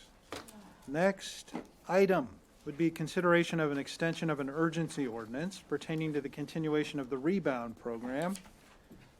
And you're a trooper, Ms. Cavalli. Welcome. Take it away. We'll share chocolate. You've done a good job. Good evening, Mayor Francois and members of the City Council. My name is Janine Cavalli, a senior planner here with the City of Walnut Creek. And the issue before the council this evening is to extend an urgency ordinance that was adopted on May 17th that is currently set to expire on July 1st. In order to allow for the continuation of the city's rebound program as we transition to the outdoor dining policy adopted earlier this evening. Details are contained in the staff report, and I have a presentation if council desires. Otherwise, I will just highlight that the recommendation again is to extend the urgency ordinance to continue the city's rebound program, which is our temporary outdoor dining, retail, and other uses that we've established in May 2020 to allow for outdoor operations when it wasn't safe during the pandemic to operate indoors. Yeah, Councilmember Wall. Thank you. Thank you for the brief presentation. So I just want to confirm, so this is really to ensure that we've got consistency as we come through downtown next, and that comes to the council and we approve all of what we're looking for downtown next. This gives consistency for the existing rebound program to go through for the next. Yeah, the intent is to allow for rebound to continue for another year, so that would be through June 30th of 2023. That gives us sufficient time to implement the outdoor dining policy and transition the businesses that are operating under rebound to the new outdoor dining policy within that year timeframe. That sounds good to me. And just to clarify, there are additional superpowers that the council has granted through this emergency ordinance beyond just outdoor dining. So this enables the continuation of curbside pickup, walk-up windows, many of the other program elements, and it is a citywide extension. So, Good clarification. I always get excited when you talk about superpowers. Any other questions of staff? There's no cake, Penball. I had a question in the staff report. It talked about the curbside parking restriction. I just want to understand is it 10 minutes any day of the week? That the limit is you can only park in curbside parking for a 10-minute period? I can't remember if it's 10 minutes or 15 minutes. I think it's 15. I think it's 15. Okay. And yeah, it is any time. 15-minute parking. 15-minute parking. Okay. Any other questions of staff? All right, let's go ahead and open the public comment on this item. Thank you, Ms. Cavalli. We're actually public hearing. What? He said public comment, so I just didn't know. It's same difference. Okay. Okay. Anybody wishing to make public comment? I'm opening the public hearing for public comment. Anybody? Is there anyone out there? Ground control to Major Tom. All of our spouses are looking for us. I'm not seeing anyone in the chamber. Anyone on Zoom? There are no hands And if, raised on. and if you're on Zoom, now would be the time to raise your hand or press star 9 if you're connected by audio only. I'm sensing there's no one that wants to comment on this item. No hands raised on Zoom. So with that, I'd entertain a motion. Move to adopt an urgency ordinance of the City Council of the City of Walnut Creek pursuant to Government Code Section 65858, extending urgency ordinance number 2219, continuing the rebound program, temporarily suspending and adding certain requirements and authorities under the Walnut Creek Municipal Code, including requirements pertaining to parking, signs, and curbside pickup zones, and temporarily vesting certain authorities in the city manager Second. to allow for implementing an administrative citation and fine structure to enforce rebound program That guidelines. was a premature second, but I'm going to give it to Councilmember Wilk. Roll call, please. Mayor Pro Tem Silva, Aye. Councilmember Wilk, Aye. Councilmember Darling, Aye. Councilmember Haskew, You betcha. Mayor Francois.